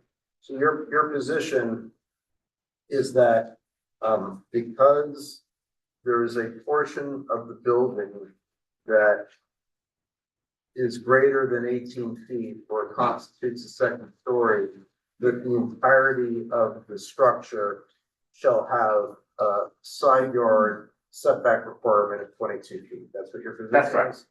It's because when you look at the actual schedule. Okay, so unless this is wait, changed in the last 4 days. let's do this right. So now we're referring so the board can follow along. A6. A6. In A6, dealing with side yard setback standards in R3 and R4 and R5 and R6. Correct. Okay, so, which one do you want the board to focus on? So we can focus on, we can talk about R5 and R6 first if you like. So when you look at. What zone is the property? The current zone is actually R4, the current zone, the zone of the subject property is R4, so we can start there actually. R4, side yard setback in R3 and R4 district, B, which is highlighted, applies to this district. It specifically states that in the R4 district, the minimum side yard setback shall be 15 feet for one-story buildings up to 18 feet in height, period. The minimum side yard setback for a second story or any building greater than 18 feet in height shall be 22 feet. The applicant calculates the building height on the plans to be 34 feet and change, currently greater than 18 feet. So that's why we're saying that the setback should be 22 feet. What the applicant appears to have applied to the R4 zone is the R5 and R6 standard, which is above, and it's actually C, where it says the minimum setback for building segments 32 feet in height. In the R5 district is 16 feet, R6 district is 12 feet. A says it's less, up to 18 feet is 12 and 8, and the gradient, which is B, applies for R5 and R6 based off of the variation in height. There is no gradient and there's no allowance of that type in the R4 or R3 zone. That's based on your plain reading of the That's just R4 zoning ordinance. correct. So based on your professional opinion that a variance is required. Based off the reading of the zoning requirement, in my professional opinion, that is a variance required.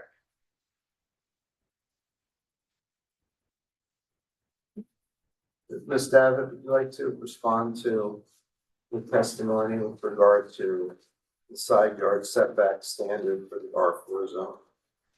I'm just trying to look at your, Yep, take your the time. architectural. And I don't know.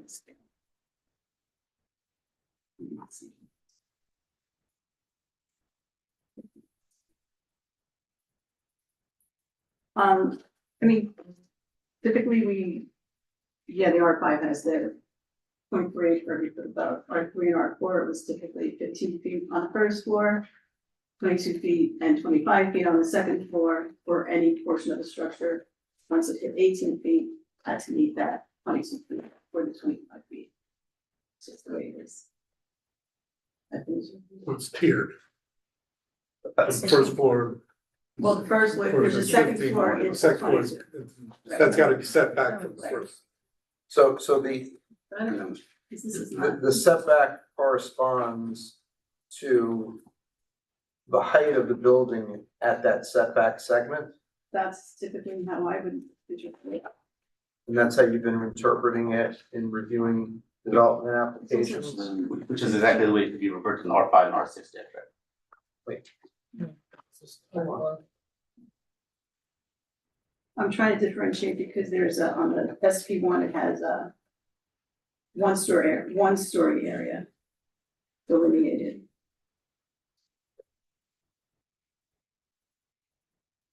And then-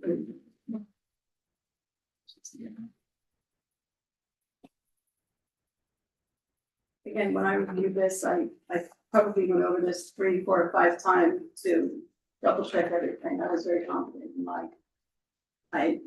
there was nothing really I could go back on. I double checked heights, I double checked everything, setbacks. So the way you're interpreting, section DRZ 606.2 point E1E,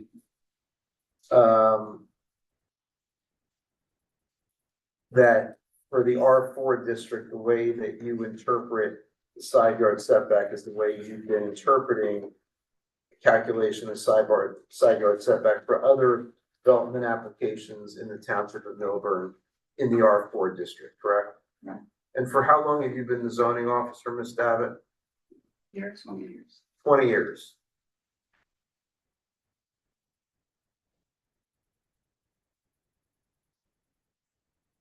So the appellant's opinion is that if there's any portion of the building that has a second story or greater than 18 feet, then the 22-foot side yard setback applies for the entirety of the building. Is that accurate? That's my reading of the ordinance. Right, and you were present when Ms. Davitis testified that she has a different interpretation. I did just hear that, yes. I'm sorry. No, No, the word just, but you did hear that, yes.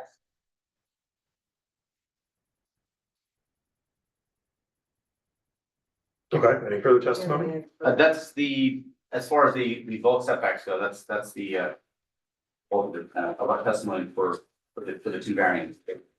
Great. So the one variance essentially went, the ledge variant went away, and we're now just about the side yard setback, correct? Any questions from the board? Is there a height variance as well, or is that going away now? There's no, based off of our review, there is not a height variance. Okay, thank you. So Just the determination of if we consider the height of the building. The sliding one, which they, that is how the R5 and R6 are treated versus just any part of the height of the building is over 18 and it should be 22. You're saying you interpret it as the part. That's what, it's their interpretation. Yeah. And just to go back to the height issue, it is in our memo, or I'm sorry, in our report Yeah. regarding the stories and everything. There's not enough information for us to determine whether variance is required, because again, we're not privy to the floor plans for security reasons, we're not. Oh, privy to the okay. So we can't determine that, but again, the home, it just sort of walks like a duck and talks like a duck, so we're not challenging. Yeah, whether I know, it's but a you're on two-and-a-half your, story building. one of the documents you It was, provided, it- it says 34 and 34 feet, blah, blah, blah, which is, Which you're permitted to have if you have at least an 8 to 12, according to your ordinance, an 8 to 12 slope on your roof. Any other questions? Any questions from the audience regarding this testimony? No. No? Any comments in the audience regarding this case, this application? Then I'll close the public portion. Well, we're basically separate the, if we agree with the applicants and the telling, and basically telling our phone up that we've been doing it wrong for 20 years. So I'll go first here. I found testimony to be less than compelling. And that maybe speaks to preparedness or lack thereof. I have no reason to believe that our zoning officer is doing it incorrectly. So I would not support this appeal. Anyone else's thoughts? well, this is sort of a global comment that I think the houses in town are getting really big, and so we comment on that when we walk the dog now, that they're getting taller and bigger and side yard setbacks and heights, and I think we are reviewing these things in one of our committees in town and reviewing ordinances, so my only suggestion would be, I support Eileen in this. I think 20 years is and no one has questioned it before. I hear your concerns with this, and perhaps this is something that can be reviewed in the future, which will not help your case, but be something you might consider just to get a consensus. And I guess my question for Eileen, do you have a professional organization that if you have a question that this comes up, that you can? The problem is that the ordinance is specific to Millburn, so, you know, you can't really ask other, It wouldn't, you know, it wouldn't be relevant. Okay. yeah. Only thing we can do is have them look at the wording and the definitions and try and firm everything up so that it's more. Less up to Yes, interpretation. exactly. Yeah, okay. Yeah, I don't think the wording is tight enough for us to say.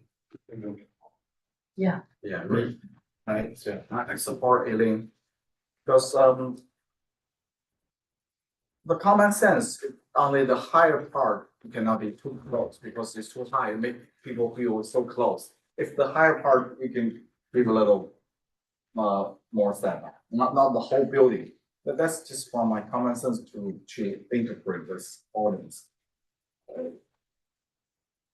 I might just be the only opposition voice. I absolutely value you and know you do a great job, but the way I'm reading this, the minimum side yard setback for a second story, any building greater than 18 feet in height shall be 22 feet, and then you look on their latest table and it says height. It says 3410. So that's what they're listing as their height of the building. Which is compliant, but I'm just saying, if it's greater than 18 feet in height, it should be 22. Well, no, 3410 is the height to feet. of the Yeah, house, right. not side yard side yard setback. And that for your, right. But it's referencing the height of the building. But then why would it say the setback for a second story? They don't seem to work together. That's right. It's, yeah, it feels inconclusive, you're right, Regina, to your comment, it's just, unfortunately, it's a little bit of a gray area, but if, I think deferring, based on your sworn testimony, I think that just is how you have applied that. I think that makes sense. Okay, thank you. Furthermore, if this did come in front of us as a request for variance relief, I don't see where this is, you have major hardship here on this case, on this lot. Your own client had the same thing. I think it's 6 variances on the house, 5 that I sat on. I mean, so at the end of the day, like I said, I support our evaluation 100%, but I'm not really sure where there's a point of detection here, so. Any other thoughts? Let me just state, in the board's consideration, there's case law on this, that zoning office ordinances, are to receive a reasonable, and I'm reading, reasonable construction and are to be liberally construed in favor of the municipality. And that's Township of Pennsauken, Rashad, it was this New Jersey Supreme Court case, 160 in New Jersey, 156, 1999. And there's some other appellate division decisions that also lend support for that proposition. That being said, the goal is to effectuate and discover the local legislative intent, and that intent should be found in the language that's used in the ordinance, and that ordinances are to receive a reasonable construction and application, again, to serve the apparent legislative purpose. There is some case law that also says that where the Board of Adjustment or the administrative officer, in this case the zoning officer, has construed a particular provision in a certain way over a long period of time, the courts accord great weight to such interpretations. And that's the trust company versus planning board case. That's appellate division decision. And there's also the Petro case in terms of legislative intent, etc. So, that's just something for you to consider when deciding this particular appeal and interpretation regarding this side yard setback. It's pretty That's pretty compelling, Yeah. and given the long history, the way that this provision has been interpreted, not only by Eileen, but this board, because we have all the same process. So I think given that legal guidance, I don't see how this appeal succeeds. Do I have a motion? Well, before you have your motion, I do have the appellant here and would like to make a few comments to the board. Yeah, we delivered it already. I'm sorry? That we've delivered it already. I mean, that's, had your shot there. I mean, I asked you any further from you, and you said no. Well, the appellant would like to speak, has some comments, if you'd like to. So a motion to open up the public portion Make a again? motion to open the A public. second? All those in favor? Aye. Go ahead. Thank you. Just to introduce myself. Yeah, absolutely. You can make, I want to swear you in. Raise your right hand. Do you swear affirm testimony about giving tonight's proceeding truth, full truth, nothing but the truth? Yes, Name and address for the record. Ryan Money, LUNNY, 7 Park Circle.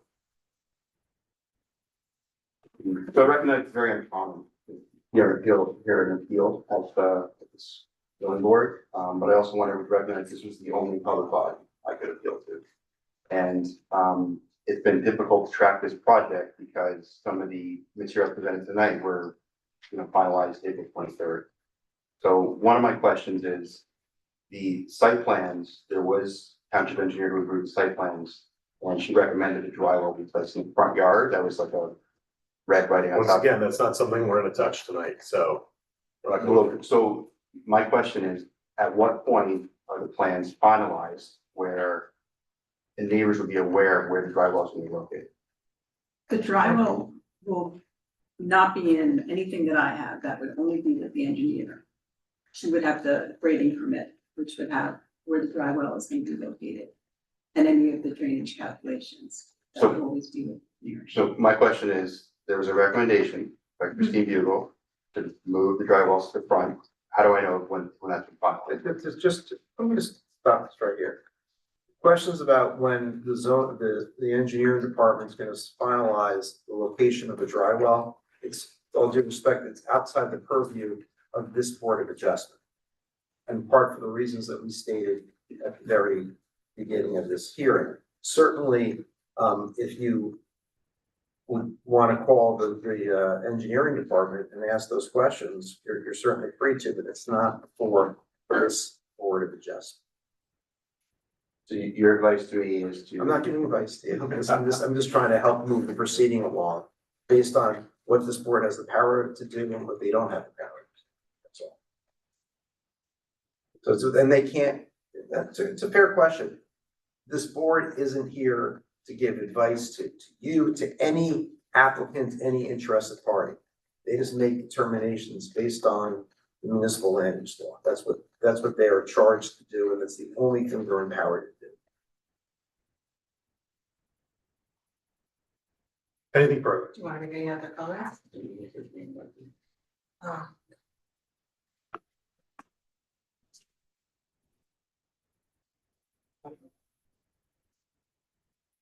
I just wanted to make some concluding remarks before. I thought we went through this. I mean, I don't understand how we're so backed up here. I mean, I asked if there's anything further, you said no, and now we're opening the case back in. And so, go, let's do this. I appreciate the board's time. Thank you for hearing the appeal. We did identify a variance to understand the zoning officer's position. We believe that that's a variance under the plain reading of the township ordinance. We also addressed some non-conformities with other areas of the township ordinance that I understand the board is not considering as outside of the board's jurisdiction. Those are still issues that we believe that the board should consider their non-compliance with the township ordinance. Board is charged to determine compliance with. So thank you for hearing the appeal this evening. We ask that the permits be reversed or that a redesign be required. Thank you. Thank you, Counselor. I'll close the public portion. Thank you, very deliberated, so. Your motion. Or you might wanna, before you ask for a motion based on the stories, additional comments from the appellant, whether there's any more. Then more comments or deliberation thoughts. regarding what you heard.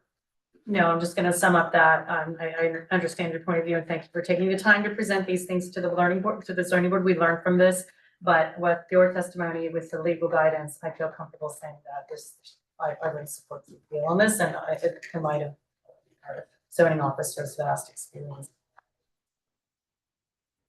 So you need to open for motion to keep on. Or not. I mean, it's up to anyone. You can make a motion to accept, it could fail for a second, or you can. What's the right way to, motion to reject the application? Yeah, so motion to reject the appeal that was filed by the applicant and to determine on the interpretation that the zoning officer's interpretation of the ordinance was correct. So moved. So, Can we what you said, or should I, do we need to repeat it? Make a motion. You can say, I make a motion in accordance with what our counselor. I make a motion in accordance with our counselor district. Do I have a second? Roy, second? David Bradford, Yes. Regina Truitt, Yes. Roy You, Yes. Beth Zoll, Yes. Gary Rosen, Yes. Craig Player. Yes. Good evening, folks. Yeah. No. You have to go through 22. All right, no, let's. All right.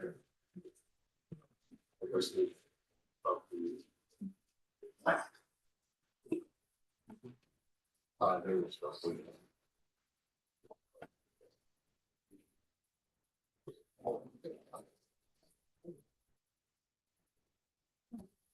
One more thing.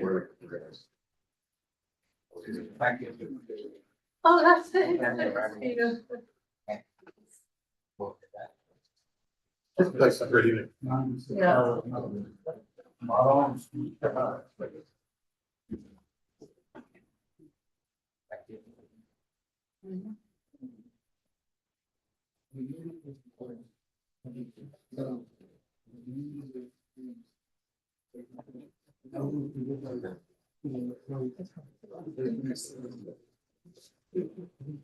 Just one thing to draw the address. Right. Where's that? Perfect. Well, I think.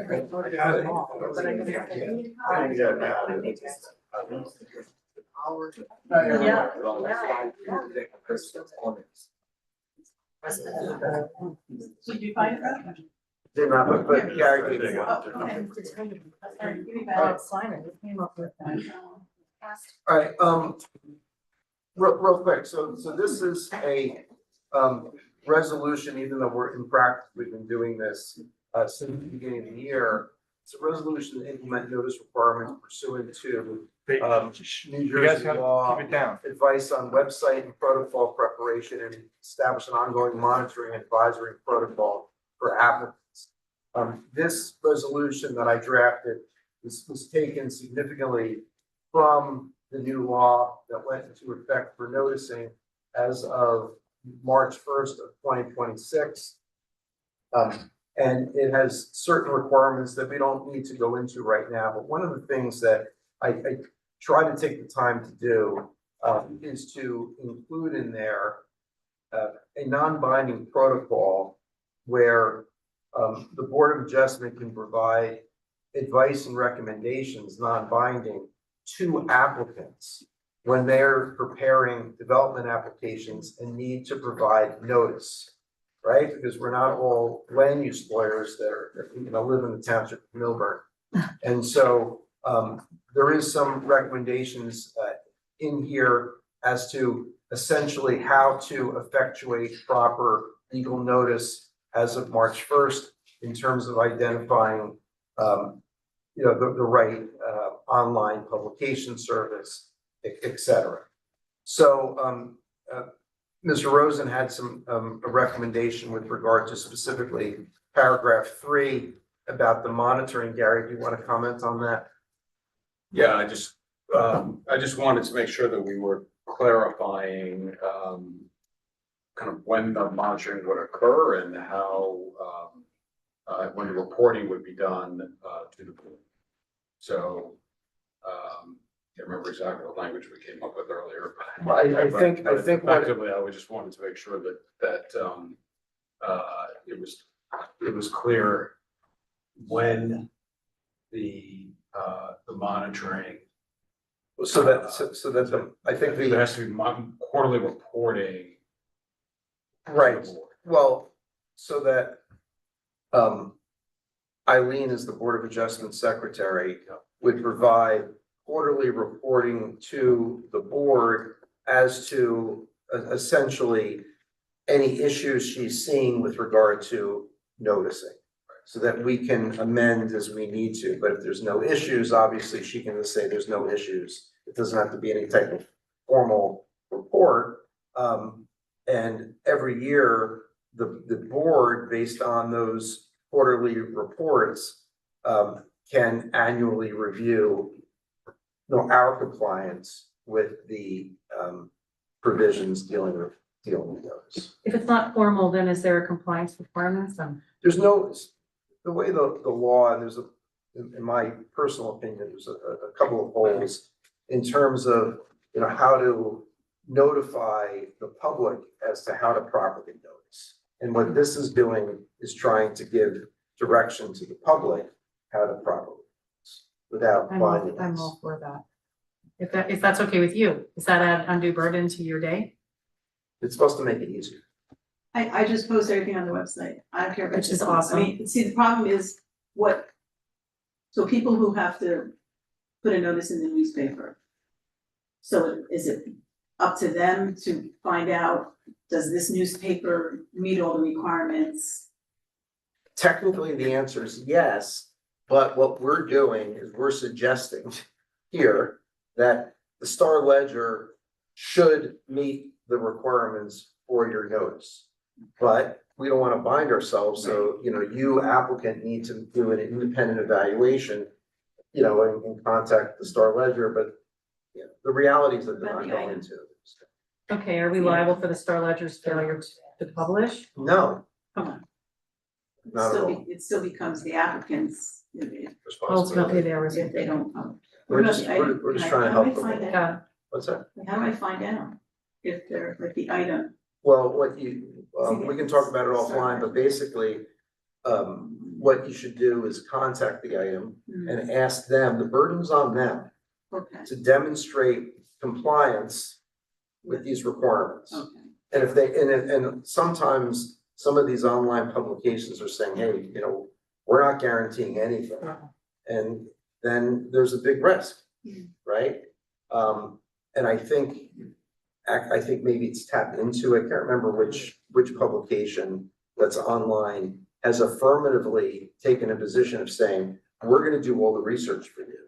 And we're going to verify that we meet the requirements, whether it's Milburn or some other town or not, right? Because they're saying, hey, look, we have, whether it's insurance or otherwise, they want the business. It's they can make a significant amount of money. So So is that in the checklist, Eileen, or, so if we give a check, can we say in there that like, you got to publish or you gotta? Well, they do, I mean, they do They- have the legal notice, which says they're required to publish it. right, and Right. they In need a to provide newspaper. proof to Eileen that they've published Right. in an online, official online, But publication. how do they know? So it that? has to be online now. Online, So, okay, so they pretty much have to do the Star Ledger because the item is not. right, but like I said, though, you can contact the item and say, if you can demonstrate that you meet these requirements, we'll include the item as an option. Okay. We give you a link? I'm just reading what Rob made. That can be in her first report. What's that? That can be in her first I report. know, right, but they have to demonstrate it with a link, here's a link to my notice. Right. But then they have to subscribe to the paper. You It's, wanna get the link? remember, all an applicant needs to do is comply with the law, whether somebody gets the notice or not. What's their burden of proof to Eileen? Oh, They give you the certified receipts. Yeah. I just need to Okay. know when they sent the them. certified Right. receipts. And I've had from numerous people who've gone to Milburn, Shore Hills, Union, Maplewood, post office, you take their certified, they didn't do it. Nope, they don't want to deal with it. They don't want to do it. They literally would not take it. He went to 4 post office, nobody would take it, to the point where he actually went door to door. And I think he sent certified. Especially when they see like, and there was nobody in the post, I said, maybe they want you, and he says, there was nobody there. Yeah, they won't do it. They wouldn't take it.